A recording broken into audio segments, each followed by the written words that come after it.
കേൾക്കുന്നുണ്ട് കൈ വീശി കാണിച്ചേ. ഓക്കെ. അപ്പൊ നാളെ ഇത് എങ്ങനെ ഇംഗ്ലീഷ് എക്സാം എങ്ങനെ ഉണ്ടായിരുന്നു മക്കൾ? ഈസി ആയിരുന്നോ? ഈസി ആയത് കൈ വീശി കാണിച്ചേ.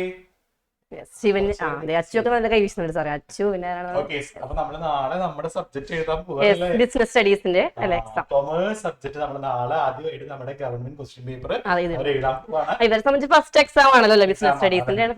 നമ്മള് പ്രെഡിക്റ്റബിൾ ആയിട്ട് നമുക്ക് ഉറപ്പായിട്ട് വരുന്ന കുറച്ച് ക്വസ്റ്റ്യൻസ് നമ്മൾ ഡിസ്കസ് ചെയ്ത് വെച്ചിട്ടുണ്ട്. അതന്നെ, ഷുവർ ആയിട്ട് വരുന്ന പോർഷൻസും ക്വസ്റ്റ്യൻസും എല്ലാം പറയുന്നത് നമ്മളെല്ലാം സെറ്റ് ചെയ്ത് വെച്ചിട്ടുണ്ട്. അപ്പൊ നിങ്ങൾക്ക് അത് വേണോ? അല്ലെ? അപ്പൊ അതിനു മുമ്പ് ഒരു കാര്യം പറയാം. നമ്മൾ ഇന്ന് പറയുന്ന ക്വസ്റ്റ്യൻസ് സ്റ്റാർട്ടിങ് മുതൽ അവസാനം വരെ നിങ്ങൾ ക്ലാസ്സിൽ കേൾക്കുക. കേട്ടല്ലോ? എല്ലാവരും കേൾക്കില്ലേ? അതിനുശേഷം മാത്രം നിങ്ങൾക്ക് ഞങ്ങൾ സെൻഡ് ചെയ്ത് തരും കേട്ടോ. കാരണം നിങ്ങൾക്ക് രാവിലേക്ക് നാളെ ഇത് പഠിക്കാം. ഉച്ചയ്ക്കാണ് അവർക്ക് എക്സാം. ഉച്ചയ്ക്കല്ല എക്സാം? സമയമുണ്ട്. അപ്പൊ നിങ്ങൾക്ക് പഠിച്ചു കഴിയാത്ത ടോപ്പിക്സുകളൊക്കെ നാളെ രാവിലേക്ക് ഇരുന്ന് പഠിച്ച് സെറ്റ് ആയിട്ട് നമുക്ക് 80-ൽ കുറഞ്ഞൊരു മാർക്കില്ല. അപ്പൊ അതുകൊണ്ട് നിങ്ങൾ മാക്സിമം സ്കോർ ചെയ്യും. നിങ്ങൾ എങ്ങനെ എക്സാം എഴുതേണ്ട കാര്യങ്ങളൊക്കെ നമ്മൾ പറഞ്ഞുതരാം. ലാസ്റ്റ് പറഞ്ഞുതരാം കേട്ടോ. 5 മാർക്കിന് എത്രത്തോളം എഴുതണം, 4 മാർക്കിന് എത്രത്തോളം എഴുതണം, 8 മാർക്കിന് എസ് ഒക്കെ എങ്ങനെ അറ്റൻഡ് ചെയ്യണം എന്നുള്ളത് കൃത്യമായിട്ട് നിങ്ങൾക്ക് പറഞ്ഞുതരാം കേട്ടോ. പക്ഷെ അതിനെന്ത് ചെയ്യണം? അവസാനം വരെ വെയിറ്റ് ചെയ്യണം കേട്ടോ. ആർക്കും ഇനി ഇടയിൽ ഇറങ്ങി പോകാനൊന്നും പറ്റില്ല. ഇറങ്ങിപ്പോയ മാർക്ക് പോവല്ലോ അല്ലെ? ഇറങ്ങിപ്പോയ മാർക്ക് പോകും. ഇറങ്ങിപ്പോയ 80 വാങ്ങാൻ പറ്റില്ല. അത് ഓർമ്മ വേണം കേട്ടോ. അപ്പൊ എല്ലാവരും കേറിയിട്ടുണ്ടല്ലോ. നമ്മുടെ ഓഫ്ലൈനിലെ പിള്ളേരും ഓൺലൈനിലെ പിള്ളേരും എല്ലായിടത്തും കേറിയിട്ടില്ലേ? ഓഫ്ലൈൻ പിള്ളേരുണ്ടെങ്കിൽ ഹാൻഡ് റൈസ് ചെയ്തേ. ഓഫ്ലൈനിലെ പിള്ളേരെ ഹാൻഡ് റൈസ് ചെയ്ത് നോക്കട്ടെ. ഹാൻഡ് റൈസ് അന്നല്ലോ. നമ്മുടെ പ്രാർത്ഥന, പറവൂരിലെ പ്രാർത്ഥന.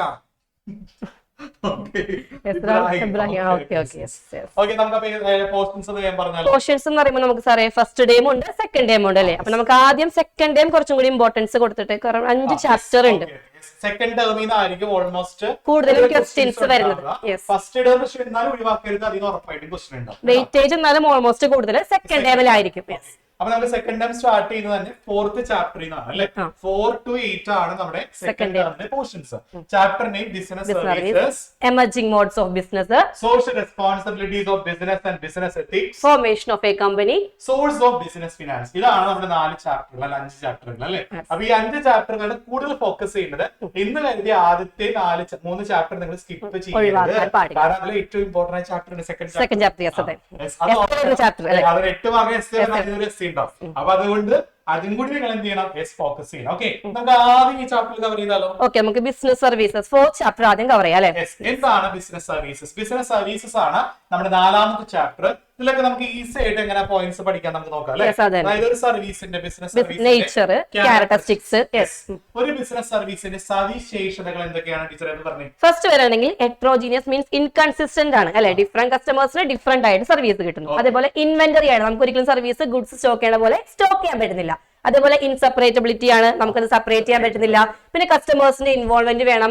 അതേപോലെ എന്താണ്, അത് ഇൻടാഞ്ചിബിൾ ആണ്, വളരെ വളരെ ഇമ്പോർട്ടന്റ്. കാണാനും പറ്റില്ല. മനസ്സിലായാലും സർവീസ് പറഞ്ഞ സേവനാണല്ലേ? നമുക്ക് അതൊരു ഫീൽ മാത്രമല്ലേ കിട്ടുള്ളൂ. അപ്പൊ അതുകൊണ്ട് അത് ഇൻടാഞ്ചിബിൾ ആണ്. അപ്പൊ ഈ പോയിന്റ് ജസ്റ്റ് ഒന്ന് ഓർത്ത് വെക്കാം. എല്ലാം എല്ലാം ഓർത്ത് വെക്കാം. ഈ സർവീസിന്റെ സവിശേഷതകളാണ് ഇപ്പൊ നമ്മൾ പറഞ്ഞിട്ടുള്ളത്. ജസ്റ്റ് ഒന്ന് ബ്രീഫ് ആയിട്ട് നോട്ട് ചെയ്ത് വെക്കാം കേട്ടോ. അതുപോലെ തന്നെ ബിസിനസ് ഏതൊക്കെ ടൈപ്സ് ഓഫ് സർവീസ് ഉള്ളത്? ബിസിനസ് സർവീസസ് പറയുമ്പോൾ 3 ടൈപ്പ് സർവീസസ് ഉണ്ട്. Business services, social services, personal services. ഇത്രയും സർവീസസ് നമുക്ക് ഉള്ളു പഠിക്കാനായിട്ട്. ബിസിനസ് സർവീസ് പറഞ്ഞാൽ ബിസിനസിനുള്ള സർവീസസ് നമ്മൾ ഓൾറെഡി പഠിച്ചതാണ്. ബാങ്കിങ്, അതുപോലെ ട്രാൻസ്പോർട്ടേഷൻ, ഇതൊക്കെ എന്താണ് ബിസിനസ് സർവീസസ് ആണ്. സോഷ്യൽ സർവീസ് ഇവർക്കറിയാം. നമ്മൾ 6th ചാപ്റ്റർ മൊത്തം പഠിക്കുകയാണല്ലോ. പേഴ്സണൽ സർവീസ് നമ്മൾ എംപ്ലോയിക്ക് വ്യക്തിപരമായിട്ട് എംപ്ലോയീസിനാണെങ്കിൽ സാലറി കൊടുക്കുക, അതൊക്കെ സർവീസ്. ബിസിനസ് സർവീസ് ആണ് നമ്മൾ കൂടുതൽ ഫോക്കസ് ചെയ്യുന്നത്. ബിസിനസ് സർവീസ് ആണ്. ബിസിനസ് സർവീസിലേക്ക് പോകാം. ഏതൊക്കെയാണ് ബിസിനസ് സർവീസ് നോക്കാം. 1 മുതൽ എത്ര വരുന്നുണ്ട്? ബിസിനസ് സർവീസ് 7 ഉണ്ട്. ഒന്നാമതാണ് ബാങ്കിങ്. നിങ്ങൾക്ക് എല്ലാവർക്കും അറിയാം അല്ലെ? നമ്മൾക്ക് ബാങ്ക് തരുന്ന സേവനം, നിങ്ങൾ പറയാല്ലേ ബാങ്ക് തരുന്ന സേവനം എന്ന് പറഞ്ഞ സർവീസ് അല്ലെ? ബാങ്കിങ്. ഓക്കെ അല്ലേ? അപ്പൊ ഒന്നാമത്തെ പോയിന്റ് ബാങ്കിങ് ക്ലിയർ ആണ്. കാണിച്ചേ. രണ്ടാമത്തെ ടൈപ്സ് ഓഫ് സർവീസ് ഏതാണ്? രണ്ടാമത്തേതാണ് ഇൻഷുറൻസ് സർവീസസ്. കൂടുതൽ ഫോക്കസ് ചെയ്യുന്ന ഒരു ഏരിയ ആണ്. 8 മാർക്കിന് ചിലപ്പോൾ ആദ്യ ക്വസ്റ്റ്യൻ പേപ്പറിൽ ഉണ്ടാവും. പ്രിൻസിപ്പിൾസ് എഴുതാൻ ചിലപ്പോൾ ഉണ്ടാവും. 8 മാർക്കിന് ചോദിച്ചില്ലെങ്കിലും അറ്റ്ലീസ്റ്റ് 5 മാർക്ക് എന്തായാലും ചോദിച്ചിട്ടുണ്ടാവും. ഉറപ്പായിട്ട് ആ ക്വസ്റ്റ്യൻ വരും. അടുത്ത ട്രാൻസ്പോർട്ടേഷൻ പഠിക്കാനുണ്ട്. വെയർ ഹൗസിംഗ് ഉണ്ട്. വെയർ ഹൗസിംഗ് നമുക്ക് അധികം മാത്രം പഠിച്ചാൽ മതി, ബാക്കി എല്ലാം ഡിലീറ്റഡ് ആണ്. എല്ലാം ഡിലീറ്റ് ചെയ്ത് കളഞ്ഞിട്ടുണ്ട്. സുഖമായി നിങ്ങൾക്ക്. അല്ലെങ്കിൽ ബോണ്ടഡ് വെയർ ഹൗസ് നോട്ട് ചെയ്ത് വെക്കാം. അതിൽ ചോദിക്കും എടുക്കും എല്ലാവർക്കും സമാധാനത്തിന് വേണ്ടി. കമ്മ്യൂണിക്കേഷൻ സിമ്പിൾ ആണ്, ആർക്കും വേണമെങ്കിൽ എഴുതാം. എപ്പോഴും ചോദിക്കും ക്വസ്റ്റൻ ആണ്, കമ്മ്യൂണിക്കേഷന്റെ സർവീസസ് ഏതൊക്കെയാണ് അല്ലെ? നമുക്ക് നോക്കാം. Postal service, Postal service, telecom service. Okay, അപ്പൊ ഇത്രയാണ് നമുക്ക് ഇതിനകത്ത് ഈ ചാപ്റ്ററിൽ പഠിക്കുന്ന ടോപ്പിക്. ഇതും ഓരോന്ന് ഹെഡിങ് തിരിച്ചാണ് നമുക്ക് പഠിക്കാനുള്ളത്. അപ്പൊ 7 ടോപ്പിക് പഠിച്ചാൽ നമ്മുടെ എന്താവും ഈ ചാപ്റ്റർ നമുക്ക് കംപ്ലീറ്റ് ചെയ്യാനായിട്ട് പറ്റും. ഓക്കെ, എല്ലാവരും റെഡിയാണോ? പഠിക്കാനായിട്ട്? യെസ്. ഓക്കെ, അപ്പൊ നമുക്ക് ആദ്യം എന്ത് ചെയ്യാം, ഇതില് സർവീസസും ഗുഡ്സും തമ്മിൽ ഡിഫറൻസ് ചോദിച്ചിട്ടുണ്ട് എക്സാമിന്. ഇമ്പോർട്ടന്റ് അടിച്ചു. വെരി വെരി ഇമ്പോർട്ടന്റ് ക്വസ്റ്റൻ ആണ് മക്കളെ. 4 മാർക്കിന് ചോദിക്കാം. പഠിക്കേണ്ട ആവശ്യമുണ്ടോ ടീച്ചറെ? സിമ്പിൾ അല്ലേ സാർ? ഒരു ഗുഡ്സും ഒരു സർവീസും തമ്മിൽ ഡിഫറൻസ് ആണ് അല്ലെ. ഒന്ന് സർവീസ് എന്ന് പറഞ്ഞാൽ എന്താണ് ടീച്ചറെ? സർവീസസ് ഒരു ആക്ടിവിറ്റി ആണ്, അല്ലെങ്കിൽ ഒരു പ്രോസസ് ആണ്. ഗുഡ്സ് ആണെങ്കിൽ ഒരു ഒബ്ജക്റ്റ് ആണ്, കാണാൻ പറ്റുന്ന ഒരു സാധനമാണ് ഗുഡ്സ് അല്ലെ. ഇനി സർവീസ് ഹെറ്ററോജിനിയസ് ഡിഫറെന്റ് ആയിരിക്കും. ഡിഫറെന്റ് ആണ് അല്ലെ. സേവനങ്ങൾ എന്ന് പറഞ്ഞാൽ ഒരുപോലെ ആയിരിക്കില്ല, അത് ഹെറ്ററോജിനിയസ് ആണ്. പക്ഷെ ഗുഡ്സോ ഹോമോജീനിയസ്, സ്റ്റാൻഡേർഡ്. സ്റ്റാൻഡേർഡ്. ഇനി സർവീസ് ഇൻടാഞ്ചിബിൾ ആണ്, കാണാനും പറ്റില്ല തൊടാനും പറ്റില്ല, പക്ഷെ ഫീൽ ചെയ്യാൻ പറ്റും. ഗുഡ്സ് ആണെങ്കിൽ ടാഞ്ചിബിൾ ആണ്, കാണാൻ പറ്റുന്നുണ്ട്, തൊടാൻ പറ്റുന്നുണ്ട്. They cannot be stored for future use. ഭാവിയിലേക്ക് വേണ്ടി നമുക്ക് ഒരിക്കലും സ്റ്റോർ ചെയ്യാൻ പറ്റില്ല. സർവീസ് പറഞ്ഞാൽ നമുക്ക് അപ്പൊ കിട്ടുന്ന ഒരു സേവനമാണ് അല്ലേ. പക്ഷെ ഗുഡ്സ് ആണെങ്കിലോ ഭാവിയിലേക്ക് വേണ്ടി സ്റ്റോർ ചെയ്യാൻ പറ്റും. ഡിഫറെന്റ് കസ്റ്റമേഴ്സ് ഡിഫറെന്റ് ഡിമാൻഡ് ആണ്. സർവീസിനാണെങ്കിൽ പല പല കസ്റ്റമേഴ്സും പല പല ഡിമാൻഡും ആണ്. പക്ഷെ ഗുഡ്സിനാണെങ്കിലോ ഒരേ കസ്റ്റമേഴ്സിന് ഒരേപോലത്തെ സ്റ്റാൻഡേർഡൈസ്ഡ് പ്രൊഡക്റ്റ് ആയിരിക്കും കിട്ടും. ഒരു കസ്റ്റമർ കൊടുക്കുന്ന അതേ പ്രൊഡക്റ്റ് മറ്റൊരു കസ്റ്റമർ യൂസ് ചെയ്യാം. ശരിയല്ലേ മക്കളെ? ആണെങ്കിൽ കാണിച്ച്. യെസ്, അപ്പൊ സർവീസും ഗുഡ്സും ഡിഫറൻസ് ക്ലിയർ ആണെങ്കിൽ ഒന്ന് എല്ലാവരും എനർജറ്റിക് ആയിട്ട് കാണിച്ച് എല്ലാവരും. മക്കളൊരു കാര്യം പറയാം, നിങ്ങൾക്ക് ആ സമയത്ത് നിങ്ങൾക്ക് ഇംഗ്ലീഷ് വേർഡ്സ് ഒന്നും കിട്ടുന്നില്ലെങ്കിൽ നിങ്ങൾക്ക് എന്ത് ചെയ്യാം, അത് മലയാളത്തിൽ അറ്റൻഡ് ചെയ്യാം അല്ലെ. മലയാളം അറ്റൻഡ് ചെയ്യുകയാണെങ്കിൽ അത് ഫുൾ മലയാളത്തിലായിരിക്കണം. അതന്നെ, ഇംഗ്ലീഷിൽ മിക്സ് ആക്കി എഴുതാതിരിക്കാൻ മാക്സിമം നോക്കട്ടോ. അപ്പൊ ഈ ഗുഡ്സും സാധനങ്ങളും അതുപോലെ തന്നെ സേവനങ്ങളുടെ ഡിഫറൻസ് ചോദിക്കുകയാണെങ്കിൽ അയ്യോ ആ സമയത്ത് എഴുതാൻ കിട്ടില്ല എന്നുണ്ടെങ്കിൽ നിങ്ങൾക്ക് എന്ത് ചെയ്യാം, മലയാളത്തിൽ എഴുതിക്കോളും, മാർക്ക് കിട്ടും കേട്ടോ. എല്ലാം മലയാളം. നെക്സ്റ്റ് ക്വസ്റ്റ്യനിലേക്ക് പോയാലോ? നെക്സ്റ്റ് നമുക്ക് ടൈപ്സ് ഓഫ് ബാങ്കിലേക്ക് പോകാം അല്ലെ. എത്ര തരത്തിലുള്ള ബാങ്കുകൾ പഠിക്കാനുണ്ട്? മെയിൻ ആയിട്ട് നമുക്ക് ഈ ചാപ്റ്റർ 4 ടൈപ്പ് ബാങ്ക് പഠിക്കാനുണ്ട്. ഒന്നാമതാണ് കൊമേഴ്ഷ്യൽ ബാങ്ക്, വാണിജ്യ ബാങ്കുകൾ. അപ്പൊ എന്തിനായിരിക്കും വാണിജ്യ ബാങ്കുകൾ? നമ്മുടെ ഇൻഡസ്ട്രിക്കോ അല്ലെങ്കിൽ ആവശ്യമൊക്കെ വേണ്ടിയിട്ട് അല്ലെ. അതായത് ട്രേഡിനും ഇൻഡസ്ട്രിക്ക് വേണ്ടിയിട്ട് പൈസ കൊടുത്ത് സഹായിക്കുന്ന ബാങ്കാണ് കൊമേഴ്ഷ്യൽ ബാങ്ക്. ഈ കൊമേഴ്ഷ്യൽ ബാങ്കിന് എത്ര തരംതിരിക്കാം? 2 ആയിട്ട് തരംതിരിക്കാം. പബ്ലിക് സെക്ടർ ബാങ്ക് ഉണ്ട്, പ്രൈവറ്റ് സെക്ടർ ബാങ്ക് ഉണ്ട്. രണ്ടാമത്തെ ബാങ്കാണ് കോപ്പറേറ്റീവ് ബാങ്ക്, സഹകരണ ബാങ്ക് അല്ലെ. എന്താണ് സഹകരണ ബാങ്ക്? നിങ്ങൾ നാട്ടിലൊക്കെ ഉണ്ടാവും അല്ലെ. സഹകരണ ബാങ്ക് മെമ്പേഴ്സിന് മാത്രം സർവീസ് കൊടുക്കുന്ന ബാങ്കാണ് സഹകരണ ബാങ്ക് അല്ലെ. അടുത്താണ് സ്പെഷ്യലൈസ്ഡ് ബാങ്ക്. ആ പേരിൽ തന്നെ എന്തെങ്കിലും ഒരു എക്സ്പോർട്ടോ ഇമ്പോർട്ടോ അങ്ങനെ സ്പെഷ്യൽ പർപ്പസിന് സർവീസ് കൊടുക്കുന്ന ബാങ്കാണ് സ്പെഷ്യലൈസ്ഡ് ബാങ്ക്. സ്പെസിഫിക് പർപ്പസ്, ഒരു പ്രത്യേക പർപ്പസിന് വേണ്ടി നിലകൊള്ളുന്ന ബാങ്കുകളാണ് specialised bank. Example EXIM bank. എക്സിം ബാങ്കിന്റെ ഫുൾ ഫോം എന്താണ് teacher? Export import bank. Expand ചെയ്യാൻ ചോദിക്കാട്ടോ. എക്സിമിന്റെ full form export import bank ആണ് എക്സിം ബാങ്ക്. ക്ലിയർ അല്ലേ? പിന്നെ സിഡ്ബി, ഇതൊക്കെ സ്പെഷ്യലൈസ്ഡ് ബാങ്ക് ആണ്. അടുത്തത് നമ്മുടെ central bank. Yes, one word ചോദിക്കാൻ ചാൻസ് ഉണ്ട്. അത് തന്നെ ബാങ്കുകളുടെ ബാങ്ക് ഏതാണ് നിങ്ങൾക്ക് എല്ലാവർക്കും അറിയാലോ. എല്ലാ രാജ്യത്തിന്റെയും കേന്ദ്ര ബാങ്ക് സെൻട്രൽ ബാങ്ക് അറിയാലോ. ഇന്ത്യയുടെ സെൻട്രൽ ബാങ്ക് ഏതാണ്? Indian central bank reserve bank of India ആണ്. മക്കളെ ഇത് വൺ വേർഡ് ചോദിക്കാൻ ചാൻസ് ഉണ്ട് അല്ലേ സാറേ? അപ്പൊ ചോദിക്കും ഇന്ത്യയുടെ സെൻട്രൽ ബാങ്ക് ഏതാണ്, അല്ലെങ്കിൽ ബാങ്കുകളുടെ ബാങ്ക് ഏതാണ്, ഓഫ് ഇന്ത്യ അല്ലെങ്കിൽ ബാങ്കുകളുടെ ബാങ്ക്, ബാങ്കേഴ്സ് ബാങ്ക് എന്നൊക്കെ പറഞ്ഞ ചിലപ്പോ വൺ വേർഡ് ചോദിക്കാം. അപ്പൊ reserve bank of India clear ആണെങ്കിൽ കൈവശി കാണിച്ച എല്ലാവരും. അടുത്ത ടോപ്പിക്കിൽ പോകും സാറേ. നമുക്കിനി അടുത്ത ക്വസ്റ്റ്യൻ വരാം. 5 വരാം. ഈ ഡയഗ്രാം മസ്റ്റ് ആയിട്ട് വരയ്ക്കണം, നമുക്ക് മാത്രമേ കിട്ടുള്ളൂ. പേജ് ഫുൾ നമ്മൾ നിറച്ച് വരച്ചു. അതന്നെ, എന്നിട്ട് എന്ത് ചെയ്യാം, 2 പേജ് നിങ്ങൾ പേജ് കൂടുതൽ യൂസ് ചെയ്യണം ബിസിനസ് സ്റ്റഡീസിന് കേട്ടോ. ഓക്കെ ആണോ? ബിസിനസ് സ്റ്റഡീസ് കുറെ എഴുതി വരയ്ക്കണം. വരയ്ക്കാൻ എവിടെ അവസരം കിട്ടിയോ വരയ്ക്കോ. ചാർട്ട് വരച്ചോ. ചാർട്ട് വരയ്ക്കാൻ ക്വസ്റ്റിൽ പറയുന്നില്ല, നോക്കിയിരിക്കരുത്, അറിയാൻ നിൽക്കരുത്. ഫങ്ഷൻസ് ഓഫ് കൊമേഴ്ഷ്യൽ ബാങ്ക് ചോദിച്ചാൽ ഹെഡിങ് കൊടുക്കുക. ഫങ്ഷൻസ് ഓഫ് കൊമേഴ്ഷ്യൽ ബാങ്ക് തിരിച്ചൊക്കെ വേണമെങ്കിൽ വരയ്ക്കാം. 2 ബ്രാഞ്ച് വരയ്ക്കാം. കൊമേഴ്ഷ്യൽ ബാങ്കിന് 2 തരം ഫംഗ്ഷൻ ആണ്. പ്രാഥമിക ഫംഗ്ഷൻ ഉണ്ട്, സെക്കൻഡറി ഫംഗ്ഷൻസ് ഉണ്ട്, ദ്വിതീയ ഫംഗ്ഷൻ ഉണ്ട്. എന്താണ് ഒരു ബാങ്കിന്റെ പ്രാഥമിക പ്രൈമറി ഫംഗ്ഷൻ എന്ന് പറഞ്ഞാൽ ചെയ്യുന്ന കാര്യം എന്താ? ഡെപ്പോസിറ്റ് അല്ലേ, ലെൻഡിങ് മണി. അതായത് പബ്ലിക്കിന്റെ കയ്യിൽ സമൂഹത്തിന്റെ കയ്യിൽ നിന്ന് ഡെപ്പോസിറ്റുകൾ നിക്ഷേപങ്ങൾ സ്വീകരിക്കുകയും ആ നിക്ഷേപങ്ങൾ ബാങ്ക് എന്ത് ചെയ്യുന്നു, ലോൺ കൊടുക്കുകയും ചെയ്യുന്നു. ഇതാണല്ലോ എല്ലാ ബാങ്കും ചെയ്യുന്നത്. അതാണ് പ്രൈമറി ഫംഗ്ഷൻ. ആക്സെപ്റ്റിംഗ് ഡെപ്പോസിറ്റും ലെൻഡിങ് മണിയും. ക്ലിയർ ആണെങ്കിൽ കൈസി കാണിച്ചേ. സെറ്റ്. അപ്പൊ ഡെപ്പോസിറ്റിനെ കുറിച്ച് നിങ്ങൾക്ക് ഒരുപാട് എഴുതാനുണ്ടാവും അല്ലെ. ഒരുപാട് വലിച്ചു വരി എഴുതാം. കാരണം ബാങ്കുകൾ ഏതൊക്കെ ഡെപ്പോസിറ്റ് ഉണ്ട്? ഫിക്സഡ് ഡെപ്പോസിറ്റ് ഉണ്ട്, കറന്റ് ഡെപ്പോസിറ്റ് ഉണ്ട്, സേവിംഗ്സ് ഡെപ്പോസിറ്റ് ഉണ്ട്, വേണമെങ്കിൽ റെക്കറിംഗ് ഡെപ്പോസിറ്റും എഴുതാം. ഫിക്സഡ് ഡെപ്പോസിറ്റ് നിങ്ങൾക്ക് ഉണ്ടാക്കിയത് ഒരു ഫിക്സഡ് പീരീഡിലേക്ക് എഴുതുന്ന ഡെപ്പോസിറ്റ് ആണ് fixed deposit. High rate of interest ഉണ്ട്, ഹൈ റേറ്റ് ഓഫ് ഇൻട്രസ്റ്റ് കിട്ടും. പക്ഷെ ആ പീരീഡ് കഴിയുമ്പോൾ മാത്രമേ വിഡ്രോ ചെയ്യാൻ പറ്റുള്ളൂ. കറന്റ് ഡെപ്പോസിറ്റ് ആരെടുക്കുന്നതാണ്? ബിസിനസ് മാൻ എടുക്കുന്ന അക്കൗണ്ട് ആണ്. ഡെപ്പോസിറ്റ് ആണ് current current account. Deposit. Interest ഉണ്ടാവില്ല, ഒന്നുമില്ല, എപ്പോ വേണമെങ്കിലും വിഡ്രോ ചെയ്യാം, എപ്പോ വേണമെങ്കിലും ഇൻവെസ്റ്റ് ചെയ്യാൻ പറ്റും. ഡെപ്പോസിറ്റ് നിങ്ങൾക്ക് ഒരു അക്കൗണ്ട് ഉണ്ടെങ്കിൽ സേവിംഗ് ആയിരിക്കും അല്ലേ? Yes. സമ്പാദ്യശീലം ഉയർത്താൻ വേണ്ടിയിട്ട് ബാങ്കുകളിലുള്ള ഡെപ്പോസിറ്റ് ആണ് സേവിംഗ് ഡെപ്പോസിറ്റ്. ഇതൊക്കെ വലിച്ചു വാരി എഴുതി കഴിഞ്ഞാൽ 8 മാർക്ക് ഒരുപാട് സിമ്പിൾ ആയിട്ട് 8 മാർക്ക് കിട്ടുമല്ലോ. വരട്ടെ ഞാൻ പ്രാർത്ഥിക്കാം. അതന്നെ വരും ഉറപ്പായിട്ടും. 8 മാർക്കിന് വരട്ടെ ഞാൻ പ്രാർത്ഥിക്കാം. Okay, next secondary function. Secondary function ഒരു ബാങ്കിന്റെ സെക്കൻഡറി ഫംഗ്ഷൻ എന്താ? പ്രാഥമിക ഫംഗ്ഷൻ, മെയിൻ ആയിട്ടുള്ള ഫംഗ്ഷൻ എന്താ? പൈസ വാങ്ങുന്നു, കടം കൊടുക്കുക. സെക്കൻഡറി ഉണ്ട്. ബാങ്ക് ഇത് കൂടാണ്ട് കുറച്ച് പ്രവർത്തികൾ വേറെയും ചെയ്യുന്നുണ്ട്. എന്താണ്? ബാങ്ക് ഒരു ഏജന്റായി പ്രവർത്തിക്കുന്നുണ്ട്. എപ്പോഴും ബാങ്ക് ഏജന്റായി പ്രവർത്തിക്കാനാണ് ഏജൻസി ഫംഗ്ഷൻ എന്ന് പറയാം. എപ്പോഴും ബാങ്ക് ഏജന്റ്. ഇപ്പൊ നമുക്ക് എന്തെങ്കിലും ബില്ലൊക്കെ അടക്കാണെങ്കിൽ ബാങ്ക് കറണ്ട് ബില്ല് അടക്കാം, അല്ലെങ്കിൽ ഇൻഷുറൻസ് പ്രീമിയം അടക്കാം, അല്ലെങ്കിൽ നമ്മൾ ഇപ്പൊ രജിസ്റ്ററിന്റെ എല്ലാ ബില്ല് അടക്കുന്ന ബാങ്ക് അല്ലേ? ഗൂഗിൾ പേ വഴിയൊക്കെ ചെയ്യുന്നത് മനസ്സിലായി. പക്ഷേ പൈസ മേടിക്കുന്ന ആളുകൾ വരുന്നത് മാത്രമേ. മനസ്സിലായില്ലേ മക്കളെ? അതായത് എന്റെ എല്ലാ ബില്ലും ഞാൻ ബാങ്കിൽ കൊണ്ട് ബാങ്ക് വഴി അടയ്ക്കുക. അപ്പൊ ബാങ്ക് എന്റെയും ആ ബില്ല് അടയ്ക്കേണ്ട ആ സ്ഥാപനത്തിന്റെയും ഒരു ഇന്റർമീഡിയറ്റ് ഒരു ഏജന്റ് ആയി പ്രവർത്തിക്കുന്നില്ലേ?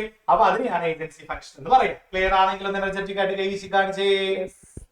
ഇനി ജനറൽ ആയിട്ട് ബാങ്ക് എല്ലാവർക്കും വേണ്ടി ചെയ്യുന്ന പ്രവർത്തനം ഉണ്ട്. Locker facility. മക്കളെ നിങ്ങളുടെ വീട്ടിലൊക്കെ സ്വർണ്ണങ്ങളൊക്കെ ഉണ്ട്. ആരുടെ വീട്ടിലെ സ്വർണ്ണം ഉള്ളത്? സാറ് പറയില്ല, കള്ളന്മാരെ ശല്യം.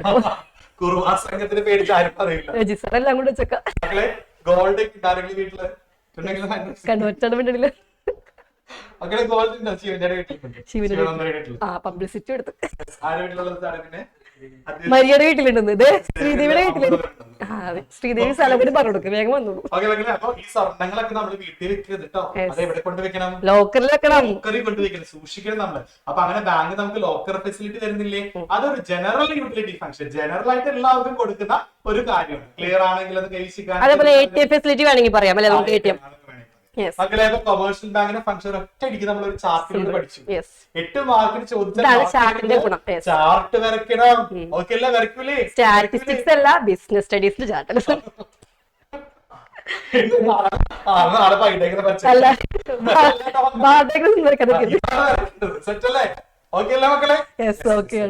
സാർ നെക്സ്റ്റ് ടോപ്പിക്കിലേക്ക് പോകാലോ. ഇപ്പൊ നമ്മൾ ബാങ്കിങ് പഠിച്ചു, നെക്സ്റ്റ് നമുക്ക് ഈ ബാങ്കിങ് പഠിക്കാം അല്ലെ? ഉറപ്പായിട്ടും ഇതിനൊരു ക്വസ്റ്റ്യൻ ഉറപ്പാണ്, 100% ഉറപ്പ്. ഈ ബാങ്കിങ് എന്താണ്? അതിന്റെ സർവീസസ് എന്താ? ഈ ബാങ്കിങ് എന്ന് പറഞ്ഞാൽ അതായത് നമ്മൾ ബാങ്കിൽ ചെയ്യുന്ന കാര്യങ്ങൾ നമ്മൾ എന്ത് ചെയ്യുക? ഒരു മൊബൈൽ ഫോൺ ഉപയോഗിച്ചോ അല്ലെങ്കിൽ നമ്മൾ എന്താ ലാപ്ടോപ്പ് ഉപയോഗിച്ച് ചെയ്യുകയാണെങ്കിൽ ഈ ബാങ്കിങ് കഷ്ടപ്പെട്ട് ബാങ്കിൽ പോയിട്ട് ആവശ്യമില്ല. നിൽക്കണ്ട. ഇപ്പൊ ഈ ബാങ്കിങ് ഫെസിലിറ്റിയിൽ എന്തിനാണ് പോണ? ബാങ്കില് വീട്ടിലിരുന്നുകൊണ്ട് തന്നെ ചെയ്തുകൂടെ? ബാങ്കില് അല്ലെ? ഇലക്ട്രോണിക് ബാങ്ക്, അതായത് ഫോൺ ഉപയോഗിച്ചും കമ്പ്യൂട്ടർ ഉപയോഗിച്ചൊക്കെ ഈ ബാങ്കിങ്. ക്ലിയർ ആയ മക്കളെ? മൊബൈൽ ഫോണും ഇന്റർനെറ്റ് ഉപയോഗിച്ച് ബാങ്കിങ് കാര്യങ്ങൾ ചെയ്യുന്നതിനെയാണ് ഇലക്ട്രോണിക് ബാങ്കിങ് അഥവാ ഇന്റർനെറ്റ് ബാങ്കിങ് എന്ന് പറയുക. ഇലക്ട്രോണിക് ഫണ്ട് ട്രാൻസ്ഫർ ഉണ്ട്, അതുപോലെ ATM യൂസ് ചെയ്യാം, ക്രെഡിറ്റ് കാർഡ് യൂസ് ചെയ്യാം, പോയിന്റ് ഓഫ് സെയിൽസ് ഒക്കെ പ്രൊവൈഡ് ചെയ്യുന്നത്. ഫണ്ട് ട്രാൻസ്ഫർ ചെയ്യില്ലേ? അക്കൗണ്ട് ട്രാൻസ്ഫർ ചെയ്യില്ലേ? ഒരു അക്കൗണ്ടിൽ നിന്ന് മറ്റൊരു അക്കൗണ്ടിലേക്ക് നിങ്ങൾ രജിസാറിന് സാർക്ക് പൈസ അയക്കില്ല, അല്ലെങ്കിൽ ഞാൻ രജിസാറിന് പൈസ ഇൻവെസ്റ്റ്മെന്റ് എടുത്താ പറഞ്ഞു വരുന്നത് ബേസിക്കലി പിടിച്ച കുറിയാണ്. EFT ഉണ്ടല്ലോ, അതായത് എന്റെ അക്കൗണ്ടിൽ നിന്ന് പൈസ KSFയിലോട് ഞാൻ അയക്കുന്ന അക്കൗണ്ട് ട്രാൻസ്ഫർ ചെയ്യും. മനസ്സിലായില്ലേ? അതിൽ ATMന്റെ ഫുൾ ഫോം പഠിച്ചു വെക്കുക. Automated teller machine. ഓട്ടോമേറ്റഡ് ആണ്, ഓട്ടോമാറ്റിക് എന്ന് പറയുന്നത്. ഓട്ടോമാറ്റിക് അല്ലാത്ത മക്കളെ ഓട്ടോമേറ്റഡ്. അതുപോലെ എനി ടൈം ആണെങ്കിലും പറയരുത്, ആരോ കണ്ടുപിടിച്ചതാണ്. അതന്നെ, ആരാണ് കണ്ടുപിടിച്ചത്? ATM എന്താണ്? Automated teller machine. സെറ്റാണോ? സെറ്റാണ് കൈസ് കാണിച്ചേ. നെക്സ്റ്റ് ബെനിഫിറ്റിലേക്ക് പോകാലോ. ഈ ബാങ്കിന്റെ ബെനിഫിറ്റ് ചിലപ്പോൾ ഇതായിരിക്കും 5 മാർക്കിന് 3 മാർക്കിന് ചോദിക്കാം. സിമ്പിൾ ആയിട്ടുള്ള നമുക്കറിയാം. നിങ്ങൾ കാണാതെ പഠിക്കേണ്ട മക്കളെ. ഇലക്ട്രോണിക് ബാങ്കിൽ വീട്ടിൽ നിന്ന് ബാങ്കിങ് ചെയ്യുന്നതുകൊണ്ട് നിങ്ങൾക്ക് എന്തൊക്കെ ബെനിഫിറ്റ് ഉണ്ട്? എനി ടൈം ബാങ്കിങ് അല്ലേ? എപ്പോഴും ചെയ്യാൻ പറ്റും. നിങ്ങൾക്ക് രാത്രി 12 മണിക്ക് ഇരുന്ന് അക്കൗണ്ട് ട്രാൻസ്ഫർ ചെയ്യണോ? ചെയ്തോ. അക്കൗണ്ടിൽ പൈസ വേണം. പക്ഷേ അപ്പൊ 365 ദിവസം സേവനം, എനി ടൈം സർവീസസ് ആണ്. എവിടെ ബാങ്കിങ് ചെയ്യാം. ഫിനാൻഷ്യൽ ഡിസിപ്ലിൻ ഉണ്ടാകും. എത്ര പൈസ വരുന്നു, എത്ര പൈസ പോകുന്നു, ഇപ്പൊ എത്ര ബാലൻസ് ഉണ്ട്. നമ്മുടെ സ്റ്റേറ്റ്മെന്റ് എടുത്താൽ നമുക്ക് കിട്ടും അല്ലെ? റിസ്ക് വളരെ കുറവാണ്. പൈസ കൊണ്ടെടുക്കേണ്ട ആവശ്യമില്ലല്ലേ?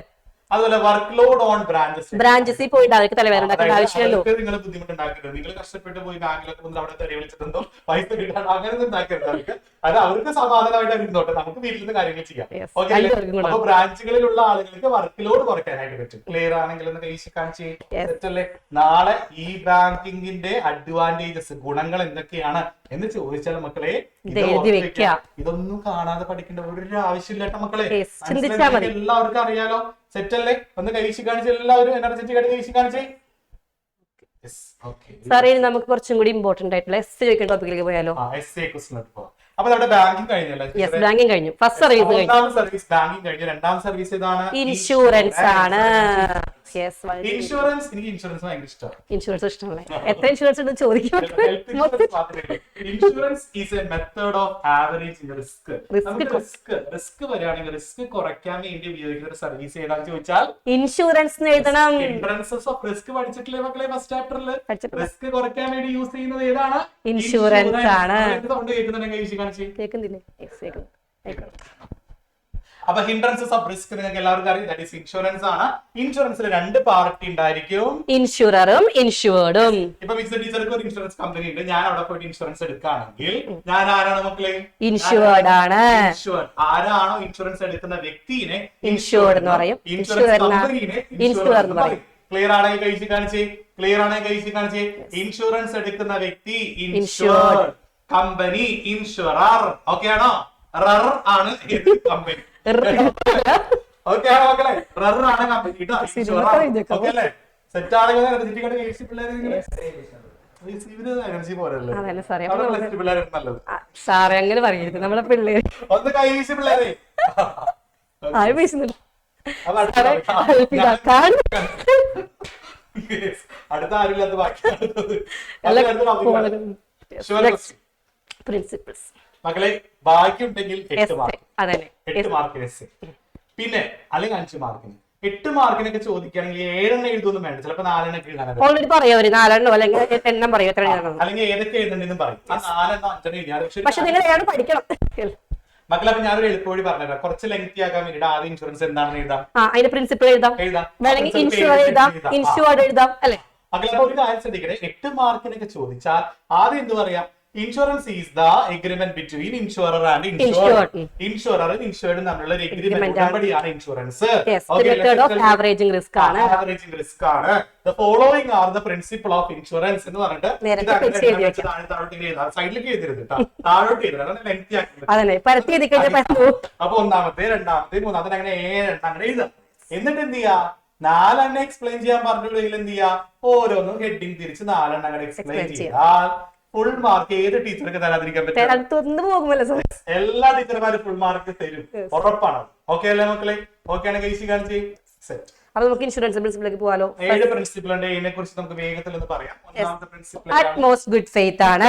വിശ്വാസം. യെസ്, അതായത് ഇൻഷുററും ഇൻഷുർഡും തമ്മിൽ എന്ത് ചെയ്യണം? സബ്ജക്ട് മാറ്ററിനെ കുറിച്ച് എല്ലാ കാര്യവും പരസ്പരം ഡിസ്ക്ലോസ് ചെയ്യണം.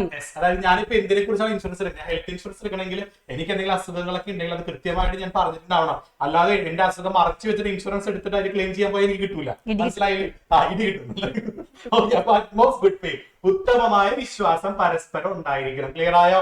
ഇൻഷുറൻസ് എടുക്കുന്ന ആളും ഇൻഷുറർ അവരും തമ്മിൽ പരസ്പരം എന്തുണ്ടായിരിക്കണം? വിശ്വാസമായ വിശ്വാസം. അതല്ലേ എല്ലാ മക്കളെ. അത് രണ്ടാമത്തെ. നെക്സ്റ്റ് ആണ് ഇൻഷുറബിൾ ഇൻട്രസ്റ്റ്. അതായത് നമ്മൾ ഇൻഷുറൻസ് എടുക്കുന്ന ആ ഒരു പ്രോപ്പർട്ടിമേ ഫിനാൻഷ്യൽ ഇൻട്രസ്റ്റ് വേണം. അതായത് നമ്മൾ എന്തെങ്കിലും ബെനിഫിറ്റ് അല്ലെ, അല്ലെങ്കിൽ അതൊരു വാല്യൂ ഉണ്ടായിരിക്കണം. അല്ലാതെ നമ്മൾ ഒരു സാധനം ഇൻഷുറൻസ് എടുക്കാൻ പാടില്ലല്ലോ. എക്സാമ്പിൾ പറയുകയാണെങ്കിൽ ഇപ്പൊ നമുക്ക് രജിത് സാറിന്റെ വീട്ടിൽ രജിത് സാറിന് ഇൻഷുറൻസ് എടുക്കാം. പക്ഷെ അരുൺ സാറിനോട് എടുക്കാൻ പാടില്ല. എന്ത് ചെയ്യും? അരുൺ സാർ ഒന്നും കിട്ടൂല. അത് പിന്നെ സാർ അവർക്ക് അറിയാമല്ലേ? വെള്ളക്കെട്ടാണ്.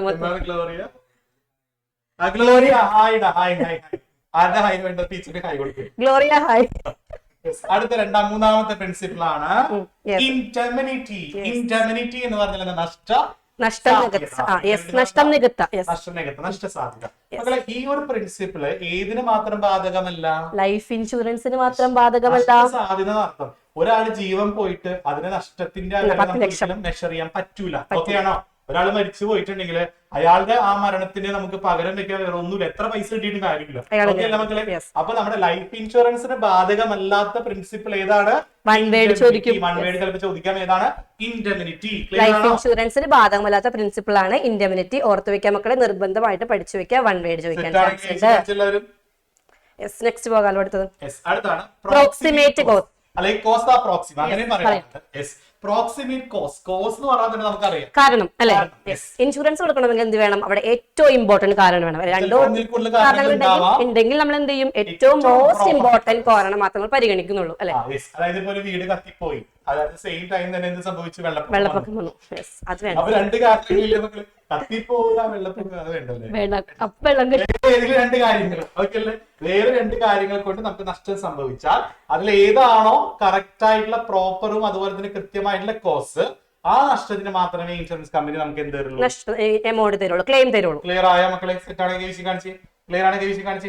അതാണ് പ്രോക്സിമേറ്റ് കോസ്റ്റ്. അഞ്ചാമത് അടുത്തതാണ് സബ്രോഗേഷൻ എന്ന് പറയുന്നത് അല്ലെ. സബ്രോഗേഷൻ എന്താണ്? സബ്രോഗേഷൻ അതായത് നമുക്ക് എന്തെങ്കിലും ഇൻഷുറൻസ് കിട്ടി, ഇപ്പൊ എന്തെങ്കിലും നമ്മുടെ ഈ വീട് കത്ത് നശിച്ചു പോയി, ഇൻഷുറൻസ് കിട്ടി, ബാക്കി എന്ത് പ്രോപ്പർട്ടി ഉണ്ടെങ്കിലും ആരെടുത്തോണ്ട് പോകും? ഇൻഷുറൻസ് കമ്പനി എടുത്തോണ്ട്. വണ്ടി, ഒരു വെഹിക്കിൾ ഇൻഷുറൻസ് ആണെങ്കിൽ നമുക്ക് വണ്ടി ഇടിച്ചു മക്കളെ, ഇപ്പൊ വണ്ടി ഇടിച്ചപ്പോൾ നമുക്ക് വണ്ടിയുടെ എല്ലാ കാര്യങ്ങൾക്കും പൈസ തന്നു, ഓക്കെ ആണോ? ഇനി അതിന്റെ പാർട്സുകളൊന്നും നമ്മൾ വിറ്റ് വേറെ പൈസ ലാഭം ഉണ്ടാക്കാൻ പാടില്ല. ആ പാർട്സ് ഒക്കെ ആര് കൊണ്ടുപോകും? കാരണം അതിലേക്ക് പൈസ തന്നേക്കണേ. ഓക്കെ അല്ലേ മക്കളെ? ഓക്കെയാണ് കഴിച്ച് കാണിച്ചേ. അല്ലാതെ നമ്മൾ വിചാരിക്കും പൈസ എന്തായാലും കിട്ടി, സ്ക്രാപ്പുകാർക്ക് വിറ്റ് പൈസ ഉണ്ടാക്കുന്ന ആരും കരുതണ്ട, സമ്മതിക്കൂല. ഇൻഷുറൻസ് എടുക്കുന്നതെന്ന് ക്ലിയർ ആയ? ക്ലിയർ ആണ് കഴിച്ച് കാണിച്ച സബ്രോഗേഷൻ ക്ലിയർ ആണെങ്കിൽ സാർ നമ്മൾ ഒരു പ്രോപ്പർട്ടി നമുക്ക് രണ്ട് ഇൻഷുറൻസ് എടുക്കാം. അപ്പൊ അതിന് മുൻപ് നമ്മൾ പറയണം എന്താണ് ഡബിൾ ഇൻഷുറൻസ്. കാരണം 2 മാർക്കിന് ക്വസ്റ്റ്യൻ ചോദിക്കും. ഡബിൾ ഇൻഷുറൻസ് പറഞ്ഞാൽ ഒരു സബ്ജക്ട് മാറ്ററിനെ കുറിച്ച് നമ്മൾ 2 പ്രാവശ്യം കമ്പനികളിൽ നമ്മൾ ഇൻഷുറൻസ് മേടിച്ചാൽ ഇൻഷുറൻസ് പറയാം. ഇപ്പൊ ഞാൻ എന്ത് ചെയ്യുന്ന അറിയും, എന്റെ വീട് വേണ്ട, വേറെ വീട് അരുൺ സാറിന്റെ വീട് എന്നും ദുരന്തങ്ങൾ മേടിക്കാൻ അരുൺ സാർ 2 കമ്പനികൾ ഇൻഷുറൻസ് എടുത്തു. അപ്പൊ എന്തെങ്കിലും ഒരു 5000 രൂപ നഷ്ടം വന്നാല് 2 കമ്പനിയിൽ നിന്നും 5000 രൂപ കിട്ടൂല. പുള്ളിക്കാരൻ കണക്ക് കൂട്ടും അല്ലേ സാറേ? പുള്ളിക്ക് അറിഞ്ഞോളൂ ഇതിനെ കുറിച്ച്, ഇതിൽ വിവരമൊന്നുമില്ല. അതുകൊണ്ടാണ് 2 കമ്പനികൾ എടുത്തത് കേട്ടോ. അപ്പൊ അങ്ങനെ 2 കമ്പനികളിൽ പോയിട്ട് ഇൻഷുറൻസ് എടുത്ത ആള് വിചാരിച്ചു 2 എടുത്ത 10,000 കിട്ടുമല്ലോ. ഒരിക്കലും കമ്പനി അങ്ങനെ തരൂല. കമ്പനി എന്ത് ചെയ്യും, ഒരു പ്രൊപ്പോർഷണൽ ഒരു ആനുപാതികമായിട്ടായിരിക്കും 2 പേര് തരിക. ഒരിക്കലും 5000 കൂടുതലും കിട്ടൂല. ക്ലിയർ ആയ മക്കളെ? ആക്ച്വൽ എമൗണ്ടിലേക്ക് മാത്രമായിരിക്കും ഡബിൾ ഇൻഷുറൻസ് എടുത്താലും നമുക്ക് എന്താ ക്ലെയിം കിട്ടും. ക്ലിയർ ആയ മക്കളെ? അപ്പൊ ഡബിൾ ഇൻഷുറൻസ് കൂടി പഠിച്ചു വെക്കാം. നമ്മളൊരു പ്രോപ്പർട്ടിക്ക് 2 പ്രാവശ്യം ഇൻഷുറൻസ് എടുത്താൽ അത് ഡബിൾ ഇൻഷുറൻസ് ആണ്. നെക്സ്റ്റ് ആണ് മിറ്റിഗേഷൻ ഓഫ് ലോസ്.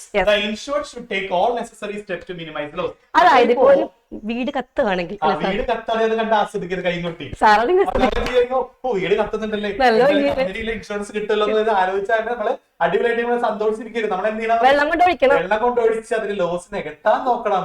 അങ്ങനെയെങ്കിലും എന്ത് സംഭവിക്കും, കമ്പനി ഇങ്ങനെ അറിഞ്ഞാല് ഇൻഷുറൻസ് കിട്ടില്ല. ക്ലിയർ ആയ മക്കളെ?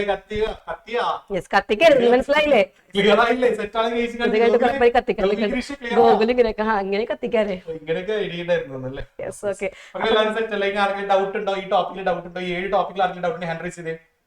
ആർക്കില്ല, എല്ലാവർക്കും സെറ്റാണ്. എസ്എ ടോപ്പിക്കുകൾ മക്കളെ നന്നായിട്ട് പഠിക്കാം. എസ് ആണ് ഉറപ്പായിട്ടും വരുവേ, ഉറപ്പായിട്ടും വരും കേട്ടോ. ചോദിക്കണം ഫസ്റ്റ് സബ്രോഗേഷൻ ആണോടാ?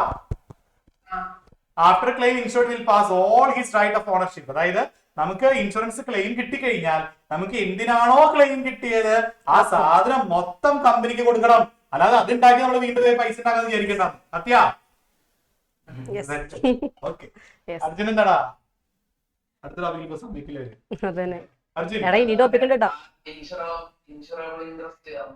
ഫിനാൻഷ്യൽ ഇൻട്രസ്റ്റ് വേണം. അതായത് ഇപ്പൊ നമ്മൾ ഇൻഷുറൻസ് എടുത്ത പ്രോപ്പർട്ടി, ഇപ്പൊ എനിക്ക് എന്ത് ചെയ്യാം, എന്റെ വീടിന് ഇൻഷുറൻസ് എടുക്കാം, വേറെ വ്യക്തിയുടെ വീടിന് ഇൻഷുറൻസ് എടുക്കാൻ പാടില്ല.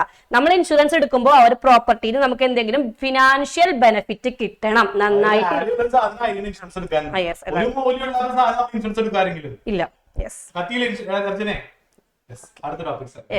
നെക്സ്റ്റ് നമ്മളിനി പോകുന്നത് ലൈഫ് ഇൻഷുറൻസ് ഉണ്ട്. ജനറൽ ഇൻഷുറൻസിൽ വീണ്ടും മെയിൻ ആയിട്ട് 2 കാറ്റഗറി, ലാസ്റ്റ് ഒരു അതർ കാറ്റഗറി. ഓൾറെഡി നമുക്കറിയാം, നമ്മുടെ വീട്ടിലൊക്കെ എല്ലാവരും കപ്പൽ ഷിപ്പ്, അതന്നെ കാർഗോ. ഫയർ ഇൻഷുറൻസ് അറിയാലോ, എന്ത് പ്രോപ്പർട്ടിക്ക് ഫയർ ഇൻഷുറൻസ് എടുക്കാം. ബർഗ്ലറി വരുന്നുണ്ട്, കാറ്റിൽ വരുന്നുണ്ട്, ക്രോപ്പ് വരുന്നുണ്ട് അല്ലെ. ഇതിൽ ബർഗ്ലറി ഒന്ന് പഠിച്ചു വെച്ചേക്കാം അല്ലെ. നമ്മൾ തെഫ്റ്റ് മേടിച്ചൊക്കെ എടുക്കുന്ന ഇൻഷുറൻസ് ആണ് ബർഗ്ലറി ഇൻഷുറൻസ്. വീട് ബർഗ്ലറിയാണ് അല്ലെ. ബാങ്ക് എടുക്കും, ജ്വല്ലറി എടുക്കും അല്ലെ. കുറുവാ സംഘത്തിന് ഓർത്താ മതി. ഇന്ന് വരുന്നു വിളിച്ചു വരുത്തുന്നുണ്ട്. സാർ അപ്പൊ നമുക്ക് ഇനി ഡിഫറൻസിലേക്ക് പോകാലോ. ലൈഫ് ഇൻഷുറൻസും ഫയർ ഇൻഷുറൻസും മറൈൻ ഇൻഷുറൻസും ഡിഫറൻസ്. ഈ ഡിഫറൻസ് പഠിച്ചാൽ നമുക്ക് ഉണ്ടാക്കി എഴുതാം. എന്ത് വേണമെങ്കിലും എഴുതാം. ഫയർ ഇൻഷുറൻസ് എഴുതാം, മറൈൻ എഴുതാം. ഓക്കെ. Yes. അപ്പൊ ഈ ലൈഫ് ഇൻഷുറൻസ് ആർക്ക് വേണ്ടിട്ടാ? ഹ്യൂമൻ ലൈഫിന് വേണ്ടിയിട്ടാണ് അല്ലേ മനുഷ്യന്മാരെ എടുക്കാം. ഫയറോ? ഫിസിക്കൽ പ്രോപ്പർട്ടി, നമുക്ക് എന്തെങ്കിലും വീട് എടുക്കാം, അല്ലെങ്കിൽ നമ്മുടെ കാർ എടുക്കാം, ബിൽഡിംഗിൽ എടുക്കാം, എന്തിനു വേണമെങ്കിലും എടുക്കാം. മറൈനോ? Cargo, ship, flight. മക്കളെ മറന്നു പോകരുത്, ഇത് 3 ഇടത്തിലാണ് മറൈൻ ഇൻഷുറൻസ് നമുക്ക് കിട്ടില്ല. അപ്പൊ നിങ്ങൾ ഇത് പ്രത്യേകം ഓർത്ത് വെക്കാം. ഇനി ലൈഫ് ഇൻഷുറൻസ് നമ്മൾ സാധാരണ 5 മുതൽ 30 വർഷം വരെ എടുക്കാം. അപ്പൊ ലോങ്ങർ പീരീഡ് ഇൻഷുറൻസ് ആയിരിക്കും. Longer period insurance life insurance ആണ്. ഫയർ ഇൻഷുറൻസ് 1 ഇയർ ആയിരിക്കും. മറൈൻ ഇൻഷുറൻസ് 1 വർഷം. വെഹിക്കിൾ ഇൻഷുറൻസ് ഒക്കെ എടുക്കില്ലേ നമ്മൾ വണ്ടികൾക്ക്? അതേപോലെയാണ് ഫയർ ഇൻഷുറൻസും മറൈൻ ഇൻഷുറൻസും. ഓരോ വർഷം നമ്മൾ റിന്യൂ ചെയ്യണം. ഇത് പ്രൊട്ടക്ഷൻ ആൻഡ് ഇൻവെസ്റ്റ്മെന്റ് ആണ് അല്ലെ? സംരക്ഷണവും നിക്ഷേപവും ആണ്. ഇൻഷുറൻസ് എടുത്ത വ്യക്തി മരിച്ചില്ലെങ്കിൽ അയാൾക്ക് എന്താണ് തിരിച്ചു കിട്ടും. മരിച്ചാലോ മരിച്ചു കഴിഞ്ഞാൽ അയാളെ നോമിനി കിട്ടും അല്ലെ? അപ്പൊ അത് പ്രൊട്ടക്ഷൻ ആണ്. പക്ഷെ ഇവിടെ ആണെങ്കിലോ എന്തെങ്കിലും ഇവന്റ് സംഭവിച്ചാൽ മാത്രമാണ് ഫയർ ഇൻഷുറൻസിൽ മറൈൻ ഇൻഷുറൻസിൽ നമുക്ക് എമൗണ്ട് കിട്ടും. ഇൻവെസ്റ്റ്മെന്റ് അല്ല, പ്രൊട്ടക്ഷൻ മാത്രമേ ഉള്ളൂ. ഇൻവെസ്റ്റ്മെന്റ് ഉദ്ദേശിച്ചിട്ട് നമ്മൾ വണ്ടിക്ക് ഇൻഷുറൻസ് എടുക്കോ? ഇല്ല. നമ്മുടെ വണ്ടിക്ക് പ്രൊട്ടക്ഷൻ വേണം. അതാണ് പ്രൊട്ടക്ഷൻ. ഇൻഡിമിനിറ്റി പറയുകയാണെങ്കിൽ നമ്മൾ ഓൾറെഡി പറഞ്ഞു ലൈഫ് ഇൻഷുറൻസിൽ ഇല്ല. ബാക്കി രണ്ടിൽ നമുക്ക് പൈസ കൊടുത്ത് നികത്താം. ലോസ് ഓഫ് മെഷർമെന്റ് അത് നമുക്ക് ഒരിക്കലും മെഷർ ചെയ്യാൻ മരിച്ചു പോയി കഴിഞ്ഞാൽ ഒരിക്കലും നമുക്ക് മെഷർ ചെയ്യാൻ പറ്റില്ല അല്ലേ? അത് ഒന്നിനും പകരമല്ല. ഇതാണെങ്കിലോ നമുക്ക് വീടാണെങ്കിൽ കാറാണെങ്കിൽ കാർ നമുക്ക് മെഷർ ചെയ്യാൻ പറ്റും. ഇത് നമുക്ക് മെഷറബിൾ ആണ്. ഓക്കെ. ഇൻഷുറൻസിന് ഒരു ചെറിയ ടോപ്പിക് ആണ് സാറേ, ടെലികോം സർവീസസ്. ആദ്യം ടെലികോം സർവീസ് എന്താണെന്ന് പറയാലോ. നമ്മുടെ കമ്മ്യൂണിക്കേഷൻ കുറച്ചും കൂടി എളുപ്പമാക്കാനുള്ള സർവീസാണ് ടെലികോം സർവീസസ്. നമുക്കറിയാലോ, മൊബൈൽ സർവീസസ് വരുന്നുണ്ട്, radio paging services, fixed line services, cable services, Vsat. മക്കളെ ഇത് ഓർത്ത് വെക്കുക. വിസാറ്റിന്റെ ഫുൾ ഫോം ചോദിക്കും. Very small aperture terminal service ആണ്. അത് ടെലികോമിനെയും കൂടിയാണ്. നിങ്ങളൊന്ന് ഓർത്ത് വെച്ചേക്കണം കേട്ടോ.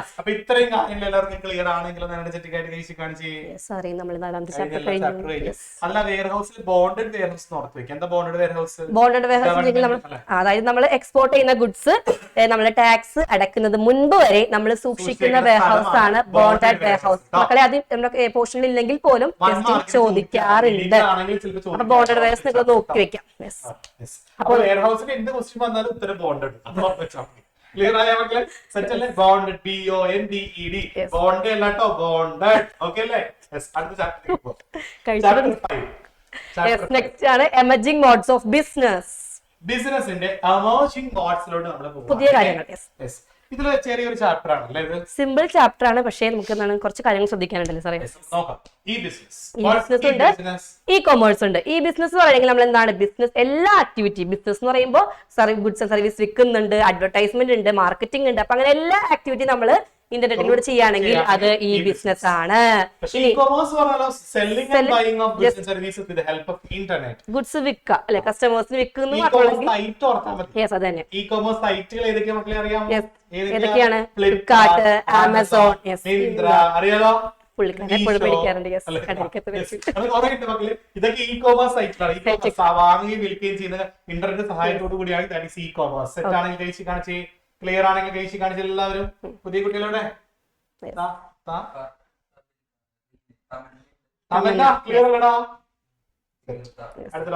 നമ്മളിതൊക്കെ ആദ്യമായിട്ട് കേൾക്കണ പോലെ ഉണ്ടല്ലോ. നേരത്തെ വരേണ്ടതായിരുന്നു. ഉറപ്പാണ്. മിക്കവാറും ഷോർട്ട് ഇതായിക്കോളും. ഫോളോയിങ് ആയിരിക്കും. വൺ വേർഡ് ചോദിക്കും അല്ലെ? ഉറപ്പാണ്, ഷുവറായിട്ട് ചോദിക്കും. നമുക്ക് 6 എണ്ണം ഉണ്ട് ടോട്ടൽ ഉണ്ട്. അതിൽ കൂടുതൽ ഫോക്കസ് ആയിട്ട് 4 എണ്ണം. ഫസ്റ്റ് അതായത് ബിസിനസ് ടു ബിസിനസ്. രണ്ട് ബിസിനസ് തമ്മിൽ ട്രാൻസാക്ഷൻ എങ്കിൽ B2B. അതന്നെ. സുസുക്കി അല്ലെങ്കിൽ മാരുതി കമ്പനി എന്ത് ചെയ്യുന്നറിയോ? അവരുടെ കാറിന് വേണ്ട ടയർ അപ്പോളോയിൽ പോയി പർച്ചേസ് ചെയ്യണം. രണ്ട് ബിസിനസ് സ്ഥാപനമല്ലേ? അപ്പൊ രണ്ട് ബിസിനസ്സുകാർ തമ്മിൽ കോൺട്രാക്ട് ഏർപ്പെട്ടത്. അത് ഏത് സ്കോപ്പ് ഓഫ് ബിസിനസ് ആണ്? B2B ആണ്. ക്ലിയർ ആണോ? ക്ലിയർ ആണ് കഴിച്ച് കാണിച്ച എല്ലാവരും. എനർജറ്റിക് ആയിട്ട് കഴിച്ച് കാണിച്ചേ. ഇനി B2C എന്താ? B2C business to customers. മക്കളെ ഇതിൽ ഏറ്റവും ഇമ്പോർട്ടന്റ് പഠിക്കേണ്ട ഒരു വൺ വേർഡ് അല്ല, എക്സാമ്പിൾ ഉണ്ട്. Withdraw money from ATM. Bank business സ്ഥാപനമാണ്. കസ്റ്റമർ ആണ് അല്ലെ? B2C. ക്ലിയർ ആണ് ബിസിനസ് ടു കസ്റ്റമേഴ്സ്. ഓർത്ത് വെക്കാം. നെക്സ്റ്റ്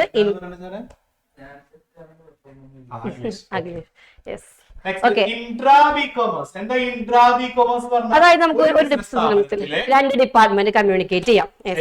എക്സാമ്പിള് നമ്മുടെ കോളേജിൽ സ്കൂളിലൊക്കെ നിങ്ങൾക്ക് സയൻസ് ഡിപ്പാർട്ട്മെന്റ് ഉണ്ട്, കൊമേഴ്സ് ഡിപ്പാർട്ട്മെന്റ് അല്ലെ. അപ്പൊ ഈ സയൻസ് ഡിപ്പാർട്ട്മെന്റ് എന്ത് ചെയ്യും? നിങ്ങളുടെ കൊമേഴ്സ് ഡിപ്പാർട്ട്മെന്റിൽ ഇംഗ്ലീഷ് ടെക്സ്റ്റ് ബുക്ക് ഒക്കെ വാങ്ങിയാൽ രണ്ടുപേർക്ക് ഇംഗ്ലീഷ് ഉണ്ടല്ലോ, അപ്പൊ രണ്ടുപേരും തമ്മിൽ കമ്മ്യൂണിക്കേഷനിൽ ഏർപ്പെട്ടു അല്ലെ. അപ്പൊ രണ്ട് ഡിപ്പാർട്ട്മെന്റ്, ഒരു സ്ഥാപനത്തിൽ തന്നെ രണ്ട് ഡിപ്പാർട്ട്മെന്റ് ആണ് അല്ലെ. അതാണ് ഇൻട്രാബി കൊമേഴ്സ്. ക്ലിയർ ആണോ മക്കളെ?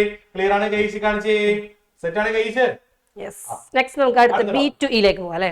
B2E business to employees. ഒരു ബിസിനസ്സും തൊഴിലാളിയും തമ്മിലുള്ള റിലേഷൻ ആണ് B2E. എക്സാമ്പിൾ എന്താ? സാലറി മേടിക്കുക അല്ലെ. 5-ാം തീയതി നമുക്ക് സാലറി കിട്ടാത്ത ബിസിനസ്സും എംപ്ലോയിയും തമ്മിലുള്ള റിലേഷൻ ആണ് B2E. ക്ലിയർ ആണോ മക്കളെ? സെറ്റ് ആണോ?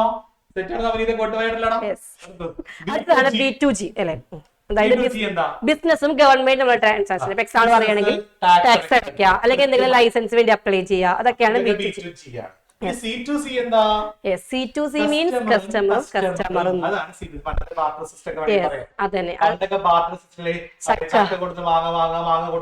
അതായത് ജിസാന്റെ കാലത്ത് മനസ്സിലായ മക്കളെ? OLX ഓപ്പൺ ചെയ്താല് വേറൊരു കസ്റ്റമർ കാറ് വിൽക്കാണ്ടിട്ടുണ്ട്, നമ്മളും കസ്റ്റമർ ഒരു കാറ് വാങ്ങാൻ പോകുന്നു.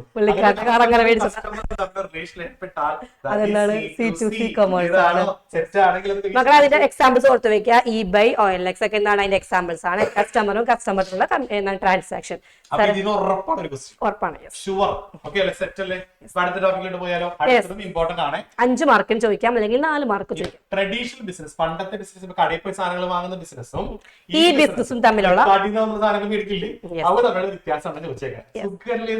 നിങ്ങൾക്ക് അറിയാലോ അല്ലെ? ഫോം ചെയ്യാൻ ട്രഡീഷണൽ ബിസിനസ് ഒരു കടയൊക്കെ നമുക്ക് ഇടണമെങ്കിൽ ഭയങ്കര സ്ഥലം കണ്ടുപിടിക്കണം, പുള്ളിക്കാരൻ കണ്ടെത്തണം, ഡിഫിക്കൽട്ട് ആണ്, ഷോപ്പ് വേണം, ആളുകൾ വേണം, എന്തൊക്കെ ബുദ്ധിമുട്ട് ഒരു ബിസിനസ് തുടങ്ങാനായിട്ട്. ഈ ബിസിനസ്സോ സിമ്പിൾ ആണ്, ജസ്റ്റ് ഒരു സിസ്റ്റം അല്ലെ, ഒരു വെയർ ഹൗസിലേക്ക് സ്റ്റാർട്ട് ചെയ്യാൻ പറ്റും. ഈ കടയിൽ ആളില്ലാതെ കട വെറുതെ തുറന്നിട്ട് കാര്യമുണ്ടോ? ഇല്ല, ഫിസിക്കൽ പ്രസൻസ് ആവശ്യമാണ്. ഇവിടെയാണെങ്കിലോ ഫിസിക്കൽ പ്രസൻസ് വേണ്ട, നമുക്ക് ആവശ്യമുള്ളത് പർച്ചേസ് ചെയ്യാം.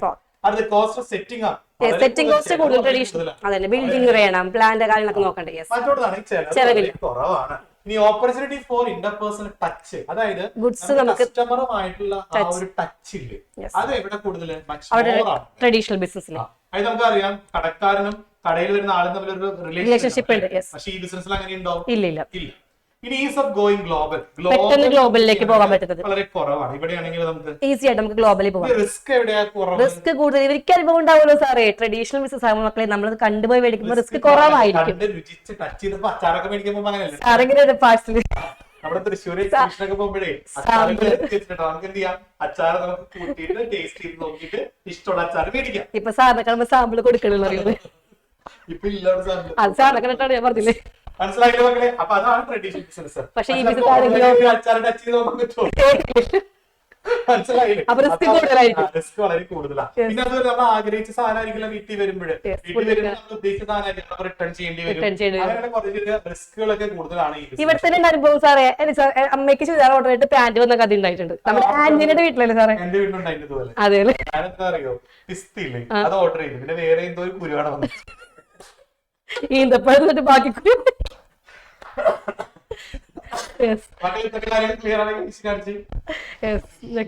ബെനിഫിറ്റിലേക്ക് പോകാൻ. ഈ ബിസിനസിന്റെ ബെനിഫിറ്റ്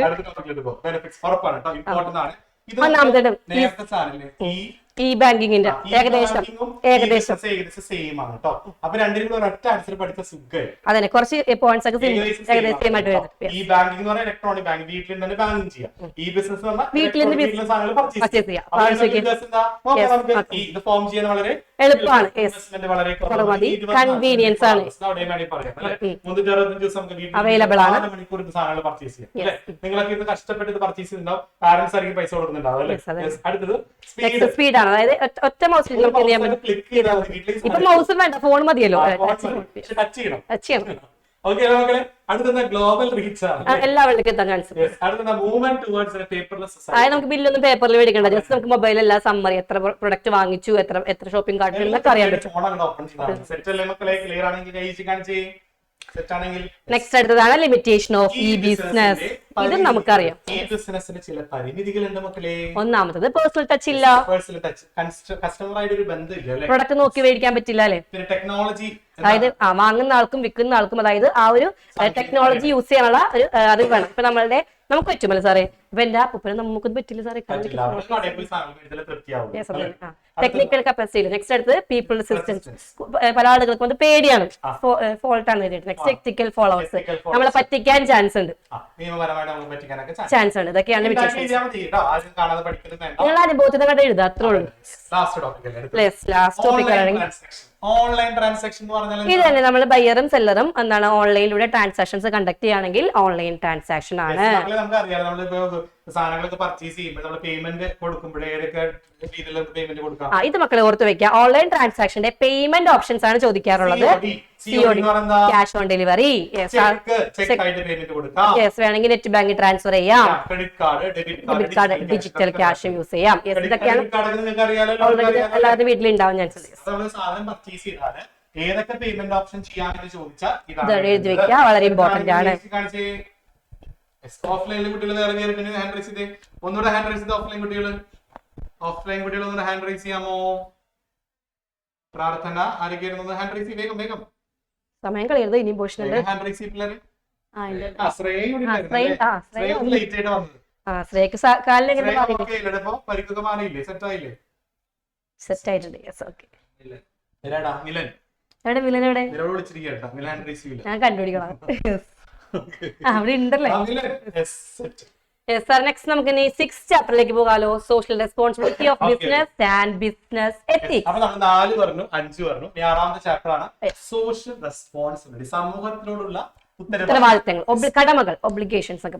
നമുക്ക് നോക്കാം എന്താണ് സോഷ്യൽ റെസ്പോൺസിബിലിറ്റി. മക്കൾ അതിൽ ആദ്യം തന്നെ ചോദിക്കുന്ന ക്വസ്റ്റൻ ആണ് സോഷ്യൽ റെസ്പോൺസിബിലിറ്റി മീൻസ് ബിസിനസ്മാന്റെ സമൂഹത്തിനോടുള്ള ഉത്തരവാദിത്തങ്ങളെയാണ് അല്ലെങ്കിൽ കടമകളെയാണ് എന്ത് പറയാ സോഷ്യൽ റെസ്പോൺസിബിലിറ്റി എന്ന് പറയാം. നമ്മുടെ സൊസൈറ്റിയോടുള്ള ആ ഒരു റെസ്പോൺസിബിലിറ്റി ഉണ്ട് അല്ലേ, അതിനെയാണ് സോഷ്യൽ റെസ്പോൺസിബിലിറ്റി എന്ന് പറയുന്നത്. നമുക്ക് അതിന്റെ ആർഗ്യുമെന്റ്സിലേക്ക് പോവാം. ഇതിൽ ആർഗ്യുമെന്റ്സ് മക്കളെ ക്വസ്റ്റ്യൻ ശ്രദ്ധിച്ച് വായിക്കണം. ഇതിന്റെ ആർഗ്യുമെന്റ്സ് 4 പോയിന്റ്സ് ചോദിക്കും, against that means favourable points ചോദിക്കും, എഗെയിൻസ്റ്റ് പോയിന്റ്സ് ചോദിക്കും. അപ്പൊ നിങ്ങൾ എന്ത് ചെയ്യാ, ഫേവറബിൾ ആയിട്ടുള്ള സാറിന് ഒരു ചായ കുടിക്കണം. സാറ് ചായയും പപ്സും കഴിച്ചോ. മക്കൾ ശ്രദ്ധിച്ചേ, ആർഗ്യുമെന്റ്സ് ഫോർ സോഷ്യൽ റെസ്പോൺസിബിലിറ്റി പറയുമ്പോൾ എന്താണ്, നമുക്ക് ഇവിടെ ആർഗ്യുമെന്റ്സിൽ എഗെയിൻസ്റ്റ് പോയിന്റ്സ് ഉണ്ട്, ഫേവറബിൾ പോയിന്റ്സ് ഉണ്ട്. ഫേവറബിൾ എന്ന് വെച്ചാൽ എന്താണ്, നമുക്ക് സോഷ്യൽ റെസ്പോൺസിബിലിറ്റി വേണമെന്ന് പറയുന്ന പോയിന്റ്സ് ആണ്. നമുക്ക് ഒരു കാര്യം ചെയ്യണം, ക്വസ്റ്റ്യൻ പേപ്പർ കിട്ടുമ്പോൾ ആൻസർ ക്വസ്റ്റ്യൻസ് കൃത്യമായിട്ട് വായിക്കുക. ആർഗ്യുമെന്റ്സ് ഫേവറബിൾ ചോദിക്കുമ്പോൾ എഗെയിൻസ്റ്റ് ചെയ്ത് വെക്കരുത് കേട്ടോ. ഫസ്റ്റ് നോക്കിയേ, justification of existence and growth. അതായത് ബിസിനസ്സിന് എക്സിസ്റ്റൻസും ഗ്രോത്തും വേണമെങ്കിൽ റെസ്പോൺസിബിലിറ്റി വേണം. അതേപോലെ ലോങ് ടേമിലേക്ക് ബിസിനസ് കൊണ്ടുപോകണമെങ്കിൽ സോഷ്യൽ റെസ്പോൺസിബിലിറ്റി വേണം. ബിസിനസിന് ഗവൺമെന്റിന്റെ റെഗുലേഷൻസ് ഒഴിവാക്കാനായിട്ട് സോഷ്യൽ റെസ്പോൺസിബിലിറ്റി വേണം. അതേപോലെ സൊസൈറ്റി മെയിൻറ്റെയിൻ ചെയ്ത് കൊണ്ടുപോകാൻ റെസ്പോൺസിബിലിറ്റി വേണം. അതുപോലെ എന്താണ്, ബിസിനസിന് ബിസിനസ് ചെയ്യാൻ ബെറ്റർ എൻവിയോൺമെന്റും എന്ത് വേണം, സോഷ്യൽ റെസ്പോൺസിബിലിറ്റി വേണം. ക്ലിയർ ആണെന്ന് കൈവശിക്കാൻ. സോ മക്കൾ നിർബന്ധമായിട്ടും ഒരു 4 or 5 പോയിന്റ്സ് പഠിച്ചു വെക്കുക, ഷുവർ ആയിട്ടും ചോദിക്കും. ഇനി നമ്മൾ പഠിക്കാൻ പോകുന്നത് ആർഗ്യുമെന്റ്സ് അഗെയിൻസ്റ്റ് സോഷ്യൽ റെസ്പോൺസിബിലിറ്റി.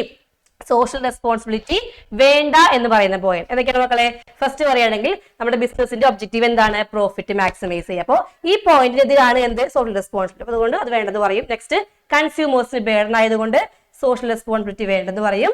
അതേപോലെ എന്താണ്, ബിസിനസ് മാന് സോഷ്യൽ പ്രോബ്ലംസ് സോൾവ് ചെയ്യാനുള്ള സ്കിൽ ഇല്ലാത്തത് കൊണ്ടും സോഷ്യൽ റെസ്പോൺസിബിലിറ്റി വേണ്ടെന്ന് പറയും. അതേപോലെ എന്താണ്, പബ്ലിക് സപ്പോർട്ട് കുറയുന്നത് കൊണ്ടും എന്ത് പറയും, സോഷ്യൽ റെസ്പോൺസിബിലിറ്റി വേണ്ടെന്ന് പറയും. അപ്പൊ നിങ്ങൾ ക്വസ്റ്റ്യൻ ശ്രദ്ധിച്ചു വായിക്കുക. എഗെയിൻസ്റ്റ് പോയിന്റ് ചോദിച്ചാൽ നിങ്ങൾ ഈ പോയിന്റ്സ് എഴുതി വെക്കുക, അല്ലെങ്കിൽ അൺഫേവറബിൾ പോയിന്റ്സ് ചോദിച്ചാൽ നിങ്ങൾ ഈ പോയിന്റ് എഴുതി വെക്കുക. ഫേവറബിൾ ചോദിച്ചാൽ നിങ്ങൾ എന്ത് ചെയ്താ, മറ്റേ പോയിന്റ്സ് ചെയ്താ. ക്ലിയർ ആണെങ്കിൽ കൈവശിക്കാൻ ഓക്കെ ആണെങ്കിൽ 4 പോയിന്റ്സ് പഠിച്ചോളണേ. നെക്സ്റ്റ് മക്കളെ, അടുത്ത ഇമ്പോർട്ടന്റ് പോർഷൻ ആണ് കൈൻഡ്സ് ഓഫ് സോഷ്യൽ റെസ്പോൺസിബിലിറ്റി. നമുക്ക് 4 ടൈപ്പ് റെസ്പോൺസിബിലിറ്റി ഉണ്ട്. ഏതൊക്കെയാണ്? എക്കണോമിക് റെസ്പോൺസിബിലിറ്റി, ലീഗൽ റെസ്പോൺസിബിലിറ്റി, എത്തിക്കൽ റെസ്പോൺസിബിലിറ്റി, ഡിസ്ക്രിപ്ഷൻ റെസ്പോൺസിബിലിറ്റി. സെറ്റ് ആണെങ്കിൽ കൈവശിക്കാൻ ഓക്കെ ആണെങ്കിൽ എന്താ എക്കണോമിക് റെസ്പോൺസിബിലിറ്റി? അതായത് ഗുഡ്സ് നമ്മൾ വാങ്ങിയിട്ട് ഒരു പ്രോഫിറ്റിൽ വിൽക്കാം അല്ലെ. കൺസ്യൂമേഴ്സിന് നമ്മൾ ഗുഡ്സ് പ്രൊഡ്യൂസ് ചെയ്ത് ഒരു പ്രോഫിറ്റിൽ വിൽക്കുകയാണെങ്കിൽ അത് ബിസിനസിന്റെ എക്കണോമിക് റെസ്പോൺസിബിലിറ്റി ആണ്. സെറ്റ് ആണ് കൈവശിക്കാൻ ഓക്കെ ആണെങ്കിൽ മക്കൾ ഇത് മാച്ച് ദ ഫോളോയിങ് ചോദിക്കും കേട്ടോ. എന്താണ് ഗുഡ്സ് പ്രൊഡ്യൂസ് ചെയ്ത് പ്രോഫിറ്റിൽ വിൽക്കുകയാണെങ്കിൽ എക്കണോമിക് റെസ്പോൺസിബിലിറ്റി. എന്താണ് ലീഗൽ റെസ്പോൺസിബിലിറ്റി? അതായത് ലോ പറയുന്ന ഒരു കൺട്രിയുടെ ലോ അനുസരിച്ച് നമ്മൾ ബിസിനസ് ചെയ്യുകയാണെങ്കിലോ അത് ലീഗൽ റെസ്പോൺസിബിലിറ്റി ആണ്. അപ്പൊ മക്കൾ ഓർത്ത് വെക്കുക, ഒരു കൺട്രിയുടെ നിയമം അനുസരിച്ച് നമ്മൾ ബിസിനസ് ചെയ്താൽ അത് ലീഗൽ റെസ്പോൺസിബിലിറ്റി ആണ്. നെക്സ്റ്റ് ആണ് എന്ത്? എത്തിക്കൽ റെസ്പോൺസിബിലിറ്റി. ദാറ്റ് മീൻസ് നമ്മൾ ബിസിനസ് ചെയ്യുമ്പോൾ എന്ത് ചെയ്യാം, എത്തിക്കലായിട്ട്, അതായത് നമ്മുടെ ബിസിനസ്സിൽ മോറൽ പ്രിൻസിപ്പിൾസ് ഉൾപ്പെടുത്തിയിട്ട് നമ്മൾ കാര്യങ്ങൾ ചെയ്യുകയാണെങ്കിൽ അത് എത്തിക്കൽ റെസ്പോൺസിബിലിറ്റി ആണ്. മക്കളെ എക്സാമ്പിൾ നോട്ട് ചെയ്യുക, എപ്പോഴും 1 വേർഡ് ചോദിക്കും. Respecting religious sentiments while advertisement ചെയ്യുന്ന സമയത്ത് നമ്മൾ റിലീജിയസ് സെന്റിമെന്റ്സിന് ഇമ്പോർട്ടൻസ് കൊടുത്താൽ അതെന്താണ്? എത്തിക്കൽ റെസ്പോൺസിബിലിറ്റി ആണ്. സെറ്റ് ആണ് കൈവശം കാണിച്ചേ. ഇത് എപ്പോഴും ചോദിക്കാറുണ്ട് കേട്ടോ. നെക്സ്റ്റ് അടുത്തതാണ് ഡിസ്ക്രിഷണറി റെസ്പോൺസിബിലിറ്റി. ഒരു ബിസിനസ്മാൻ സ്വന്തം ഒബ്ലിഗേഷൻ, സ്വന്തമായിട്ട് ഒരാളുടെയും പ്രേരണ ഇല്ലാണ്ട് നമ്മൾ ചെയ്യുകയാണെങ്കിൽ, വോളണ്ടറി ആയിട്ട് എന്തെങ്കിലും റെസ്പോൺസിബിലിറ്റി ചെയ്യുകയാണെങ്കിൽ അതാണ് എന്ത്? Discretionary responsibility. സെറ്റ് ആണ് കൈവശം കാണിച്ച് ഓക്കെ ആണെങ്കിൽ അതിന്റെ എക്സാമ്പിൾ നോക്കുക. ചാരിറ്റിക്ക് ഫണ്ട് കൊടുക്കുക. ഇപ്പൊ എക്സാമ്പിൾ പറയുകയാണെങ്കിൽ വയനാട് അല്ലെ, വയനാട് ദുരന്തമുണ്ടായി. അപ്പൊ എന്ത് കൊടുത്ത് കുറെ ബിസിനസ്മാൻ ഫണ്ട് കൊടുത്ത് സഹായിച്ചു. അപ്പൊ എന്തെങ്കിലും ചാരിറ്റിക്ക് ഫണ്ട് കൊടുക്കുക, എഡ്യൂക്കേഷന് ഫണ്ട് കൊടുക്കുക, നാച്ചുറൽ കലാമിറ്റീസിന് ഫണ്ട് കൊടുക്കുക. ഇതൊക്കെ ഡിസ്ക്രിഷണറി റെസ്പോൺസിബിലിറ്റി ആണ്. സെറ്റ് ആണ് കൈവശം കാണിച്ച് ഓക്കെ ആണെങ്കിൽ ഇത് മക്കളെ എന്തായാലും മാച്ച് ദ ഫോളോയിങ് പഠിച്ചു വെക്കുക. നെക്സ്റ്റ് നമ്മൾ ഇനി പോകുന്നത് നെക്സ്റ്റ് ടോപ്പിക്കിലേക്കാണ്. Social responsibility towards different interested group. നമ്മുടെ ബിസിനസ്സിന് ഒരുപാട് ഇൻട്രസ്റ്റഡ് ഗ്രൂപ്പിലെ ഏതൊക്കെയാണ് ഓർമ്മയുണ്ടോ മക്കളെ? ഏതൊക്കെ ഇൻട്രസ്റ്റഡ് ഗ്രൂപ്പ് ഉണ്ട്?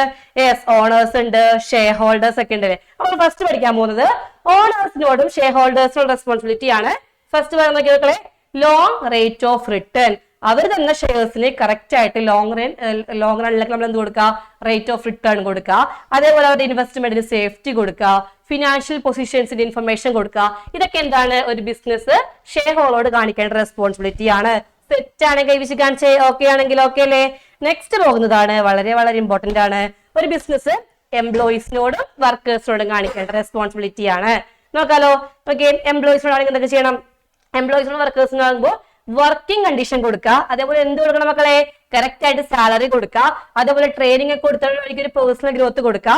അതേപോലെ എംപ്ലോയീസിനോട് എങ്ങനെ ഡീൽ ചെയ്യുക? ഫെയർ ആയിട്ട് ഡീൽ ചെയ്യുക. ഇതൊക്കെയാണ് എന്ത് ചെയ്യേണ്ടത്? എംപ്ലോയീസിനോട് കൊടുക്കേണ്ട റെസ്പോൺസിബിലിറ്റി. സെറ്റ് ആണ് കൈവശം കാണിച്ച് 4 പോയിന്റ് പഠിച്ചു വെക്കുക. ഇത് ചോദിക്കാൻ ചാൻസ് ഉള്ള ക്വസ്റ്റ്യൻ ആണ് കേട്ടോ. നെക്സ്റ്റ് പോകുന്നതാണ് റെസ്പോൺസിബിലിറ്റി ടുവേഴ്സ് കൺസ്യൂമേഴ്സ് ആണ്. യെസ്, കൺസ്യൂമേഴ്സിനോടുള്ള റെസ്പോൺസിബിലിറ്റി നോക്കാൻ എന്തൊക്കെയാണ്? ഇപ്പൊ കൺസ്യൂമർ നമുക്ക് എന്തൊക്കെ പറയാം? Yes, responsibility towards consumers employees ആണ് മക്കളെ ഏറ്റവും ഇമ്പോർട്ടന്റ് ആയിട്ട് പഠിക്കേണ്ടത്. കാരണം അതായിരിക്കും കൂടുതൽ ചോദിക്കുക. നമ്മുടെ കൺസ്യൂമർ ഉപഭോക്താവിനോടുള്ള ഉത്തരവാദിത്തങ്ങൾ എന്തൊക്കെയാണ്? നല്ല ക്വാളിറ്റിയിലും ക്വാണ്ടിറ്റിയിലും കൊടുക്കാം. ക്വാളിറ്റി എന്ന് പറഞ്ഞാൽ നല്ല ക്വാളിറ്റിയിലും കൊടുക്കണം, ക്വാണ്ടിറ്റിയിലും കൊടുക്കണം. ഓക്കെ അല്ലേ? ക്വാളിറ്റി നെക്സ്റ്റ് അധികമായിട്ട് പ്രൈസ് ചെയ്താൽ അഴിമതി പാടില്ലേ? പിന്നെ പ്രൊഡക്റ്റിനെ കുറിച്ചുള്ള ഇൻഫർമേഷൻ കറക്റ്റ് ഇൻഫർമേഷൻ കൺസ്യൂമേഴ്സിനോട് അറിയിച്ചിട്ടുണ്ടാവണം അല്ലേ? നെക്സ്റ്റ് അടുത്തതാണ് ഗവൺമെന്റിനോടും കമ്മ്യൂണിറ്റിയോടുള്ള റെസ്പോൺസിബിലിറ്റി. ഗവൺമെന്റിനോടും കമ്മ്യൂണിറ്റിയോടുള്ള ചില ഉത്തരവാദിത്തങ്ങൾ കമ്മ്യൂണിറ്റിക്ക് അല്ലെങ്കിൽ സൊസൈറ്റിന്ന് ചോദിക്കാണ് സാർ, ചോദിക്കാൻ ചാൻസ് നിയമങ്ങൾ എന്തൊക്കെയാണോ അതൊക്കെ നമ്മൾ പാലിക്കണം അല്ലെ? അപ്പൊ ഗവൺമെന്റിന്റെ ഉത്തരവാദിത്തമാണ്. പിന്നെ ടാക്സ് കറക്റ്റ് ആയിട്ട് കൃത്യമായിട്ട് ഗവൺമെന്റിലേക്ക് അടക്കണം. പിന്നെന്താ? സിറ്റിസൺ ആയിട്ട് അതായത് എക്കോ ഫ്രണ്ട്ലി ആയിട്ടൊക്കെ ബിസിനസ് ഒക്കെ ചെയ്യാം, പിന്നെ തൊഴിലവസരങ്ങൾ സൃഷ്ടിക്കാം. യെസ്, എംപ്ലോയി ഓപ്പർച്യൂണിറ്റീസ് കൊടുക്കണം സൊസൈറ്റിക്ക് വേണ്ടിയിട്ട്. Yes, okay. യെസ്, കൺഫ്യൂഷൻ ആയതൊക്കെയാണ്. Yes, okay. അപ്പൊ റെസ്പോൺസിബിലിറ്റി കംപ്ലീറ്റ് കഴിഞ്ഞിട്ടുണ്ട്. നെക്സ്റ്റ് പോകുന്നത് ടൈപ്സ് ഓഫ് പൊല്യൂഷനിലേക്കാണ്. പൊല്യൂഷൻ നമുക്ക് ഓൾറെഡി അറിയാലോ. നമ്മുടെ എൻവിയോൺമെന്റിനെ എന്താണ് മലിനമാക്കുകയാണെങ്കിൽ അതാണ് ബിസിനസ്മാൻ ബിസിനസ് ചെയ്യുമ്പോഴുള്ള മലിനീകരണം ഉണ്ടാവാം. എയർ പൊല്യൂഷൻ ഉണ്ട്, വാട്ടർ പൊല്യൂഷൻ ഉണ്ട്, ലാൻഡ് പൊല്യൂഷൻ ഉണ്ട്, നോയിസ് പൊല്യൂഷൻ ഉണ്ട്. എയർ പൊല്യൂഷൻ നമ്മൾ ഫാക്ടറിയിലേക്ക് അല്ലെങ്കിൽ വെഹിക്കിൾസിന്റെ ഒക്കെ പുക അല്ലെ, എയർ കാർബൺ ഡൈ ഓക്സൈഡ് അങ്ങനത്തെ വാതകങ്ങളൊക്കെ പുറത്ത് വിട്ടിട്ട് എയറിന്റെ ക്വാളിറ്റി നശിപ്പിക്കാം. അതാണ് എന്ത്? Air pollution. വാട്ടർ നമ്മള് ജലമലിനീകരണം. യെസ്, എന്തെങ്കിലും വേസ്റ്റുകളൊക്കെ തുറന്നുവിടാം, റിവേഴ്സിലൊക്കെ തുറന്നുവിടാം. നെക്സ്റ്റ് ലാൻഡ് ആണെങ്കിൽ സോളിഡ് ആയിട്ടുള്ള വേസ്റ്റുകളൊക്കെ നമ്മൾ മണ്ണിൽ നിക്ഷേപിക്കാം. നെക്സ്റ്റ് നോയിസ് പൊല്യൂഷൻ, അതായത് ഡിസർബിൾ ഓടിച്ച് പോകുമ്പോൾ ഭയങ്കര ഒച്ച ഉണ്ടാവും. അങ്ങനെ വാഹനങ്ങളിൽ നിന്നൊക്കെ ഒരു ഒച്ച. Noise pollution. സെറ്റ് അല്ലേ മക്കളെ? ഓക്കെ അല്ലേ? എത്തിക്സ് എന്താണ് ശരി, എന്താണ് തെറ്റ്, ഏതാണ് ശരി?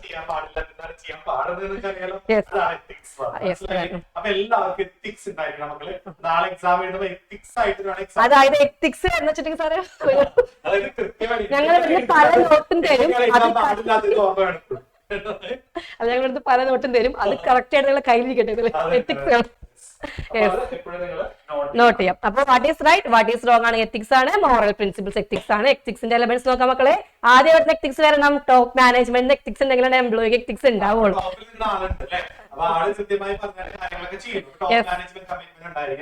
നെക്സ്റ്റ് അടുത്തത് പബ്ലിക്കേഷൻ. എത്തിക്സിന്റെ കോഡ് നമ്മൾ പബ്ലിഷ് ചെയ്യണം. അതുപോലെ തന്നെ എത്തിക്സ് എവിടെയെങ്കിലും വയലേറ്റ് ചെയ്യുമ്പോൾ കംപ്ലൈന്റ് ചെയ്യാനുള്ള ഒരു മെക്കാനിസം വേണം. അതുപോലെ എല്ലാ എംപ്ലോയീസിന്റെ ഇടയിലും എത്തിക്സ് വേണം. എത്തിക്സിന്റെ ടോട്ടൽ റിസൾട്ട് നമ്മുടെ ബിസിനസ് ഓർഗനൈസേഷൻ എത്തിക്സിലാണോ എന്ന് നമ്മൾ മെഷർ ചെയ്യണം. ഇതൊക്കെയാണ് എത്തിക്സിന്റെ എലമെന്റ്സ്. അത് പഠിച്ചു വയ്ക്കാം. ഇത്രയും കാര്യങ്ങൾ ക്ലിയർ ആണ്. നമ്മുടെ 6th ചാപ്റ്റർ കഴിഞ്ഞു. ഏറ്റവും അടിപൊളിയായിട്ട് എനിക്ക് ഏറ്റവും ഇഷ്ടപ്പെട്ട വേറൊരു ചാപ്റ്റർ ആണ് formation of company. Company form ചെയ്യുന്നത് കേട്ടോ. അപ്പൊ അതിലേക്കാണ് എങ്ങനെയാണ് ഒരു കമ്പനി ഫോം ചെയ്യുക? സിമ്പിൾ ആണ്. 4 സ്റ്റെപ്പ് ഉണ്ട്. Yes, 4 step. ചിലപ്പോ എക്സാമിന് ഇതിൽ ഏതാ സ്റ്റെപ്പ് അല്ലാത്തതൊക്കെ ചോദിക്കും. യെസ്, അപ്പൊ അവിടെ ഒരു തിങ്സ് പറഞ്ഞുതരാം. അതായത് PISC കോഡ് പഠിച്ചിട്ടുണ്ട്. PASC PSC 1 3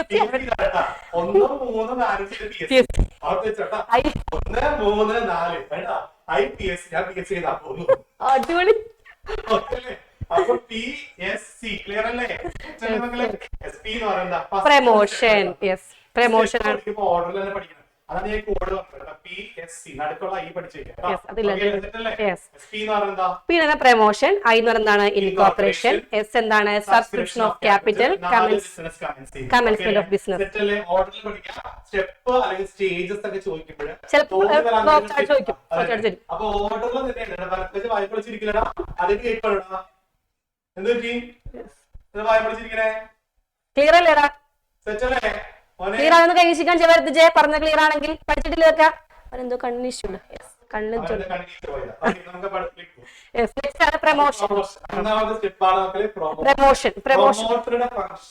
അതിന് മുൻപ് ചോദിക്കും.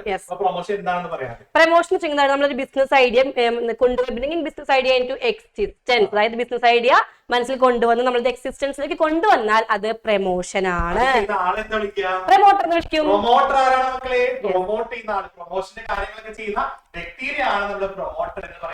ഒരു ബിസിനസിന്റെ വളരെ ഇമ്പോർട്ടന്റ് ഫങ്ഷൻസ് ആണ് അല്ലെ മക്കളെ? ഇത് എക്സാമിന് ഷുവർ.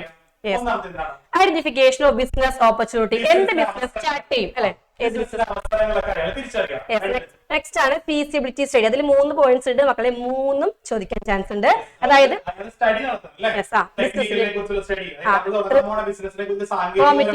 റോ മെറ്റീരിയൽസ് കിട്ടോ, ഇൻപുട്സ് കിട്ടോ, ഇനി ഫിനാൻഷ്യൽ ആണെങ്കിൽ തുടങ്ങാൻ പോകുന്ന ബിസിനസിന് പൈസ കിട്ടോ, അതേപോലെ എക്കണോമിക്കലാണെങ്കിൽ പ്രോഫിറ്റബിൾ ആകോ അല്ലെങ്കിൽ നോൺ പ്രോഫിറ്റബിൾ ആകോ എന്നൊക്കെ നോക്കണം. നെക്സ്റ്റ് അടുത്തതാണെങ്കിൽ അതായത് നമുക്ക് ബിസിനസ്സിൽ നമ്മുടെ പേര് അല്ലെ, നമ്മുടെ ബിസിനസിന്റെ പേര് നമ്മുടെ മനസ്സിൽ വേണം അല്ലെ. എക്സിസ്റ്റിംഗ് ബിസിനസിന്റെ നെയിം ആകാൻ പാടില്ല, അല്ലെങ്കിൽ നാഷണൽ ഹീറോസുമായിട്ട് ബന്ധം ഉണ്ടാകാൻ പാടില്ല. അതൊക്കെ നെയിം അപ്രൂവൽ വരുന്ന കാര്യങ്ങളാണ്. ബോർഡ് ഓഫ് ഡയറക്ടേഴ്സ് ആകാൻ ആഗ്രഹിക്കുന്ന ആളുകളെ നേരത്തെ കണ്ടുപിടിച്ച് അവരുടെ സൈൻ ഒക്കെ മേടിച്ച് വെക്കാം. അതായത് നമ്മുടെ ബിസിനസ്സിന് വേണ്ട ഓഡിറ്റേഴ്സ്, ബാങ്കേഴ്സ് അവരൊക്കെ നമ്മൾ അപ്പോയിന്റ് ചെയ്ത് വെക്കാം. ഈ രജിസ്ട്രേഷന് വേണ്ടിയിട്ട് കുറച്ച് ഇമ്പോർട്ടന്റ് ഡോക്യുമെന്റ്സ് അത് നമ്മൾ ലാസ്റ്റ് പറയുന്നുണ്ട്. ആ ഡോക്യുമെന്റ്സ് പ്രിപ്പയർ ചെയ്യാം. നെക്സ്റ്റ് ടോപ്പിക് ആണ് മെമ്മോറാണ്ടം. മക്കളെ ശ്രദ്ധിച്ചിരിക്കുക, ചെടിയൊക്കെ തുറന്നു പിടിക്കുക അല്ലെ സാർ?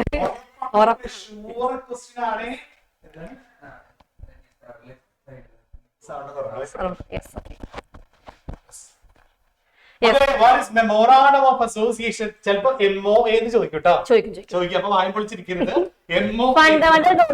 ചോദിക്കും. ടീച്ചർ പഠിപ്പിച്ചിട്ടില്ലല്ലോ. അതുകൊണ്ട് പറ. MOA എന്താണ്? MOA എന്ന് പറഞ്ഞാൽ മെമ്മോറാണ്ടം ഓഫ് അസോസിയേഷൻ. ഓക്കെ ആണ് കഴിച്ച് കാണിച്ചേ. അതുപോലെ വേറെ ഉണ്ട് കേട്ടോ, അത് പറയാം. എന്താണ് മെമ്മോറാണ്ടം ഓഫ് അസോസിയേഷൻ? അതായത് ഒരു കമ്പനിയുടെ പവർ എന്താണ്, അല്ലെങ്കിൽ കമ്പനിയുടെ ഒബ്ജക്റ്റീവ് എന്താണ്, കമ്പനിയുടെ ഔട്ട്സൈഡും കമ്പനി തമ്മിലുള്ള റിലേഷൻഷിപ്പ് എന്താണ്, അപ്പൊ എല്ലാ കാര്യങ്ങളും പറയുന്ന ഒരു മെയിൻ ഇമ്പോർട്ടന്റ് ഡോക്യുമെന്റ് ആണ്. കമ്പനിയുടെ പവറുകൾ, കമ്പനിയുടെ പവർ, കമ്പനി ഒബ്ജക്റ്റീവ്, ബന്ധം, ഇതൊക്കെ കാണിക്കുന്ന ഒരു ഇമ്പോർട്ടന്റ് ഡോക്യുമെന്റ് ഏതാണെന്ന് ചോദിച്ചാൽ മെമ്മോറാണ്ടം ഓഫ് അസോസിയേഷൻ ആണ്. പിന്നെ 2 ചെല്ലപ്പേരുകളില്ല സാറി, അത് പഠിച്ചിട്ടുണ്ടോ?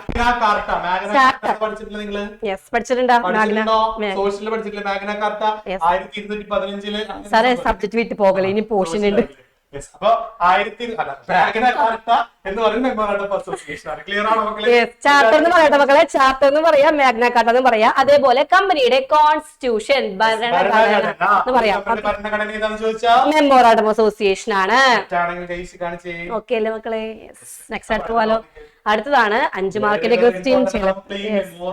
അസോസിയേഷന്റെ ഡോക്യുമെന്റ് അതിൽ എഴുതിയിരിക്കുന്ന കണ്ടന്റുകൾ ഏതാണ് ചിലപ്പോൾ ചോദിക്കട്ടെ. ക്ലോസുകൾ ചോദിക്കും. എത്ര ക്ലോസ് ഉണ്ട്? 6 ക്ലോസ് ഉണ്ട്.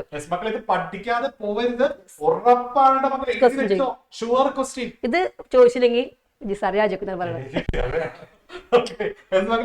പക്ഷെ മക്കളെ ചോദിച്ചിട്ടുണ്ടാവും, നിങ്ങൾ മേടിക്കണം. ഒന്നാമത്തെ ക്ലോസ് ഇതാണ്. മസ്റ്റ് ആയിട്ട് മെമ്മോറാണ്ടം ഓഫ് അസോസിയേഷനില് കമ്പനിയുടെ എന്ത് കാണിക്കണം? നെയിമിനെ കുറിച്ച് പറയണം അല്ലെ. പ്രൈവറ്റ് ലിമിറ്റഡ് ആണെങ്കിൽ പ്രൈവറ്റ് ലിമിറ്റഡ് എന്ന് വേണം. പബ്ലിക് ആണെങ്കിൽ വെറും ലിമിറ്റഡ്, പ്രൈവറ്റ് ആണെങ്കിൽ പി ലിമിറ്റഡ്. നമ്മുടെ വിന്നേഴ്സ് കൊടുക്കുക, winners coaching private limited. P limited കണ്ടിട്ടില്ല, അത് പ്രൈവറ്റ് ആണ്. വെറും ലിമിറ്റഡ് ആണെങ്കിലും പബ്ലിക് ആണ്. അപ്പൊ ഇത് കൃത്യമായിട്ട് നമ്മുടെ കമ്പനിയുടെ പേര് പ്രതിപാദിക്കുന്ന ക്ലോസ് ആണ് നെയിം ക്ലോസ് പറയുന്നത്. ഇംഗ്ലീഷിൽ എഴുതാൻ കിട്ടില്ല, മലയാളത്തിൽ കമ്പനിയുടെ നെയിം പറയുന്ന ക്ലോസ്. Situation close. എന്താ സിറ്റുവേഷൻ ക്ലോസ്? സിറ്റുവേഷൻ ക്ലോസ് അല്ലെങ്കിൽ ഡൊമിസിൽ ക്ലോസ് അല്ലെങ്കിൽ രജിസ്റ്റേർഡ് ഓഫീസ് ക്ലോസ് എന്ന് പറയാം. കമ്പനിയുടെ രജിസ്റ്റർ ചെയ്യുന്ന അതിന്റെ സ്റ്റേറ്റ് എവിടെയാണ്, അത് കൃത്യമായിട്ട് പ്രതിപാദിക്കുന്ന ക്ലോസ് ആണ് സിറ്റുവേഷൻ ക്ലോസ്. എവിടെ സിറ്റുവേറ്റ് ചെയ്തിരിക്കുന്നത്, ഇതാണ് സ്ഥലം. അതാണ് അത്രയും. ഒബ്ജക്റ്റ് പറ കമ്പനിയുടെ ലക്ഷ്യം, എന്തിന് കമ്പനി ഫോം ചെയ്തു അല്ലെ.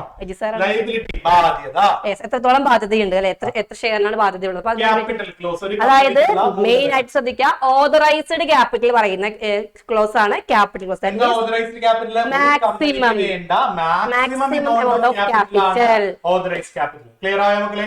ഒരു കമ്പനിക്ക് വേണ്ട മൊത്തം എമൗണ്ട് ഓഫ് മൂലധനം ഇല്ലേ, അത് കൃത്യമായിട്ട് പ്രതിപാദിക്കുന്ന ക്ലോസ് ഏതാണ്? ക്യാപിറ്റൽ ക്ലോസ് ആണ്. അസോസിയേഷൻ നമ്മുടെ കമ്പനി എന്തിനാ, നമ്മള് ബോർഡ് ഓഫ് ഡയറക്ടേഴ്സ് ആയിട്ട് നമ്മൾ കുറച്ച് വന്നിട്ടില്ലേ, അപ്പൊ അവരെ കുറിച്ചുള്ള കാര്യങ്ങൾ അവർ സൈൻ ചെയ്യാൻ ആഗ്രഹിക്കുന്നുണ്ട് അല്ലെങ്കിൽ അവർ ബോർഡ് ഓഫ് ഡയറക്ടേഴ്സ് ആയിട്ടുണ്ട്. അപ്പൊ ആ കാര്യങ്ങൾ പറയുന്ന ക്ലോസ് ആണ് association close. Memorandum of association കഴിഞ്ഞു മക്കളെ. 6 ക്ലോസ്. എനർജി പോരാ, എനർജി ഉണ്ടെങ്കിൽ അടുത്ത് പറഞ്ഞല്ലോ. 80 മാർക്ക് മേടിക്കണ്ടേ. നെക്സ്റ്റ് ആണ് ആർട്ടിക്കിൾസ് ഓഫ് അസോസിയേഷൻ. മെമ്മോറാണ്ടോ ആർട്ടിക്കിൾസ് തമ്മിൽ മിക്സ് ആയി പോവരുത്. മെമ്മോറാണ്ടത്തിൽ പവറും ഔട്ട്സൈഡറുമായിട്ടുള്ള റിലേഷൻ ആണ് കാണിക്കുക. ആർട്ടിക്കിൾസിൽ എന്താ കാണിക്കുക? നമ്മുടെ മാനേജ്മെന്റിന്റെ ഡ്യൂട്ടീസും റൈറ്റും എന്തൊക്കെയാന്ന് പറയും. ഒരു മാനേജ്മെന്റ് അല്ലെങ്കിൽ ബോർഡ് ഓഫ് ഡയറക്ടേഴ്സ് ഇല്ലേ, അവിടെ ബോർഡ് ഓഫ് ഡയറക്ടേഴ്സ് നമ്മൾ ഓരോരുത്തർ നമ്മൾ തീരുമാനിച്ചിട്ടുണ്ടാവില്ലേ, അപ്പൊ അവർക്കും അതുപോലെ മാനേജ്മെന്റിനും ഉള്ള ഡ്യൂട്ടീസ് റൈറ്റ് ചെയ്യണം, എന്തൊക്കെ റെസ്പോൺസിബിലിറ്റി എന്തൊക്കെയാണ് എന്നുള്ളതൊക്കെ കൃത്യമായിട്ട് എഴുതി വെച്ചിട്ടുള്ള ഒരു ഡോക്യുമെന്റ് ആണ് ആർട്ടിക്കിൾ ഓഫ് അസോസിയേഷൻ. ചോദിച്ചാൽ ഏതാ? ആർട്ടിക്കിൾ ഓഫ് അസോസിയേഷൻ എഴുതി വെക്കാം, നമ്മുടെ മെമ്മോറാണ്ടം എഴുതി വെക്കാം. ചാർട്ടർ മെമ്മോറാണ്ടം ബൈലോ ഏതാണ്? Article association. ഓക്കെ ആണെങ്കിൽ കഴിച്ച് കാണിച്ചേ. റൂൾസ് ആൻഡ് റെഗുലേഷൻസ് അല്ലെ, ഒരു ബിസിനസ് മാനേജ്മെന്റിനുള്ള ആ റൂൾസ് റെഗുലേഷൻസ് എന്തൊക്കെയാണ് കൃത്യമായിട്ട് ഡിഫറൻസ് പഠിക്കാം. അപ്പൊ ഒറ്റയടിക്കെല്ലാം കിട്ടും. സർവേ കാണിച്ചു. ചിലപ്പോ ഇതായിരിക്കും 5 മാർക്കിന് ചോദിക്കാം, തോന്നുന്ന 5 മാർക്കിന് ചിലപ്പോൾ ചോദിക്കാൻ ചാൻസ് ഉണ്ട്. നോക്കാം മക്കളെ. ഇത് ചാർട്ടർ ആണ്, ഇത് ബൈലോ ആണ്, ഇത് ഫണ്ടമെന്റൽ മെയിൻ ഡോക്യുമെന്റ് ആണ്, ഇത് സബ്സിഡിയറി ആണ്. അടുത്തത് relation between company and outsider. കമ്പനിയും പുറത്തുള്ള ആൾ തമ്മിലുള്ള ബന്ധമാണ്. ഇതാണെങ്കിലോ കമ്പനി മെമ്പേഴ്സ് തമ്മിലുള്ള ബന്ധമാണ്. ഇതെന്താ കമ്പൽസറി ആണ് മക്കളെ. മസ്റ്റ് ആയിട്ട് ഇത് കമ്പൽസറി ആയിട്ട് എന്ത് വേണം? പക്ഷെ ആർട്ടിക്കിൾസോ കമ്പൽസറി അല്ല. Alteration is difficult. മെമ്മോറാണ്ടം നമ്മൾ ഉണ്ടാക്കി വെച്ച് കഴിഞ്ഞാല് അതിന് ഓൾട്ടർ ചെയ്യാൻ കൊടുക്കാറ്. ഡ്രസ്സൊക്കെ ഓൾട്ടർ ചെയ്യാൻ കൊടുക്കാറില്ലേ മക്കളെ? കൊടുക്കാറുണ്ട് ഓൾട്ടർ ചെയ്യാൻ, ഡ്രസ് ഓൾട്ടർ ചെയ്യാൻ കൊടുക്കാറില്ലേ? പക്ഷെ മെമ്മോറാണ്ടം ഓൾട്ടർ ചെയ്യാൻ ബുദ്ധിമുട്ടാണ്. മനസ്സിലായില്ലേ? അത് സ്റ്റാർട്ടിംഗ് എങ്ങനെ ഉണ്ടാക്കി വെച്ചാൽ അതുപോലെ തന്നെ മുന്നോട്ട് കൊണ്ടുപോകാൻ പറ്റുള്ളൂ. പക്ഷെ ഇതാണെങ്കിലോ ഈസി ആയിട്ട് നമുക്ക് ഒരു സ്പെഷ്യൽ റെസൊല്യൂഷൻ പ്രത്യേക പ്രമേയമൊക്കെ പാസ്സാക്കി ഓൾട്ടർ ചെയ്യാം. ക്ലിയർ ആയോ? ബോർഡ് ഓഫ് ജനറൽ മീറ്റിംഗിലൊക്കെ വലിയ പ്രത്യേക പ്രമേയമൊക്കെ പാസ്സാക്കി നമുക്ക് വേണമെങ്കിൽ മാറ്റാം. ഇനി defined objective of the company. കമ്പനിയുടെ ലക്ഷ്യമാണ് ഇവിടെ കാണിക്കുന്നത്. ഇവിടെയാണെങ്കിലോ കമ്പനിയുടെ റൂൾസ്, മാനേജ്മെന്റ് എങ്ങനെ വർക്ക് ചെയ്യും, റൂൾസ് ഓക്കെ അല്ലേ മക്കളെ? ഈ PDF നിങ്ങൾക്ക് വേണോ? എത്ര പേർക്ക് വേണം? അതുപോലെ ക്വസ്റ്റ്യൻസ് വേണോ അല്ലേ? ചാപ്റ്ററിൽ എത്ര പേർക്ക് വേണം? 100 തരാം. ഒരു 100 പേര് 100 തരാം. സാറ് വേണം അല്ലേ?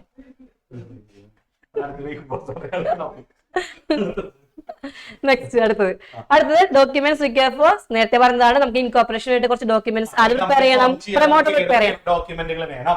ഓൾറെഡി നമ്മൾ 2 ഡോക്യുമെന്റ് പഠിച്ചു. Memorandum of association, article of association, പിന്നെ ഡയറക്ടേഴ്സ് ആകാൻ പോകുന്ന ആളുകളുടെ സമ്മതപത്രം, പിന്നെ എന്താണ് എന്തെങ്കിലും മാനേജിംഗ് ഡയറക്ടർ ഒക്കെ ഉണ്ടെങ്കിൽ അവരുടെ എഗ്രിമെന്റ്, അതേപോലെ സ്റ്റാറ്റ്യൂട്ടറി ഡിക്ലറേഷൻ, എല്ലാ കാര്യങ്ങളും കംപ്ലീറ്റ് പേയ്മെന്റ് ഓഫീസ്. ഇത്രയുണ്ടെങ്കിൽ നമുക്ക് എന്ത് ചെയ്യാം, കമ്പനി ഫോം ചെയ്യാം. അടുത്താണ് OPC. ചിലപ്പോൾ 1 മാർക്കിന് വേണമെങ്കിൽ ചോദിക്കാം. 1 person company. One person company means Abhinav Mehta. Okay, thank you so much. According to section 2 subsection 62, one person company means a company which has only one person as a member. ഒരു person മാത്രം member ആയ കമ്പനിയുടെ പേര് ഇതിനുണ്ടോ? ഒരു person മാത്രം member ആയ കമ്പനിയെ വിളിക്കുന്ന പേരാണ് വൺ പേഴ്സൺ കമ്പനി. സിമ്പിൾ. അപ്പൊ അതിന്റെ privileges of one person company എന്തൊക്കെയാണ്? നമുക്ക് ആനുവൽ മീറ്റിംഗ് വേണ്ട, പിന്നെ അതുപോലെ ഡയറക്ടേഴ്സ് ഒരാൾ മതി, അതുപോലെ വേറെ പ്രത്യേകിച്ച് ഡയറക്ടർ ഒന്നും വേണ്ട. നെക്സ്റ്റ് മക്കളെ ശ്രദ്ധിച്ചു പഠിക്കുക. ഇമ്പോർട്ടന്റ് ക്വസ്റ്റ്യൻ 2 മാർക്ക് ക്വസ്റ്റ്യൻ ആയിരിക്കും അല്ലെ. പ്രോസ്പെക്ടസ്, അതായത് നമ്മളിപ്പോ കമ്പനിയുടെ ഷെയർസും അതുപോലെ ഡിബഞ്ചേഴ്സും അതുപോലെ മറ്റു ബോൺസുകളും വിൽക്കാനുണ്ടെന്ന് പറഞ്ഞിട്ട് നമ്മൾ പബ്ലിക്കിനെ ക്ഷണിക്കുന്ന ആ ഒരു എന്താണ് ഇൻവിറ്റേഷൻ അല്ലെ. കല്യാണത്തിന് പോകും ക്ഷണിക്കട്ട് കിട്ടിയിട്ട്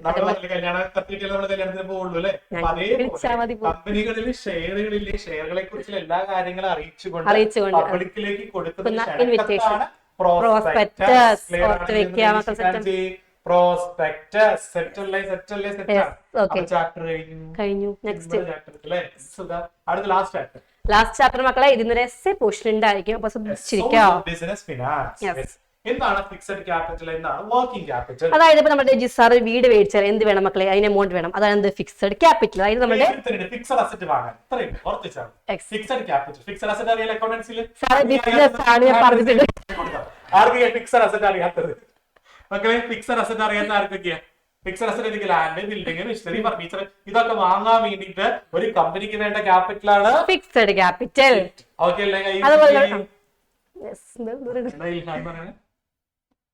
ഈ വർക്കിംഗ് ക്യാപിറ്റൽ, വർക്കിംഗ് ഒരു കമ്പനിയുടെ എക്സ്പെൻസ്, ഒരു കമ്പനി ദൈനംദിന പ്രവർത്തനങ്ങളൊക്കെ അല്ലെ നടത്തിക്കൊണ്ട് റോ മെറ്റീരിയൽസ് മേടിക്കുക, ഇലക്ട്രിസിറ്റി ചാർജ് കൊടുക്കുക, ലേബേഴ്സിന് ചാർജ് കൊടുക്കുക. അപ്പൊ ഡേ ടു ഡേ ആക്ടിവിറ്റീസ് ആണെങ്കിൽ വർക്കിംഗ് ക്യാപിറ്റൽ ആയി. സെറ്റ് ആണെങ്കിൽ ഒന്ന് കൈവശം കാണിച്ചേ. ഡേ ടു ഡേ മക്കളെ ഇത് fixed capital, day to day expense ആണെങ്കിൽ വർക്കിംഗ് ക്യാപിറ്റൽ. നെക്സ്റ്റ് അടുത്തതാണ് എന്ത്? ഇക്വിറ്റി പ്രിഫറൻസ്, നമ്മുടെ ഡിഫറൻസ് അല്ലെ മക്കളെ. ഇത് ഇമ്പോർട്ടന്റ് ആണ്, പഠിച്ചു വെക്കാം. യെസ്, ഇക്വിറ്റിയും പ്രിഫറൻസ് ഷെയർസും ആണ് ഡിഫറൻസ് ചോദിക്കുന്നത് കേട്ടോ, മാറിപ്പോകരുത്. ഡിബഞ്ചർ അല്ല, ഇക്വിറ്റിയും ഇത് preference shares. Equity share, preference shares ഉണ്ട്. ഇക്വിറ്റി വാങ്ങിയ ആള്, പ്രിഫറൻസ് വാങ്ങിയ ആളാണ്. അപ്പൊ ഒരു കമ്പനിയുടെ 2 ഷെയറുകളാണ് നിങ്ങൾ വാങ്ങിയത്. പക്ഷെ ഞാൻ വാങ്ങിയത് എന്താ? ഇക്വിറ്റി ആണ്. ടീച്ചർ വാങ്ങിയതോ? പ്രിഫറൻസ് ആണ്. ഇക്വിറ്റിയുടെ നോമിനൽ വാല്യൂ എന്തായിരിക്കും? ഇക്വിറ്റിയുടെ നോമിനൽ വാല്യൂ സാർ പറഞ്ഞു കുറവായിരിക്കും. പ്രിഫറൻസിന്റെ ആണെങ്കിലോ ഹയർ ആയിരിക്കും. ഡിവിഡന്റ് എങ്ങനെയാണെന്ന് അറിയോ മക്കളെ? ഇക്വിറ്റി ഷെയർ ഹോൾഡർ ഞാനല്ല. ഇക്വിറ്റി ഷെയർ വാങ്ങിയ ആള് ഞാനാണ്. പ്രിഫറൻസ് വാങ്ങിയ ആളാണ് മിസ്റ്റർ ടീച്ചർ ആണ് അല്ലെ. ഇവര് നമ്മൾ എന്താ ചെയ്യാ? ഇവർക്ക് എപ്പോഴും എല്ലാ വർഷവും ഒരു ഫിക്സഡ് റേറ്റ് ഓഫ് ലാഭം. എത്ര ലാഭം കൂടുതൽ കിട്ടിയാലും ഇവർക്ക് വലിയ ബെനിഫിറ്റ് ഒന്നും. ഓക്കെ അല്ലെ? എനിക്ക് എന്ത് കിട്ടും? കമ്പനിക്ക് കൂടുതൽ ലാഭമാണെങ്കിൽ കൂടുതൽ ഡിവിഡന്റ് കിട്ടും, കൂടുതൽ ലാഭം വീതം കിട്ടും. പക്ഷെ ഇവർക്കാണെങ്കിലോ ഫിക്സഡ് റേറ്റ് ഓഫ് ഡിവിഡന്റ്. ഇനി ഞാൻ ആരാ? കമ്പനിയുടെ ഓണറാ അല്ലെ. ഇക്വിറ്റി ഷെയർ വാങ്ങിയ ആളാണ് കമ്പനിയുടെ ഓണറാണ്. മുടങ്ങിപ്പോയ ഡിവിഡന്റ് കിട്ടില്ല. അതായത് ഇപ്പൊ ഈ മാസം നമുക്ക് പ്രോഫിറ്റ് ഇല്ല, എന്ത് ചെയ്യും? ഓണർ അല്ലേ, നഷ്ടം സഹിച്ചേ പറ്റൂ. അപ്പൊ ഡിവിഡന്റ് ഇല്ല. ഷെയർ ഹോൾഡേഴ്സിനാണെങ്കിൽ മുടങ്ങിപ്പോയ ഡിവിഡന്റ് നമ്മൾ എന്ത് ചെയ്യും? ചോദിച്ചു മേടിക്കും അല്ലെ. നെക്സ്റ്റ് അടുത്ത് നോക്കാം. പ്രിയോറിറ്റി. ഓർഡർ ആയത് കാര്യം മക്കളെ, പ്രിയോറിറ്റി ഇല്ല. പ്രിഫറൻസ് എന്ന് പറയുന്നത് പ്രിഫറൻസ് കൊടുത്തേ പറ്റുള്ളവർക്ക് കൊടുക്കുള്ളൂ. കമ്പനി ലാഭം വിഹിതം പങ്കുവെക്കുമ്പോൾ ആദ്യം ഇവർക്ക് കൊടുക്കും, എന്നിട്ട് ഞങ്ങൾക്ക് തരുള്ളൂ. ഓക്കെ, കാരണം ഇവർക്ക് കുറച്ചല്ലേ ഉണ്ടാവുള്ളൂ, ഞങ്ങൾക്ക് കൂടുതലില്ല. അടുത്ത എലമെന്റ് ഓഫ് റിസ്ക്. കൂടുതൽ ഓണറല്ലേ, നഷ്ടം കിട്ടില്ല. ഇനി കമ്പനിയുടെ ഓണർ ആയതുകൊണ്ട് കമ്പനി ബോർഡ് ഓഫ് ഡയറക്ടേഴ്സ് ഇല്ലേ, അവരെ തീരുമാനിക്കാൻ വോട്ട് ചെയ്യാനുള്ള അധികാരം ഞങ്ങൾക്കുണ്ട്. ഞങ്ങൾ ഓണറല്ലേ, അപ്പൊ ഞങ്ങൾക്ക് കുറെ ഓണേഴ്സ് ഉണ്ടാവും അല്ലെ. അപ്പൊ അതിലൊരാള് ബോർഡ് ഓഫ് ഡയറക്ടേഴ്സ് ആയിട്ട് തീരുമാനിക്കാനായിട്ടുള്ള വോട്ടിംഗ് റൈറ്റ് ഞങ്ങൾക്കുണ്ട്. പക്ഷെ ഇവിടെ വോട്ടിംഗ് റൈറ്റിംഗ് ഇല്ല, ആ പരിസരത്തേക്ക് അടുപ്പിക്കില്ല. കൺട്രോൾ എങ്ങനെയാ? മാനേജ്മെന്റിലെ കൺട്രോൾ ഞങ്ങൾക്ക് ഉണ്ടാവും, പക്ഷെ ഇവർക്കാണെങ്കിൽ കൺട്രോൾ ഉണ്ടാവും. തെറ്റാണെങ്കിൽ കാണിച്ചുള്ള. അടുത്തതാണ് ഷെയർസിന്റെ മിനിമം. ഈ ഷെയർസ് എന്ത് ചെയ്യണം? ഇക്വിറ്റി ഷെയർ വിചാരിക്കുക, പ്രിഫറൻസ് വിചാരിക്കുകയേ ചെയ്യരുത്. ഷെയർ ഉദ്ദേശിച്ചത് ഇക്വിറ്റി ഷെയർ ആണ് കേട്ടോ. ഇക്വിറ്റി ഷെയർ വാങ്ങിയ ആളാണ് ഓണറാണ്. ഡിബഞ്ചർ എന്നൊരു കടപ്പത്രമാണ്, ഒരു ഡെറ്റ് ഇൻസ്ട്രുമെന്റ്, ഒരു ലോങ് ടേം ലയബിലിറ്റി. അറിയാതെ നിങ്ങൾക്ക് ഇല്ലാത്തപ്പോൾ കമ്പനിക്ക് പൈസ ഉണ്ടാക്കാൻ വേണ്ടി കമ്പനിയുടെ പേരിൽ വിൽക്കുന്ന കടപ്പത്രങ്ങൾ ചെയ്ത് വിൽക്കുന്ന ഒരു സാധനമാണ്. നമ്മുടെ വീടിന്റെ ആധാരം നമ്മൾ ബാങ്കിൽ കൊണ്ടുപോയി ലോൺ എടുക്കില്ലേ, അതേപോലെ കമ്പനിയുടെ ഒരു ഡോക്യുമെന്റ് ഉണ്ട്. ഈ ഡോക്യുമെന്റ് കമ്പനി വിൽക്കും. അപ്പൊ അത് പബ്ലിക് ആരെങ്കിലും മേടിക്കുന്നു, ഹോൾഡർ വിൽക്കില്ല, ഒരു പർട്ടിക്കുലർ 5 വർഷത്തേക്കോ ഒരു 10 വർഷത്തേക്കോ മാക്സിമം 5 വർഷത്തേക്ക് കൊണ്ട് പോകാറുണ്ട്. വിൽക്കിട്ട് അവർക്ക് കുറച്ച് പൈസ മേടിക്കുന്നുണ്ട്, അവർക്ക് മാസം മാസം പലിശ ഇൻട്രസ്റ്റ് കൊടുത്തോണ്ടിരിക്കും. ലോൺ എടുത്ത പോലെ. ക്ലിയർ ആണെങ്കിൽ കൈസി കാണിച്ചേ, ലോൺ എടുക്കുന്ന പോലെയാണ് ഡിബെഞ്ചർ കേട്ടോ. ഇത് ഡെറ്റ് സെക്യൂരിറ്റി, ഒരു കടം മേടിക്കുന്ന ഒരു സാധനമാണ്. ഇത് ഓൺ സെക്യൂരിറ്റി ആണ്. ഇവിടെ മെമ്പർ ആകാം, ഇവിടെ ക്രെഡിറ്റർ ആകാം. ഇതുപോലെ ഇവിടെ ഡിവിഡൻഡ് ആണ് കിട്ടുക, ഇവിടെ എന്താ കിട്ടുക, ഇൻട്രസ്റ്റ് കിട്ടും. നെക്സ്റ്റ് അടുത്ത് വരുന്നതാണ് ഓണേഴ്സിന് നമുക്ക് സെറ്റിൽമെന്റ് ചാർജ് കൊടുക്കേണ്ട ആവശ്യമില്ല. പക്ഷേ ഇതാണെങ്കിലോ ഡിബെഞ്ചർ ആണെങ്കിൽ സെറ്റിൽമെന്റ് ചാർജ് കൊടുക്കേണ്ട ആവശ്യമുണ്ട്. ഓണേഴ്സിന് ഫ്ലക്ച്വേറ്റിംഗ് ഡിവിഡൻഡ് നേരത്തെ പറഞ്ഞു കഴിഞ്ഞു. ഇവിടെയാണെങ്കിൽ ഫിക്സഡ് റേറ്റ്. അതുപോലെ ഇത് മാൻഡേറ്ററി ആണ് അല്ലെ, ഷെയർ ഇല്ലാണ്ട് കമ്പനി ഇല്ല. പക്ഷെ ഡിബഞ്ചർ വേണമെങ്കിൽ നമുക്ക് മതി.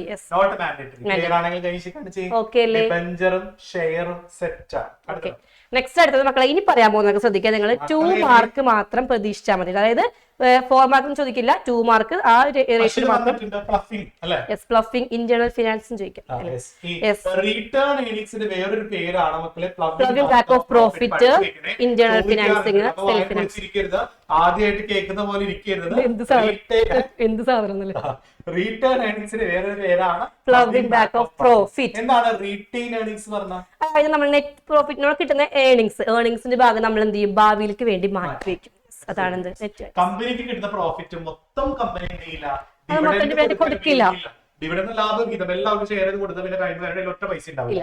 അവർ കുറച്ച് പൈസ റിട്ടേൺ ചെയ്യും. റിട്ടേൺ ചെയ്താൽ എന്താ, ബിസിനസ് ഭാവിയിൽ നിങ്ങൾ ആവശ്യം ഉപയോഗിക്കണ്ടേ. അപ്പൊ അങ്ങനെ ബിസിനസ്സിൽ തന്നെ ഭാവിയിലേക്ക് വേണ്ടി മാറ്റി വെച്ചിട്ടുള്ള പൈസയെ വിളിക്കുന്ന പേരാണ് റീറ്റെയിൻഡ് ഏർണിംഗ്സ്. റീറ്റെയിൻ ചെയ്യുന്ന ക്ലിയർ ആണെങ്കിൽ കാണിച്ചേ.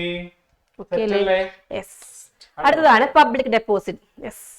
എന്താണ് പബ്ലിക് ഡെപ്പോസിറ്റ്? അതായത് ഇപ്പൊ 2 വർഷം ഓർത്ത് വെക്കേണ്ട കാര്യം, ഇത് short time and medium time ഡെപ്പോസിറ്റുകളാണ്. അതായത് നമുക്ക് കമ്പനിക്ക് പെട്ടെന്ന് ഫണ്ടിന് ആവശ്യമുള്ള കമ്പനി എന്ത് ചെയ്യും, പബ്ലിക് ഡെപ്പോസിറ്റ് കൊടുത്തിട്ട് പബ്ലിക്കിന്റെ കയ്യിൽ നിന്ന് കുറച്ച് നാളത്തേക്ക് ഫണ്ട് സ്വീകരിക്കും. അപ്പൊ പബ്ലിക്കിന് എങ്ങനെയാണ് ബാങ്കിൽ ഡെപ്പോസിറ്റ് ചെയ്യുന്ന അതേ ഫീലിംഗിൽ എമൗണ്ട് ഡെപ്പോസിറ്റ് ചെയ്യാൻ പറ്റും. അതേപോലെ ചെറിയ ഇൻട്രസ്റ്റ് റേറ്റും കിട്ടും.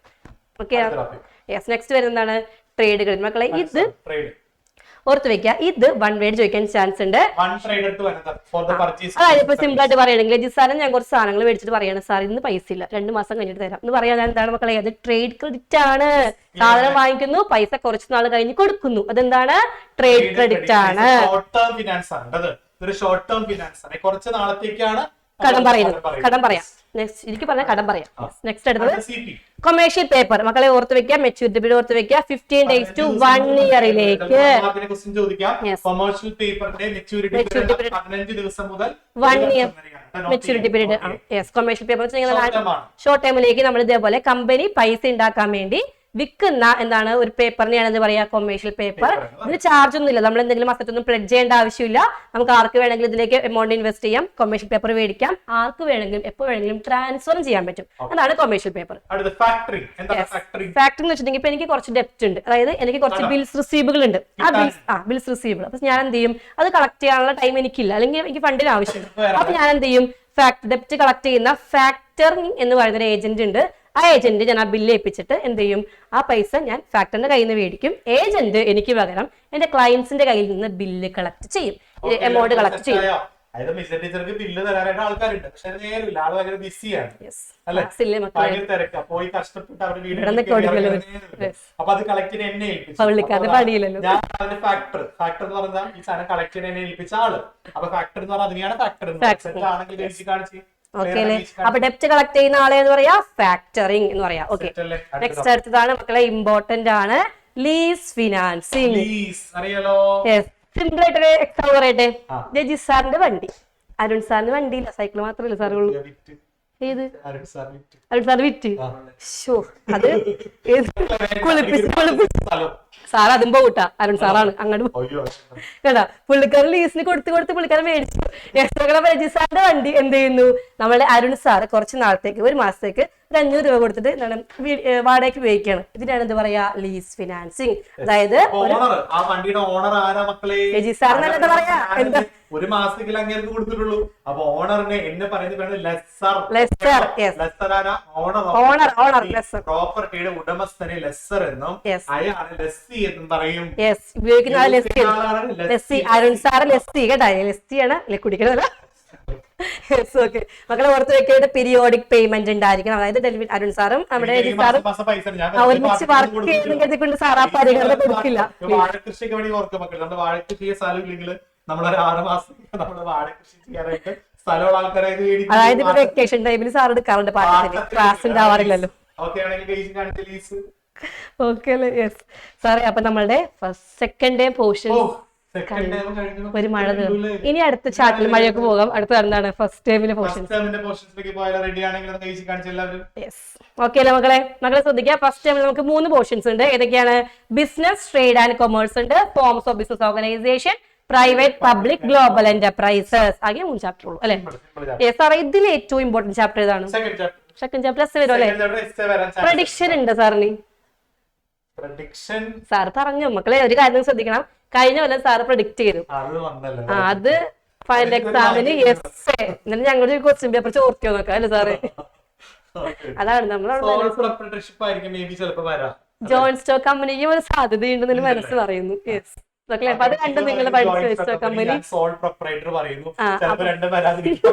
സാറ് വിളിക്കുന്നു. ഡെൽവി സാർ എന്താ അഭിപ്രായം?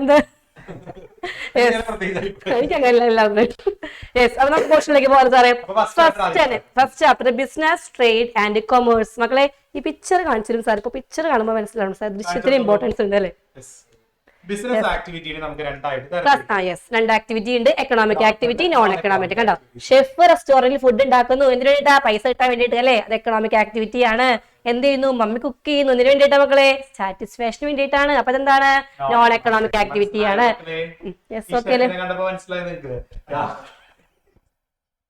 അതായത് പൈസ ഏൺ ചെയ്യാൻ വേണ്ടി നമ്മൾ ചെയ്യുന്ന പ്രവൃത്തിയാണ് എക്കണോമിക്. എക്കണോമിക് പറയുന്നത് സാമ്പത്തികേതരം. പൈസ വേണ്ട. വീട്ടില് നമ്മുടെ ഹൗസ് വൈഫ് അല്ലെ, അവര് ഫുഡ് ഉണ്ടാക്കുകയാണെങ്കിൽ നോൺ എക്കണോമിക്. ക്ലിയർ അല്ലേ? സെറ്റ് ആണെങ്കിൽ കഴിച്ച് കാണിച്ച് ചിലപ്പോ കുറച്ച് ആക്ടിവിറ്റീസ് ക്ലാസിഫൈ ചെയ്യാനൊക്കെ ചോദിക്കും. ബിസിനസിന്റെ ക്യാരക്ടറിസ്റ്റിക്സ് ഓർത്ത് വെക്കുക. First one is economic activity ആണ്, പൈസ ഉണ്ടാക്കാൻ വേണ്ടി ചെയ്യുന്നത്. എന്താണ്? ബിസിനസ്സിൽ ഗുഡ്സ് ഒന്നില്ലെങ്കിൽ പ്രൊഡക്ഷൻ ചെയ്യുന്നു, അല്ലെങ്കിൽ എവിടെ നിന്ന് പർച്ചേസ് ചെയ്തെങ്കിൽ വിൽക്കുന്നു. നെക്സ്റ്റ് എന്താണ്? Sale or exchange of goods and services ഉണ്ട്. ഇതെല്ലാം റെഗുലർ ബേസിസിൽ ചെയ്യുന്നു, പ്രോഫിറ്റ് ഏൺ ചെയ്യുന്നു, അൺസർട്ടനിറ്റി ഓഫ് റിട്ടേൺ ഉണ്ടാകാൻ ചാൻസ് ഉണ്ട്, റിസ്ക് ഉണ്ടാവാൻ ചാൻസ് ഉണ്ട്. ഓർത്ത് വെക്കാം. നെക്സ്റ്റ് മക്കൾ ശ്രദ്ധിക്കുക, ബിസിനസ്, പ്രൊഫഷൻ, എംപ്ലോയ്മെന്റ്. ചാൻസ് ഉണ്ട്. ചിലപ്പോൾ 2 എണ്ണം വെച്ച് ഡിഫറൻസ് ചോദിക്കാം. ബിസിനസും പ്രൊഫഷനും ചോദിക്കാം. അങ്ങനെ ചോദിച്ചിട്ടുണ്ടെങ്കിൽ ഉറപ്പാണ്. ബിസിനസ് എന്താണ്? ബിസിനസ് നമുക്ക് ബിസിനസ്മാന്റെ ഒരു ഡിസിഷനും ലീഗൽ ഫോർമാലിറ്റീസ് ഉണ്ടെങ്കിൽ നമുക്കത് സ്റ്റാർട്ട് ചെയ്യാൻ പറ്റുള്ളൂ. ഇവിടെ എന്ത് വേണം? ഡോക്ടർ മെമ്പർഷിപ്പ് വേണം. അതുപോലെ സർവീസ് എഗ്രിമെന്റ് മതി. പ്രോഫിറ്റ് ആണ്, ഇവിടെ സർവീസ് ആണ്, ഇവിടെ ഇൻകം ആണ്, ഇവിടെ റിസ്ക് ഉണ്ട്, കുറച്ച് റിസ്ക് ഉള്ളൂ, റിസ്ക് ഇല്ല.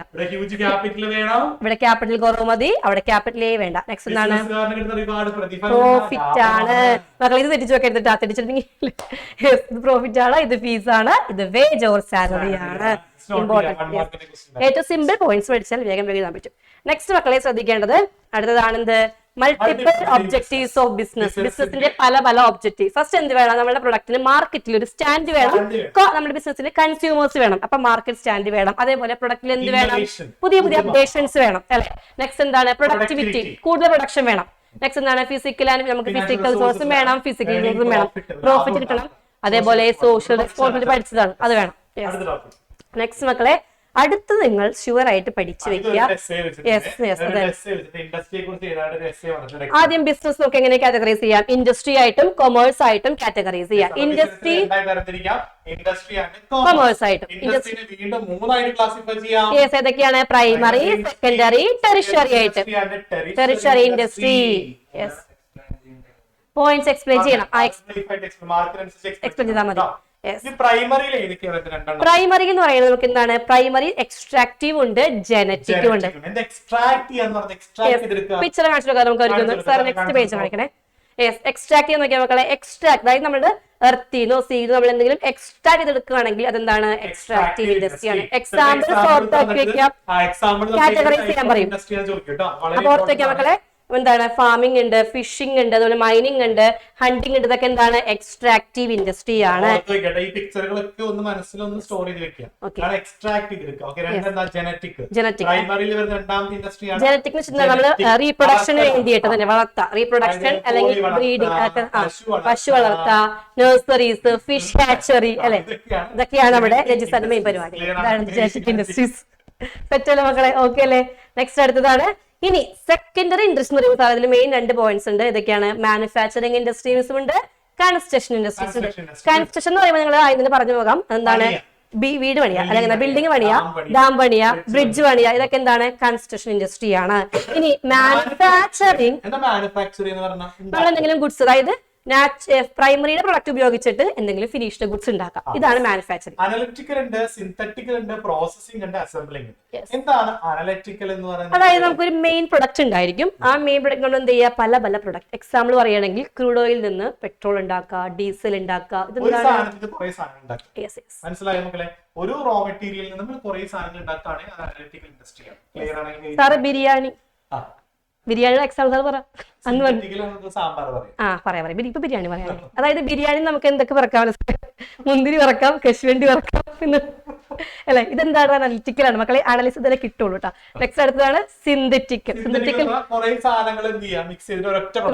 Best example sambar. അങ്ങനെ സാമ്പാർ ബിരിയാണി നമുക്ക് തിരുവനന്തപുരം സാമ്പാറിലേക്ക് പോയത് സാറേ ഇവിടെ അല്ലേ, ഇവിടുന്ന് പറഞ്ഞാൽ മതി.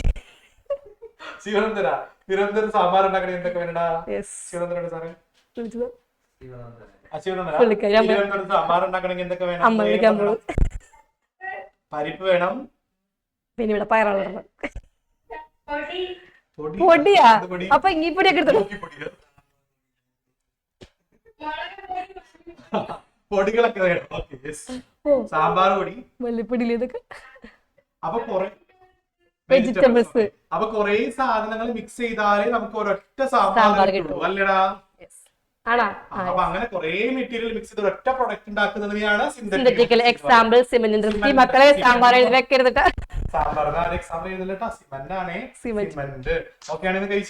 നെക്സ്റ്റ് അടുത്തത് പറയാലോ. അടുത്തതാണ് പ്രോസസിംഗ് ഇൻഡസ്ട്രി. അതായത് ഒരു പ്രൊഡക്റ്റ്, ഒരു സാധനത്തിന് പല പല പ്രൊഡക്റ്റ്. ഇതെന്താ പല സാധനങ്ങൾ ഉപയോഗിച്ചിട്ട് ഒരു പ്രൊഡക്റ്റ് ഉണ്ടാക്കാം. നെക്സ്റ്റ് അടുത്ത പ്രോസസിംഗ്. അതായത് നമുക്ക് ഒരു പ്രൊഡക്റ്റ് ഉണ്ടാക്കാൻ പല പല പ്രോസസ് ഉണ്ടായിരിക്കും അല്ലെ.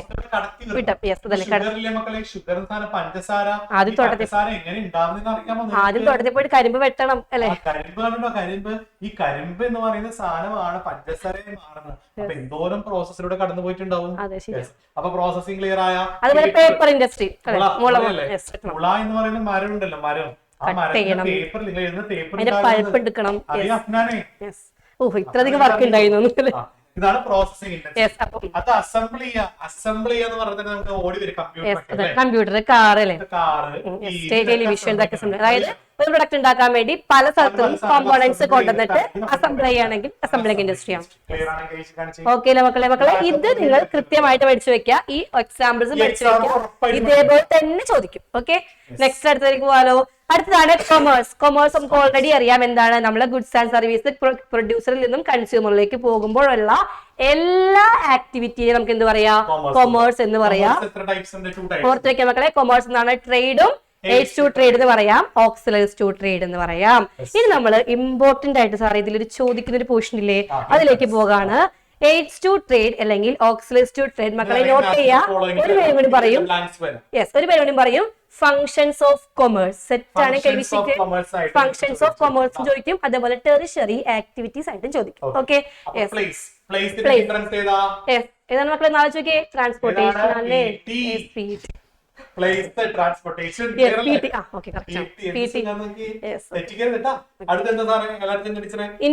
ഇൻഫോർമേഷൻ ആണ്. അപ്പൊ IC,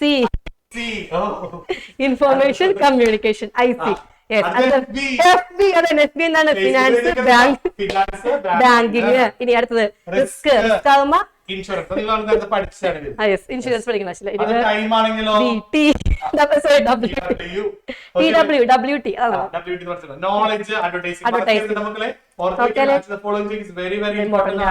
പ്ലേസിന്റെ ഹിൻഡ്രൻസ് ചോദിക്കുകയാണെങ്കിൽ ട്രാൻസ്പോർട്ടേഷൻ റിമൂവ് ചെയ്യുന്നു. ഇൻഫർമേഷൻ ആണെങ്കിൽ കമ്മ്യൂണിക്കേഷൻ, ഫിനാൻസ് ആണെങ്കിൽ ബാങ്കിൽ പോകണം, ഇൻഷുറൻസ് കവർ ചെയ്യുന്നു, നോളജ്, അഡ്വർടൈസ്മെന്റ്. ഓക്കെ അല്ലേ മക്കളെ? യെസ്. നെക്സ്റ്റ് നമുക്ക് റിസ്കിലേക്ക് പോകാലോ. Business is always risky. Risk means എന്താണ് സാറേ? പോസിബിലിറ്റി ഓഫ് ലോസ് ആണ്. നഷ്ടം സംഭവിക്കാൻ ചാൻസ് ഉണ്ടെങ്കിൽ അത് റിസ്ക് ആണ്. മക്കളെ ശ്രദ്ധിക്കുക, 4 ടൈപ്പ് കോസസ് ഉണ്ട്. നാച്ചുറൽ കോസസ് ഏതൊക്കെയാണ് ഓർത്ത് വെക്കുക? ഫ്ലഡ്, എർത്തേക്ക്, ലൈറ്റനിങ് ഉണ്ടെങ്കിൽ അതെന്താണ്? Natural cause. Dishonest behaviour, carelessness, negligence of employees, strike, ഇതൊക്കെ എന്താണ്? ഹ്യൂമൻ കോസ് ആണ്. അതുപോലെ എക്കണോമിക് ആണെങ്കിലോ കോമ്പറ്റീഷൻ, പ്രൈസ്, ടെക്നോളജി മാറാ, പ്രൊഡക്ഷൻ ടെക്നിക്ക് മാറാ. മക്കളെ ഈ പറയുന്ന എക്സാമ്പിൾസ് ആണ് ക്വസ്റ്റ്യനിൽ ചോദിക്കുക. നമ്മൾ ക്വസ്റ്റ്യൻസ് നോക്കിയിട്ടാണ് ഇത് ഉണ്ടാക്കിയിരിക്കുന്നത്. അപ്പൊ നിങ്ങൾ എന്ത് ചെയ്യുക? അതനുസരിച്ച് പഠിക്കാം കേട്ടോ. നെക്സ്റ്റ് അതർ റിസോഴ്സസ് ആണ്. അതെന്ന് പറയുമ്പോൾ പൊളിറ്റിക്കൽ പാർട്ടിയുടെ ഇൻഫ്ലുവൻസ്, അല്ലെങ്കിൽ മെഷീനറി ബ്രേക്ക് ആവുക, കറണ്ട് പോവുക, അല്ലെങ്കിൽ എന്താണ് എക്സ്ചേഞ്ച് ഓഫ് ഫ്ലക്ച്വേഷൻ റേറ്റ്സ്, ഇതൊക്കെ എന്താണ്? അതർ കോഴ്സസ് ആണ്. അപ്പൊ നിങ്ങൾ എളുപ്പത്തിൽ ഇത് 3 പഠിച്ചിട്ട് ബാക്കിയുള്ളതൊക്കെ അതർ കോഴ്സസ് ആണ്. അതിൽ എളുപ്പം യെസ് അങ്ങനെ പഠിക്കാം. യെസ്. അടുത്തത് പെട്ടെന്ന് പോയി ബിസിനസ് സ്റ്റാർട്ട് ചെയ്യാൻ പറ്റില്ല അല്ലെ? നമുക്ക് കുറച്ച് കാര്യങ്ങൾ നോക്കണം. ഫസ്റ്റ് എന്ത് വേണം? ഫസ്റ്റ് നമ്മൾ ഏത് ബിസിനസ് സെലക്ട് ചെയ്യും അല്ലെ? ലൈൻ ഓഫ് ബിസിനസ് കണ്ടുപിടിക്കുക. സെലക്ഷൻ, ഏത് ബിസിനസ് സൈസ്, വലുത് വേണോ ചെറുത് വേണോ? നെക്സ്റ്റ് ഓണർഷിപ്പ്, സോൾ പ്രൊപ്പറേറ്റർഷിപ്പ് വേണോ, പാർട്ണർഷിപ്പ് വേണോ, കമ്പനി വേണോ, അതുപോലെ ലൊക്കേഷൻ, സൗകര്യങ്ങളൊക്കെ ലൊക്കേഷൻ ആയിരിക്കണം, പൈസ എവിടെ നിന്ന് കിട്ടും, അതുപോലെ ഫിസിക്കൽ ഫെസിലിറ്റീസ്, അതുപോലെ പ്ലാൻ ലേഔട്ട് വേണം, എംപ്ലോയീസിനെ അറേഞ്ച് ചെയ്യണം, ടാക്സ് നമ്മൾ എത്ര രൂപ പ്ലാൻ ചെയ്യണം, ലാസ്റ്റ് നമ്മൾ എന്ത് ചെയ്യണം? ബിസിനസ് എന്റർപ്രൈസ് ലോഞ്ച് ചെയ്യണം അല്ലേ? ക്ലിയർ? ഓക്കെ അല്ലേ?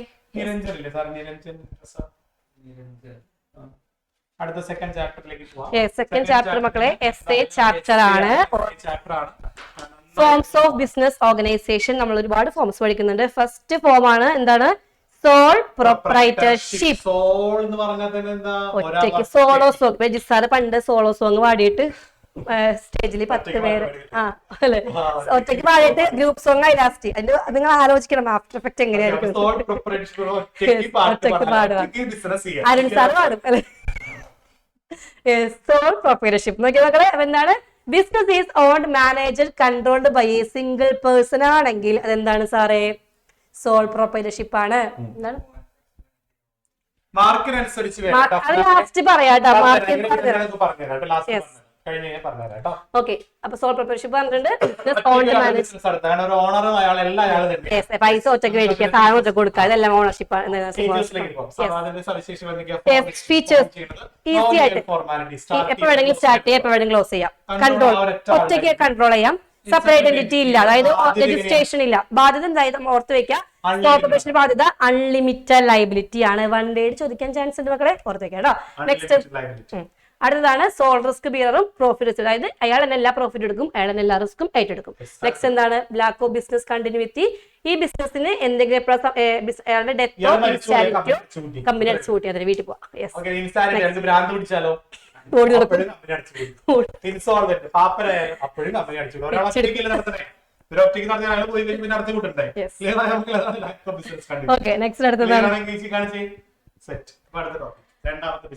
അടുത്തതാണ് ജോയിന്റ് ഹിന്ദു ഫാമിലി മക്കളെ. ജോയിന്റ് ഹിന്ദു അല്ലെങ്കിൽ HUF കൂടി ചോദിക്കും. Hindu undivided family. Hindu undivided family Hindu law പ്രകാരം അല്ലെ? ഹിന്ദു ലോ പ്രകാരം അവിടുത്തെ ഫാമിലി മെമ്പേഴ്സ് എല്ലാവരും കൂടി ഫോം ചെയ്തേക്കുന്ന ബിസിനസ് ആണ് ജോയിന്റ് ഹിന്ദു ഫാമിലി ബിസിനസ്. ഏറ്റവും തലമൂത്ത ആളെ എന്താ വിളിക്കുക? കർത്ത. മനസ്സിലായവരെ കറക്റ്റായിരുന്നു. ബാക്കിയുള്ള ആളുകൾ എന്താ വിളിക്കുക? പാർട്ട്നേഴ്സ് ആണ് കേട്ടോ. പാർട്ണർഷിപ്പ് ആണെന്ന് വിചാരിക്കരുത്. അതല്ലേ പേര് മാറിപ്പോയ മാർക്ക് പോകും. HUF ആണ്, കോ പാർട്ട്നേഴ്സ് ആണ്. അപ്പൊ തലമൂത്ത കാരണവരെ നമ്മൾ കർത്ത എന്നും ബാക്കിയുള്ള ആളുകൾ എന്താ വിളിക്കുക? ഡിസിഷൻ ആയിട്ട് എടുക്കുന്നത് കൺട്രോൾ ചെയ്യുന്ന ആളാണ് മക്കളെ. അപ്പൊ ഒരു കർത്ത മരിച്ചുപോയി എന്ത് ചെയ്യും? അടുത്ത കർത്ത വരും. അടുത്ത തലമൂത്ത ആളാരാണോ അയാളാണ് കർത്ത. ഓക്കെ ആണോ മക്കളെ? ക്ലിയർ ആണെങ്കിൽ ഓക്കെ. അപ്പൊ നമുക്ക് അതിന്റെ ബാക്കിയുള്ള eldest male member in the family ആണ് ആര്? കർത്ത. നെക്സ്റ്റ് ഫീച്ചേഴ്സ് പറയുമ്പോൾ ഓർത്ത് വെക്കാൻ എന്തൊക്കെയാണ് വേണം? അത് മാത്രം പോരാ, എന്ത് വേണം? ആൻസിസ്ട്രൽ പ്രോപ്പർട്ടി, പരമ്പരാഗതമായി കിട്ടിയ എന്തെങ്കിലും സ്വത്ത് വേണം. അല്ലാണ്ട് കാര്യം തരില്ല. അത് ശ്രദ്ധിക്കണം അല്ലെ? കർത്തയുടെ ബാധ്യത അൺലിമിറ്റഡ്. കൺട്രോൾ ചെയ്യുന്നത് അപ്പൊ അയാളുടെ ബാധ്യത എന്താ? അൺലിമിറ്റഡ് ആയിരിക്കും. പക്ഷെ ബാക്കിയുള്ള മെമ്പേഴ്സിന്റെയോ അവർക്ക് ലിമിറ്റഡ്, കാരണം ഇരുന്ന് കഴിച്ചാൽ മതി, വേറെ കുഴപ്പമൊന്നുമില്ല. കറുത്ത മാനേജ് ചെയ്യല്ലേ, കൺട്രോൾ ചെയ്യുന്ന ഡിസിഷൻ എടുക്കുന്ന ആരാണ്? കറുത്തയായിരിക്കും. യെസ്, കണ്ടിന്യൂറ്റിയോ? കറുത്ത മരിച്ചാൽ ആരും പഠിക്കേണ്ട, അടുത്ത ആള് കറുത്തായിരിക്കും. യെസ്. ഇനി മെമ്പർഷിപ്പ് കിട്ടണമെങ്കിൽ എന്ത് ചെയ്യണം? ആ ഫാമിലി പോയി ജനിക്കണം. ജോയിൻ ഹിന്ദു ഫാമിലിയില് ജോയിൻ ചെയ്യാൻ നിങ്ങൾ ആഗ്രഹിച്ചിട്ട് ഒരു കാര്യമില്ല. ബൈ ബർത്ത് ആണ്. അവിടെ ജനിക്കണം, എന്നാലും അവിടെ മെമ്പർ ആവുള്ളൂ. സാറേ, കുട്ടികളെ വെറുതെ വിഷമിപ്പിച്ചു, സെറ്റായില്ലേ? മറപ്പിച്ച്. ഓഹോ, അങ്ങനെയായിരുന്നു. മക്കളെ, അടുത്തത് പാർട്ട്ണർഷിപ്പ് ആണ്. 1932 പാർട്ട്ണർഷിപ്പ് ആക്ട് പ്രകാരം ഫോം ചെയ്തിട്ടുള്ള ഒരു കമ്പനിയാണ് partnership. Minimum number of person 2 ആണ്. 2 പേരെങ്കിലും ഉണ്ടായിരിക്കണം പാർട്ട്ണർഷിപ്പ് ആവുള്ളൂ കേട്ടോ. അടുത്ത ജന്മത്തിൽ ഭാഗ്യമുണ്ടെങ്കിൽ കാണാമല്ലേ. എന്താണ് പണിയെടുക്കാൻ ആർക്കും ആഗ്രഹം സാറേ?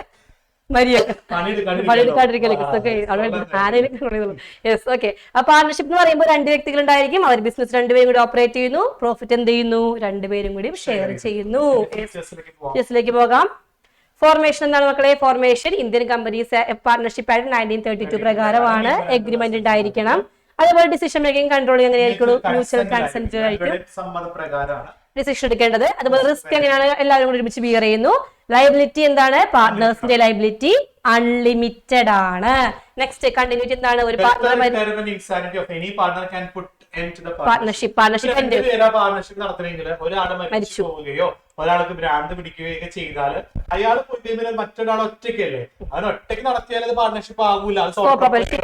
അപ്പൊ അതുകൊണ്ട് അത് കണ്ടിന്യൂറ്റി അവിടെ നഷ്ടപ്പെടും. ക്ലിയർ ആയോ? പാർട്ണർ മരിച്ചു പോവുകയോ ഇൻസാനിറ്റി സംഭവിക്കുകയോ ചെയ്യുമ്പോൾ പാർട്ണർഷിപ്പ് എന്താവാം? അത് അടയ്ക്കാൻ കാരണമാകാം. ഓക്കെ അല്ലേ? ക്ലിയർ ആണെങ്കിൽ നെക്സ്റ്റ് അടുത്ത മെമ്പർഷിപ്പിലേക്ക് പോകാലോ. മെമ്പർഷിപ്പ് എടുക്കാൻ നമുക്ക് minimum number of members is 2 ആണ്. മാക്സിമം നമ്പർ 50 ആണ്. എത്ര പേര് മെമ്പർ ആവാം? നെക്സ്റ്റ് അടുത്ത ടൈപ്സ് ഓഫ് ആക്റ്റീവ് പാർട്ണർ. ഒരു പാർട്ണർഷിപ്പിലെ ചില പാർട്ണറെ നമ്മൾ ആക്റ്റീവ് പാർട്ണർ എന്ന് വിളിക്കാറുണ്ട്. ആയിട്ട് നമ്മുടെ ക്ലാസ്സിലൊക്കെ ആണെങ്കിൽ ചില കുട്ടികൾ നന്നായിട്ട് വർക്ക് ചെയ്യും. ഡാൻസ് ആക്റ്റീവ് ആയിരിക്കും. അതല്ലേ? ഫോൺ കുത്തിരിക്കല്ല ചെയ്യുന്ന പോലെ. ആക്റ്റീവ് പാർട്ണർ എന്ന് പറഞ്ഞാൽ എപ്പോഴും ആക്റ്റീവ് ആയിട്ടിരിക്കണം. ക്ലിയർ ആണെങ്കിൽ സ്ലീപ്പിംഗ് പാർട്ണർ ആരാണ്? അത് ഇവിടെ കിട്ടും സാറേ, നോക്കിയാൽ മതി. സ്ലീപ്പിംഗ് പാർട്ണർ ഉണ്ട് സാറേ ഇവിടെ. പ്ലസ് 2 ആണെങ്കിൽ sleeping partner Denny sleeping partner ആണ് സാറേ. സ്ലീപ്പിംഗ് പാർട്ണർ എന്ന് പറഞ്ഞാൽ ആരാണ്?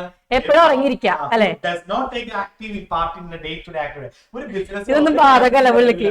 ഒരു കാര്യത്തിനും അതന്നെ ഞാൻ അവിടെ നിൽക്കും. നിങ്ങൾ എന്തെങ്കിലും അതാണ് സ്ലീപ്പിംഗ് പാർട്ണർ. സീക്രട്ട് പാർട്ണർ ഉണ്ട് കേട്ടോ. അതായത് നമ്മുടെ അരുൺ സാറുടെ വരൂലേ, അതേപോലെ. Secret partner is one who association with a firm is unknown to the general public. അതായത് പബ്ലിക്കിന് അറിയില്ല ആ ബിസിനസിന്റെ ഓണർ ഇയാളാണ് പാർട്ണറാണെന്നുള്ളത് അറിയില്ല. മനസ്സിലായോ? ചില ഇപ്പൊ മമ്മൂട്ടിയൊക്കെ കണ്ടില്ലേ, കുറെ സഹായങ്ങളൊക്കെ ചെയ്യും, പക്ഷെ ആരെ അറിയിക്കാൻ താല്പര്യപ്പെടുന്നില്ല. അങ്ങനെയുള്ള ചില പാർട്ണർമാരുണ്ട് മക്കളെ. മനസ്സിലായോ? ചില പാർട്ണർമാര് പാർട്ണർ ആയിരിക്കും ബിസിനസിന്റെ, പക്ഷെ ആരെ അറിയിക്കില്ല, സീക്രട്ട് ആയിട്ട് നിൽക്കും. അതാണ് സീക്രട്ട് പാർട്ണർ. ക്ലിയർ ആണെങ്കിൽ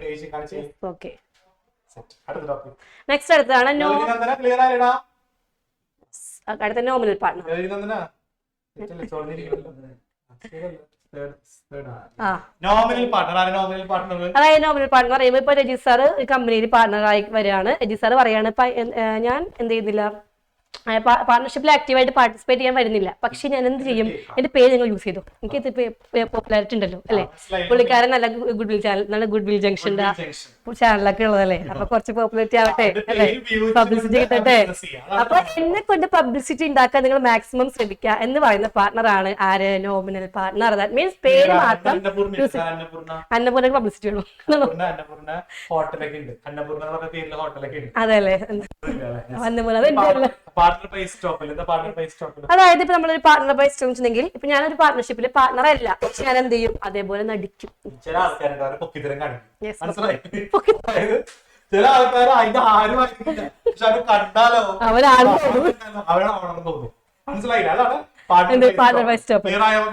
ക്ലിയർ ആണെങ്കിൽ പാർട്ണർ ബൈ ഹോൾഡിംഗ് ഔട്ടോ അതായത് നമ്മൾ അരുൺ സാറിനെ കുറിച്ചൊരു മാച്ചാണ്. ചിലപ്പോൾ പാർട്ണർ ആയിരിക്കില്ല, പക്ഷെ പബ്ലിക് ഒരു സീക്രട്ട് ആയിട്ട് പറയുമ്പോൾ അയാൾ പാർട്ണർ ആണെന്ന് തോന്നുന്നു. അപ്പൊ അരുൺ സാർ എന്ത് ചെയ്യും, പബ്ലിക് പറയട്ടെ അല്ലേ, അതാണ് പാർട്ണർ ബൈ ഹോൾഡിംഗ് ഔട്ട്. നിങ്ങൾക്ക് എത്തിക്കേണ്ട ആവശ്യമില്ല, വിശ്വസിച്ചോട്ടെ. അതായത് മറ്റുള്ളവർ വിളിച്ച് പറഞ്ഞിട്ട് മറ്റുള്ളവർ പറഞ്ഞിട്ടും അത് അംഗീകരിച്ചിട്ട് തിരുത്താത്ത ആളാണ് എന്ത് partner by holding out. Okay മക്കളെ, ആക്റ്റീവ് പാർട്ണറും സ്ലീപ്പിംഗ് പാർട്ണറും നോമിനൽ പാർട്ണറും ക്ലിയർ ആയിട്ട് പഠിക്കാൻ ഇമ്പോർട്ടന്റ് ആണ്. പാർട്ണർഷിപ്പിലെ പാർട്ണർ തമ്മിലുള്ള ഒരു എഗ്രിമെന്റ് 4 മാർക്ക് എഴുതി തയ്യാറാക്കിയ റിട്ടൺ എഗ്രിമെന്റ് അതിനെയാണ് പാർട്ണർഷിപ്പ് ഡീഡ് എന്ന് വിളിക്കുക. പാർട്ണറുകൾ തമ്മിലുള്ള എല്ലാ കാര്യങ്ങളും എഴുതി തയ്യാറാക്കിയിരിക്കുന്ന ഒരു എഴുതി തയ്യാറാക്കുന്ന റിട്ടൺ എഗ്രിമെന്റിനെ വിളിക്കുന്ന പേരാണ് പാർട്ണർഷിപ്പ് ഡീഡ്. കണ്ടന്റ് പഠിച്ചു വെക്കാം. പാർട്ണർഷിപ്പ് ഡീഡിൽ എന്തൊക്കെ എഴുതി വെക്കുക? ആദ്യം നമ്മുടെ കമ്പനിയുടെ ഫേമിന്റെ നെയിം എഴുതി വെക്കും, നെയിം ഓഫ് ദി ഫേം, പേര്, എന്താണ് പാർട്ണേഴ്സിന്റെ അഡ്രസ്സും ബിസിനസിന്റെ ലൊക്കേഷൻ, ഡ്യൂറേഷൻ ഓഫ് ബിസിനസ്, ഓരോ പാർട്ണറും കൊണ്ടുവരുന്ന capital, profit ratio, rights and duties of partner, അങ്ങനെ പല കാര്യങ്ങളുണ്ട്. എന്തൊക്കെ കാര്യങ്ങളുണ്ടോ എല്ലാം കൃത്യമായി എഴുതി വെക്കുന്ന റിട്ടൺ ഡോക്യുമെന്റ് പറയുന്ന പേരാണ് partnership deed. Articles of partnership. Yes, അതുണ്ട് കറക്റ്റ്. ആർട്ടിക്കിൾസ് ഓഫ് പാർട്ണർഷിപ്പ് അത് വേറെ പേരാണ്. നെക്സ്റ്റ് ആയിട്ട് കോപ്പറേറ്റീവ് സൊസൈറ്റി. യെസ്, മൂന്നാമത്തെ ടൈപ്പ് ഓഫ് ബിസിനസ് ആണ്. നാലാമത്തെ ബിസിനസ് ആണ് കോപ്പറേറ്റീവ് സൊസൈറ്റി. അതായത് നമ്മൾ ഏതെങ്കിലും കുറച്ച് മെമ്പേഴ്സ് ഒരുമിച്ച് കൂടി ചേർന്നിട്ട് അവരുടെ ആ ഒരു വെൽഫെയറിന് വേണ്ടി മാത്രം നമ്മൾ ബിസിനസ് ഓർഗനൈസേഷൻ സ്റ്റാർട്ട് ചെയ്യുകയാണെങ്കിൽ അതെന്താണ് കോപ്പറേറ്റീവ് സൊസൈറ്റി ആണ്. ഇത് രജിസ്ട്രേഷൻ നിർബന്ധമാണ്. കോപ്പറേറ്റീവ് സൊസൈറ്റീസ് ആക്ട് 1912 പ്രകാരം രജിസ്ട്രേഷൻ ഈസ് കമ്പൽസറി ആണ്. യെസ്, ഫസ്റ്റ് വൺ എന്താണ് വോളണ്ടറി മെമ്പർഷിപ്പ് ആണ്. ആരും നിർബന്ധിക്കില്ല, നമുക്ക് ഇഷ്ടമുള്ള സമയം. യെസ്, അതുപോലെ ലീഗൽ സ്റ്റാറ്റസ് ഉണ്ട്, രജിസ്ട്രേഷൻ കമ്പൽസറി, ലയബിലിറ്റി ലിമിറ്റഡ് ആണ്. അതുപോലെ മാനേജിംഗ് കമ്മിറ്റി ഉണ്ടായിരിക്കും അതിൽ മെമ്പേഴ്സിന്. നെക്സ്റ്റ് സർവീസ് മോട്ടീവ് ആയിരിക്കും. അതുപോലെ limited distribution of surplus. Yes, ഒരു കാര്യം അതുപോലെ തന്നെ നമ്മള് സർവീസ് ഈസ് ദ മോട്ടോ, അത് വെച്ചും ഈ ഒരു പോസ്റ്റിൽ ക്വസ്റ്റ്യൻ ചോദിക്കാറുണ്ട്. അപ്പൊ കോപ്പറേറ്റ് സൊസൈറ്റി എന്ന് പറയുന്നത് സർവീസ് ഈസ് മോട്ടോ, മെമ്പേഴ്സിന് സർവീസ് കൊടുക്കുക. ക്ലിയർ അല്ലേ മക്കളെ? യെസ്. ഓക്കെ, നെക്സ്റ്റ് നമുക്ക് ടൈപ്സ് ഓഫ് കോപ്പറേറ്റീവ് സൊസൈറ്റിയിലേക്ക് പോകാം. 6 ടൈപ്പ്. സിമ്പിൾ. യെസ്, അതെ. കൺസ്യൂമർ പ്രൊട്ടക്ട് ചെയ്യാനായിട്ടുള്ളത്, പ്രൊഡ്യൂസറെ പ്രൊട്ടക്ട് ചെയ്യാനായിട്ട്, പ്രൊഡക്റ്റ് മാർക്കറ്റ് ചെയ്യാനായിട്ട് സഹായിക്കാം. അതായത് ഫാമേഴ്സിന് നമ്മൾ ഇൻപുട്ട് ഇൻപുട്ട് കിട്ടാം, മെമ്പേഴ്സിന് വായ്പ കിട്ടാം, വീട് പണിയാൻ സഹായിക്കാം. സിമ്പിൾ ഓക്കെ അല്ലേ? നെക്സ്റ്റ് അടുത്ത് വരുന്നുണ്ട്. യെസ്, വളരെ വളരെ ഇമ്പോർട്ടന്റ് ആണ് മക്കളെ. ഇത് അങ്ങനെ പഠിച്ചു,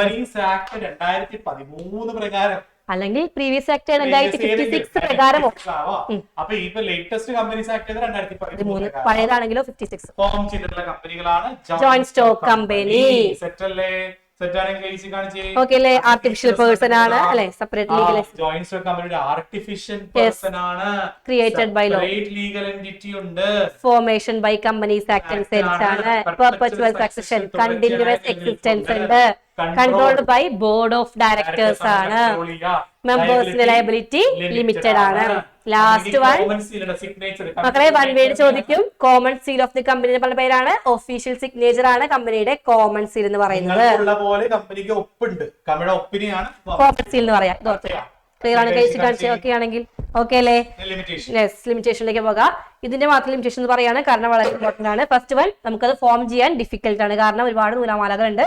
അതുപോലെ സീക്രസി അവിടെ ഉണ്ടാവില്ല, കാരണം ഒരുപാട് മീറ്റിംഗ്സ് ഒക്കെ ഉണ്ടാവും. അതുപോലെ റെഗുലേഷൻസ്, കമ്പനി ആക്ട് പ്രകാരമുള്ള ഒരുപാട് റെഗുലേഷൻസ് ഉണ്ട്. ഡിസിഷൻ എടുക്കാൻ ബോർഡ് ഓഫ് ഡയറക്ടേഴ്സിനൊക്കെ വിളിക്കണം, കുറെ മീറ്റിംഗ് കൂടണം, സോ ഡിസിഷൻ മേക്കിംഗ് ഡിലേ ആകാൻ ചാൻസ് ഉണ്ട്. അതുപോലെ മെമ്പേഴ്സ് തമ്മിൽ ഉണ്ടാകാൻ അടിപിടി.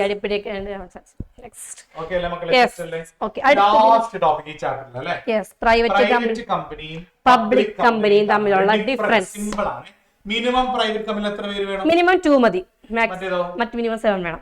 ഇവിടെ മാക്സിമം 200, അവിടെ മാക്സിമം 6 വേണമെങ്കിലും. ഇവിടെ പ്രൈവറ്റ് കമ്പനിയുടെ കൂടെ പ്രൈവറ്റ് ലിമിറ്റഡ് വേണം, അവിടെയാണെങ്കിലോ ലിമിറ്റഡ് മതി. നെക്സ്റ്റ് ഇനി പ്രോസ്പെക്ടസ് നമ്മൾ പറഞ്ഞു, പ്രോസ്പെക്ടസ് അവിടെ വേണ്ട, പക്ഷേ പ്രോസ്പെക്ടസ് നമുക്ക് വേണം. നമുക്ക് ഷെയർസ് ഇവിടെ നമുക്ക് ട്രാൻസ്ഫർ ചെയ്യാനായിട്ട് പറ്റില്ല, ഒരാൾക്ക് വെക്കാൻ പറ്റില്ല, പക്ഷെ ഇവിടെ ഷെയർസ് ഈസി ആയിട്ട് ട്രാൻസ്ഫർ ചെയ്യാൻ പറ്റും. ഞാൻ വാങ്ങി ഷെയർ വേണമെങ്കിൽ കൊടുക്കാം. ഡയറക്ടേഴ്സ് മിനിമം 2 പേര് മതി, ഇവിടെ 3 പേര് വേണം. ഓക്കെ അല്ലേ മക്കളെ? ഇനി last chapter. Yes, private, public, global enterprises. മക്കളെ ഇതിലാകെ ഒരു 3 ഫോം പഠിക്കാനുള്ളൂ അല്ലെ? ആ 3 ഫോം സിമ്പിൾ ആയിട്ട് പഠിച്ചു വെച്ചേക്ക്. Departmental undertaking public corporation, government company, department. Example പഠിച്ചു വെക്കാം. യെസ് മക്കളെ ഓർത്ത്. ഡിപ്പാർട്ട്മെന്റ് അണ്ടർടേക്കിംഗ് അതായത് നമ്മൾ എന്താണ് ഒരു മിനിസ്ട്രിയുടെ അണ്ടറിലാണെങ്കിൽ അല്ലെ, ഒരു നമ്മുടെ മിനിസ്റ്റർ അണ്ടറിലാണെങ്കിൽ അതിനെന്താ പറയാ, departmental undertaking. Example railway minister അണ്ടറിലാണ് അല്ലെ, ദൂരദർശൻ ഇതൊക്കെ ഒരു മിനിസ്റ്റർ അണ്ടറിലാണെങ്കിൽ ഡിപ്പാർട്ട്മെന്റൽ അണ്ടർടേക്കിംഗ്. പബ്ലിക് സെക്ടർ ചോദിക്കും കേട്ടോ. ആ മിനിസ്റ്റർ അണ്ടർ പ്രൈവറ്റ്. നെക്സ്റ്റ് അതിന്റെ ഫീച്ചേഴ്സ് നോക്കാം. ഫണ്ട് വരുന്ന ഇവിടെ നിന്നായിരിക്കും, ഗവൺമെന്റ് ട്രസ്റ്റി നിന്നായിരിക്കും. അതുപോലെ പൈസ കിട്ടുന്നത്. പിന്നെ എന്താണ്, ഓഡിറ്റ് കൺട്രോൾ ഉണ്ടായിരിക്കും. അതുപോലെ എന്താണ്, എംപ്ലോയീസ്. അവിടുത്തെ എംപ്ലോയീസ് എന്താ വിളിക്കാം? ദൂരദർശനിൽ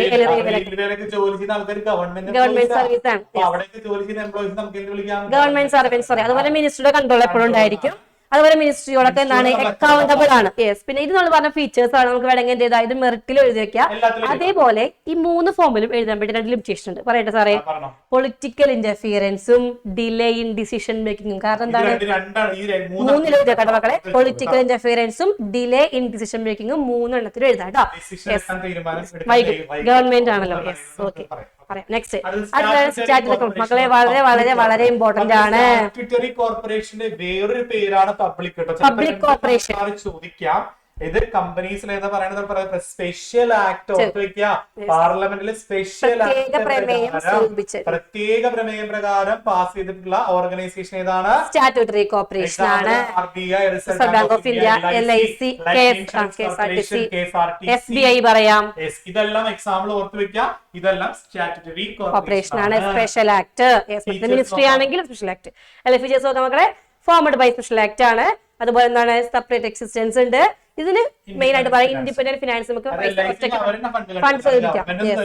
അതേപോലെ ഇൻഡിപെൻഡന്റ് അക്കൗണ്ടിംഗ് ഓഡിറ്റിംഗ് ആണ്. സർവീസ് ഓണർഷിപ്പ് ഗവൺമെന്റിന്റെ കയ്യിലാണ്. ഓൾറെഡി ഗവൺമെന്റ് സ്ഥാപനമാണ്. പിന്നെ ഇവിടുത്തെ എംപ്ലോയീസ് നമ്മൾ ഒരിക്കലും government employees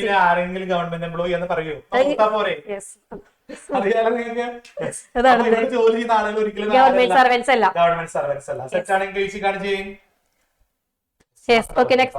ministry of finance special act. അടുത്താണ് ഗവൺമെന്റ് കമ്പനി എന്ന് പറയുമ്പോൾ നമ്മുടെ ഇന്ത്യൻ കമ്പനീസ് ആക്ട് 30 പ്രകാരം എന്താണ് 51. മക്കളെ ഇത് മറന്നു പോകരുതിട്ടാ. 51 രജിസ്ഥാന്റെ വയസ്സിട്ടാ മറക്കരുത്. ശതമാനമോ അത് കുറയാതെ ഷെയർ ആരുടെ കയ്യിലാണെങ്കിൽ സെൻട്രൽ ഗവൺമെന്റിന്റെയോ സ്റ്റേറ്റ് ഗവൺമെന്റിന്റെയോ അല്ലെങ്കിൽ 2 പേരുടെയും കയ്യിലാണെങ്കിൽ അത്തരം കമ്പനികളെ ഗവൺമെന്റ് കമ്പനി എന്ന് വിളിക്കാം. അപ്പൊ 51 കുറയാൻ പാടില്ല. 51 കുറഞ്ഞോ? 51% അതിൽ കൂടുതൽ ശതമാനവും ഷെയർ ആരുടെ കയ്യിലായിരിക്കണം? ഗവൺമെന്റ് കയ്യിലായിരിക്കും. അത് ഏത് ഗവൺമെന്റ് ആണ്? സെൻട്രൽ ഗവൺമെന്റ്, സ്റ്റേറ്റ് ആകാം, ബോത്ത് ആകാം. മക്കളെ ആക്കാൻ കഴിച്ചു. ഞെട്ടിരിക്കാൻ സാറേ. 51 വയസ്സ്. അതെ. സ്റ്റീൽ ഫീച്ചേഴ്സ് നോക്കാം മക്കളെ. എന്തൊക്കെയാണ്? Incorporated body. ഇവിടെ ഓൾറെഡി നമുക്ക് കമ്പനീസ് ആക്ട് പ്രകാരം രജിസ്ട്രേഷൻ ഇൻകോർപ്പറേറ്റഡ് ബോഡി ഉണ്ട്. സെപ്പറേറ്റ് ലീഗൽ എക്സിസ്റ്റൻസ് ഉണ്ട്. അതുപോലെ മാനേജ്മെന്റ് ഉണ്ടായിരിക്കും. കമ്പനി ആയതുകൊണ്ട് മെമ്മോറാണ്ടവും ആർട്ടിക്കിൾ അസോസിയേഷൻ ഉണ്ടായിരിക്കും. അതുപോലെ എന്താണ്, ഫണ്ട് എടുത്തത് ഗവൺമെന്റിൽ നിന്നും കിട്ടും, പ്രൈവറ്റ് ഷെയറിൽ നിന്നും കിട്ടും. പിന്നെ എന്താണ്, ഗവൺമെന്റിന്റെ ഓഡിറ്റേഴ്സിന് അവിടെ അപ്പോയിന്റ് ചെയ്തിട്ടുണ്ടാവും. ഇതൊക്കെയാണ് അതിന്റെ features. Very very important topic. Yes. Okay. Next last important topic ഏതാണ്? MNC global enterprises, multinational corporations. ലോകത്തെല്ലായിടത്തും സ്പ്രെഡ് ആയി കിടക്കുന്ന കമ്പനിയാണ് ഇത്. Multinational companies. Pepsi, Coca Cola. അറിയാലോ മക്കളെ, ഇന്ത്യയിൽ മാത്രമാണോ കൊക്കക്കോള കിട്ടുക? അല്ലല്ലോ. എല്ലാ രാജ്യങ്ങളിലും സ്പ്രെഡ് ആയി കിടക്കുന്ന അല്ലെ, എല്ലാ രാജ്യങ്ങളിലും ഓപ്പറേറ്റ് ചെയ്യാൻ പറ്റുന്ന ഒരു ടൈപ്പ് ഓഫ് ബിസിനസ് ആണ് ഗ്ലോബൽ എന്റർപ്രൈസസ് അഥവാ. അതായത് മെയിൻ കൺട്രിയിൽ അതിന്റെ എന്താണ് ഹെഡ് ക്വാർട്ടേഴ്സ് ഉണ്ടാകും. ദെൻ അതിന്റെ ഹോസ്റ്റ് കൺട്രീസിലായിട്ട് ബ്രാഞ്ചസ് ഉണ്ടാകും. അതാണ് എന്ത് MNCs എന്ന് പറയുന്നത്. കോർപ്പറേഷൻസ് പറയാം. മൾട്ടിനാഷണൽ കമ്പനി എന്ന് പറയാം, മൾട്ടിനാഷണൽ കമ്പനി എന്ന് പറയാം. ചിലപ്പോൾ എക്സാമിന് ഗ്ലോബൽ എന്നായിരിക്കും ചോദിക്കുക കേട്ടോ. അപ്പൊ ഗ്ലോബൽ എന്റർപ്രൈസ് ചോദിച്ചത് MNC ആണ്.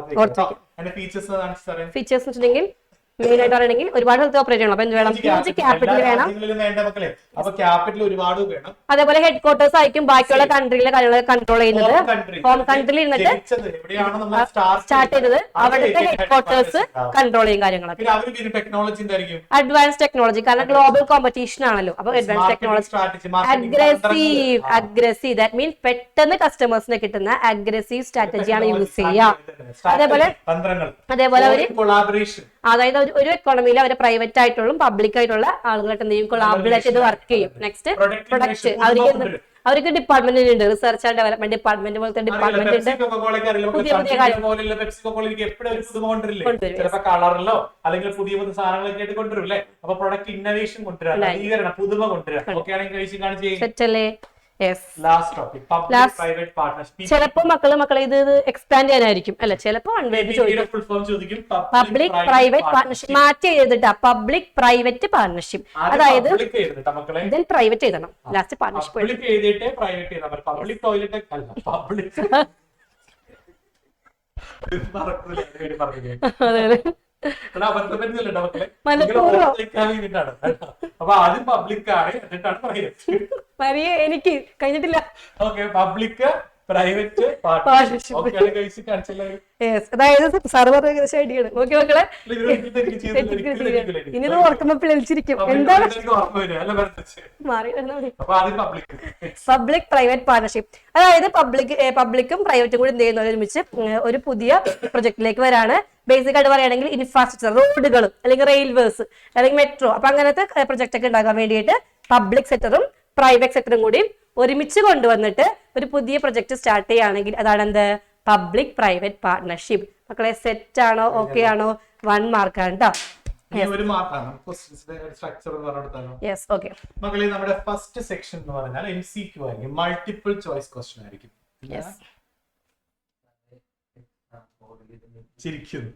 ആളെ പറഞ്ഞത് ഇരിക്കില്ലെന്ന്. ഒരു മാർക്കിന്റെ ക്വസ്റ്റ്യൻ ആയിരിക്കും ആദ്യം ഉണ്ടാവാം. ചിലപ്പോ ഒരു 10 എഴുതാനോ. പക്ഷെ നിങ്ങൾ എന്ത് ചെയ്യണം? എല്ലാം എഴുതണം. MCQ അല്ലേ, ബ്രാക്കറ്റ് ആൻസർ ഇല്ലേ, അല്ലെങ്കിൽ എന്താ മനസ്സിലായില്ലേ? പക്ഷെ മക്കളൊരു കാര്യം പറയട്ടെ, ഉറപ്പുള്ളത് എഴുതട്ടോ. അതല്ല, അത് കറക്റ്റ് ഉള്ളത് എടുക്കരുത്. അപ്പൊ ആദ്യം എന്ത് ചെയ്യാം? ഉറപ്പായിട്ടുള്ള 8 എണ്ണമാണ് എഴുതാൻ പറ്റും, 8 എണ്ണം എഴുതാം. എക്സ്ട്രാ ഒരു 2 എണ്ണം ഉണ്ടാവല്ലോ, എല്ലാം എഴുതിക്കോ. നിങ്ങള് ഓപ്ഷൻ ഉണ്ടെങ്കിൽ പെറുക്കിയെടുത്ത് എഴുതാലോ, അല്ലെങ്കിൽ അവിടെ നിന്ന് കിട്ടും. അത് നോക്കിയിരിക്കേണ്ട, സമയം കളയരുത്. നിങ്ങൾക്ക് അറിയാവുന്ന മാത്രമല്ലേ പഠിപ്പിക്കണം പിള്ളേരാണ്. കേട്ടല്ലോ? ഓക്കെ, കാണിച്ച എല്ലാവരും മാർക്ക് കിട്ടിയില്ലേ? 2 മാർക്കിന്റെ ക്വസ്റ്റ്യൻ, 2 മാർക്കിന്റെ ക്വസ്റ്റ്യനിലും ഓപ്ഷൻ ഉണ്ടാവും. നമ്മൾ 2 മാർക്കിന്റെ ക്വസ്റ്റ്യൻ ഓപ്ഷൻ ഉണ്ടാവേ. ചിലപ്പോൾ 8 എണ്ണത്തിൽ 6 എഴുതാനോ അങ്ങനെയൊക്കെ ആയിരിക്കും. പക്ഷെ നിങ്ങൾക്ക് എല്ലാം അറിയാമെങ്കിൽ നിങ്ങൾ എന്ത് ചെയ്തല്ലോ? ലാസ്റ്റ് എഴുതിക്കോളൂ. എല്ലാം കഴിഞ്ഞിട്ട് സമയം ഉണ്ടെങ്കിൽ ആ ക്വസ്റ്റ്യൻ നമ്പർ ഇട്ട് എഴുതി. കാരണം ആദ്യമേ നിങ്ങൾ എല്ലാം എഴുതി പോയാൽ ലാസ്റ്റ് 8 മാർക്ക് എഴുതാൻ സമയം കിട്ടൂല കേട്ടോ. അപ്പൊ അതുകൊണ്ട് അങ്ങനെ ചെയ്യരുത്. നിങ്ങൾ അങ്ങനെ ഒരിക്കലും ചെയ്യരുത്. ടൈം മാനേജ്മെന്റ് നിങ്ങൾ പ്രോപ്പർ ആയിരിക്കണം. ശരിയല്ല അഫ്രീൻ പറഞ്ഞത്? അപ്പൊ ടൈം മാനേജ്മെന്റ് കറക്റ്റ്. 8 മാർക്ക് അത് 8 എണ്ണം എഴുതാം. അങ്ങനെയല്ല, ആദ്യം എന്ത് പാർട്ട് എയില് അത് വേണമെങ്കിൽ എഴുതിക്കോളൂ, കാരണം MCQ അല്ലേ. പാർട്ട് ബിയിൽ എന്ത് ചെയ്യാ? 8 എണ്ണത്തിൽ 7 എണ്ണമാണ് എഴുതാൻ പറഞ്ഞിരിക്കുന്നത്. നിങ്ങൾ 7 എണ്ണം ആദ്യം എഴുതിയാൽ മതി കേട്ടോ. അതിൽ അടുത്ത സെക്ഷനിൽ എത്ര എണ്ണമാണ് പറയുന്നത് അത് കൃത്യമായിട്ട് എഴുതാം. എല്ലാം കഴിഞ്ഞിട്ട് ചിലപ്പോൾ അവസാനം കുറച്ച് സമയം ഉണ്ടെങ്കിൽ ചെയ്യാം. എല്ലാ സെക്ഷനിൽ നിന്നും ഓരോ എക്സ്ട്രാ ക്വസ്റ്റ്യൻ വെച്ച് ചെയ്യാം. സെറ്റ് അല്ലേ? അപ്പൊ ഏതെങ്കിലും സെക്ഷനിൽ മാർക്ക് പോയാലും നിങ്ങൾക്ക് അവിടെ ഫുൾ സ്കോർ ചെയ്യാൻ പറ്റും. സെറ്റ് ആണെങ്കിൽ കഴിച്ച് കാണിച്ച എല്ലാവരും. ഇനി 2 മാർക്കിന്റെ ക്വസ്റ്റ്യൻ വലിച്ചു വാരി ഒരു പുറമൊന്നും എഴുതരുത് കേട്ടല്ലോ. 2 മാർക്ക് കിട്ടുള്ളൂ. നിങ്ങൾ എത്ര എഴുതിയാലും 5 പേജ് എഴുതിയാലും 2 കിട്ടുള്ളൂ മാക്സിമം. മനസ്സിലായില്ലേ? 2 മാർക്കല്ലേ ഉള്ളൂ. അപ്പൊ അതുകൊണ്ട് 2 മാർക്കിന്റെ ഒക്കെ എന്ത് ചെയ്യാൻ പാടുള്ളൂ? കുറച്ച് ഭാഗം, അതായത് അരപ്പുറം പോലും വേണ്ട, അരയുടെ പകുതി മതി. ഓക്കെ അല്ലേ? സെറ്റ് ആണെങ്കിൽ കഴിച്ച് കാണിച്ചേ. Yes, okay. ഇനി 4 മാർക്കിന്റെ വേണമെങ്കിൽ അറ്റ്ലീസ്റ്റ് അരപ്പുറോ ഒരു മുക്കാൽ തന്നെ ആ വേണമെങ്കിൽ എഴുതാം. ഓക്കെ അല്ലേ? സെറ്റ് ആണെങ്കിൽ കഴിച്ച് കാണിച്ചേ. യെസ്. അതുപോലെ 5 മാർക്കിനൊക്കെ ഒരു പുറം ഫുള്ളൊക്കെ ആയിട്ട് നിങ്ങൾക്ക് എഴുതാം. 5 മാർക്കിന് 8 മാർക്കിന് അറ്റ്ലീസ്റ്റ്. അപ്പൊ ഫാക്ടർ ഒക്കെ എക്സ്പ്ലെയിൻ ചെയ്യാം. റോഡിൽ പോയിട്ട് ഫാക്ടർ ചെയ്തിട്ട് അങ്ങനെ എക്സ്പ്ലെയിൻ ചെയ്യാതെ ആദ്യം ഫാക്ടറുകൾ എന്ത് ചെയ്യുക? ലിസ്റ്റ് ഔട്ട് ചെയ്യുക. മനസ്സിലായോ? നിങ്ങൾ എക്സ്പ്ലെയിൻ ചെയ്യാൻ പോകുന്ന ഫാക്ടറുകൾ ഏതൊക്കെയാണെന്ന് ലിസ്റ്റ് ഔട്ട് ചെയ്യുക. എന്നിട്ട് ഓരോന്ന് ഹെഡിങ് തിരിക്കുക, ഹെഡിങ് ചെയ്ത് അത് ഇങ്ങനെ എഴുതി വയ്ക്കുക. കത്തിയ സംഭവം ക്ലിയർ ആണെങ്കിൽ കഴിച്ച് കാണിച്ച എല്ലാവരും. ഇങ്ങനെ ആൻസർ പ്രസന്റ് ചെയ്യാൻ പാടുള്ളൂ. അല്ലാതെ ഓടിപ്പോയിട്ട് തോന്നി പോലെ എഴുതി വെച്ചാൽ ആൻസർ ഒന്നും ഉണ്ടാവില്ല നിങ്ങൾക്ക് കേട്ടോ. ലെങ്ത് ആയിട്ടുള്ള ആൻസർ കിട്ടൂല കേട്ടോ. 5 മാർക്കിനൊക്കെ എഴുതാൻ പറയുമ്പോൾ ആദ്യം പോയിന്റുകൾ ലിസ്റ്റ് ഔട്ട് ചെയ്തിട്ട് ഹെഡിങ് തിരിച്ച് എക്സ്പ്ലെയിൻ ചെയ്യാൻ ശ്രദ്ധിക്കുക. ഓക്കെ ആണെങ്കിൽ കഴിച്ച് കാണിച്ച എല്ലാവരും. എവിടെ ചാർട്ട് വരയ്ക്കാൻ അവസരം കിട്ടിയോ അവിടെ എന്ത് ചെയ്യണം? ചാർട്ട് വരയ്ക്കണം, അത് വലുതാക്കി വരച്ചോ, വെല്ലിക്കാട്ട് ചാർട്ട് വരച്ചു. കൊമേഴ്ഷ്യൽ ബാങ്കിന്റെ ഫംഗ്ഷൻസ് ചോദിക്കാം, ഇൻഡസ്ട്രി അത് വരയ്ക്കാം കേട്ടോ. എന്താ പേപ്പർ നിറഞ്ഞിരിക്കണം, നിറഞ്ഞു കഴിയുന്നത് 2 മാർക്ക് നിറക്കരുത്. സാറ് നിറയ്ക്കാൻ പറഞ്ഞിട്ട് 2 മാർക്ക് 1 മാർക്കൊക്കെ നിറച്ച് വെക്കരുത്, 8 മാർക്കിന് ലൈനും അങ്ങനെ ചെയ്ത് വെക്കരുത് കേട്ടോ. 8 മാർക്കിന് അറ്റ്ലീസ്റ്റ് മക്കളെ ഒരു പേജിന്റെ 2 സൈഡെങ്കിലും അറ്റ്ലീസ്റ്റ് എഴുതിയിട്ടുണ്ടാവണം. ഓക്കെ അല്ലേ? മിനിമം ആണ് കേട്ടോ, മിനിമം. ഒരു പുറല്ലേ, ഒരു പേപ്പർ എടുക്കൂലേ മക്കളെ, ഒരു പേപ്പർ എടുത്തിട്ട് ഇതിന്റെ ഈ പുറം ഫുൾ എഴുതണം, ഈ പുറം ഫുൾ എഴുതണം. ഓക്കെ അല്ലേ? അപ്പൊ എക്സ്പ്ലെയിൻ ചെയ്യാനുള്ള വല്ല സാധനങ്ങളൊക്കെ ആണെങ്കിൽ ആദ്യം പോയിന്റ് ഇട്ട് ലിസ്റ്റ് ഔട്ട് ചെയ്തിട്ട് ഹെഡിങ് തിരിച്ചൊക്കെ എഴുതുമ്പോഴത്തേക്ക് എന്തായാലും എഴുതാൻ പറ്റും, നമുക്ക് സിമ്പിൾ ആയിട്ട് എഴുതാം കേട്ടോ.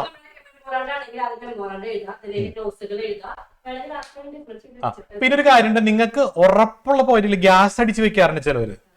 അപ്പൊ ഈ ഗ്യാസ് അടിച്ച് വെക്കണത് എന്തോ ആയിക്കോട്ടെ, പക്ഷെ ഉറപ്പുള്ള പോയിന്റ് ഒന്ന് അണ്ടർലൈൻ ചെയ്ത് വെക്കുക. അപ്പൊ പേപ്പർ നോക്കുന്ന ആൾക്ക് ഹെഡിങ്സുകൾ അണ്ടർലൈൻ ചെയ്യുക, അതുപോലെ തന്നെ വൃത്തിയായിട്ട് റെപ്രസെന്റ് ചെയ്യാൻ നോക്കുക കേട്ടോ. എഴുതി വെക്കരുത്. യെസ് കേട്ടോ. മിലൻ പോയ സാറേ, പക്ഷെ മിലൻ ഭയങ്കര മിടുക്കല, ഫുൾ മാർക്കാണ് അവന്.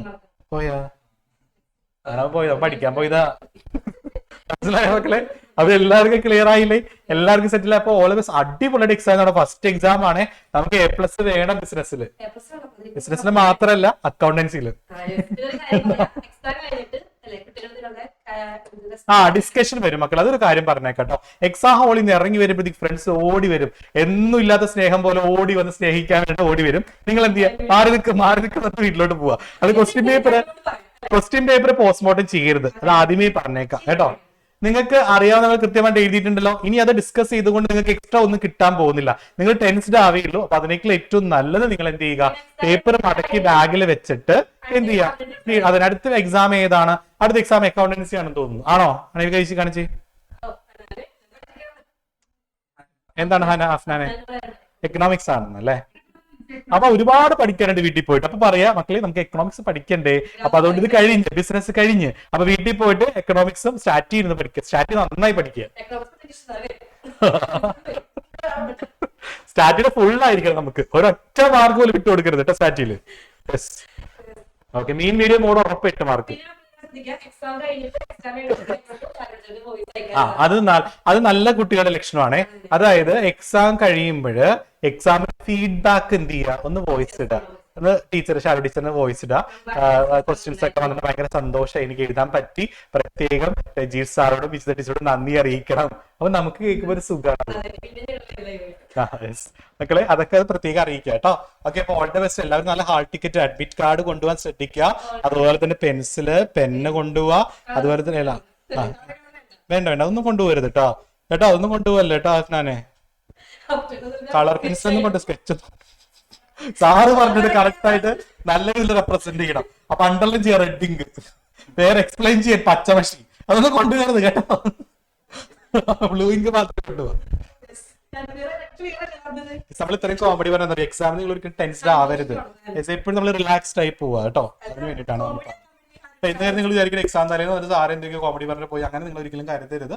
നിങ്ങൾക്ക് ഒരു റിലാക്സേഷൻ വരാൻ വേണ്ടിയിട്ടാണ് പറഞ്ഞത്. ഭരതച്ചി ചളിയാണെന്ന് എനിക്കറിയാം ഭരതച്ചി, പക്ഷെ എന്നാലും ഞാൻ വെറുതെ പറഞ്ഞതേ ഉള്ളൂ. അപ്പൊ എല്ലാവരും അടിപൊളിയായിട്ട് എക്സാം ചെയ്താൽ ഓൾ ദ ബെസ്റ്റ്. ആർക്കും എന്തെങ്കിലും ഡൗട്ട്സ് ഉണ്ടെങ്കിൽ വെയിറ്റ് ചെയ്യാം. നാളെ മോർണിംഗിലും ക്ലാസ് ഉണ്ട് കേട്ടോ. അപ്പൊ ക്ലാസ്സിൽ കയറാൻ നോക്കാം. ഡൗട്ട്സ് ഒക്കെ വേണമെങ്കിൽ ചോദിച്ച് ക്ലിയർ ചെയ്യാം നിങ്ങൾക്ക് കേട്ടോ. വൺ വേർഡ് ഒക്കെ വേണമെങ്കിൽ നാളെ ആ ക്വസ്റ്റ്യൻ പേപ്പറും ഇപ്പൊ എടുത്ത PDF സ്ലൈഡിൽ തരാം. കുറച്ച് ക്വസ്റ്റ്യൻ പേപ്പർ റെഡിയാക്കിയിട്ടുണ്ട്. പ്രെഡിക്റ്റബിൾ ക്വസ്റ്റ്യൻസ് ആണ്. നിങ്ങൾ അത് മാത്രം നോക്കി പോകരുത്. എല്ലാം കഴിഞ്ഞിട്ട് അതൊന്ന് ജസ്റ്റ് നോക്കി നോക്കാം കേട്ടോ. സെറ്റ് അല്ലേ? പറയാലോ. Tata bye bye. Okay, C.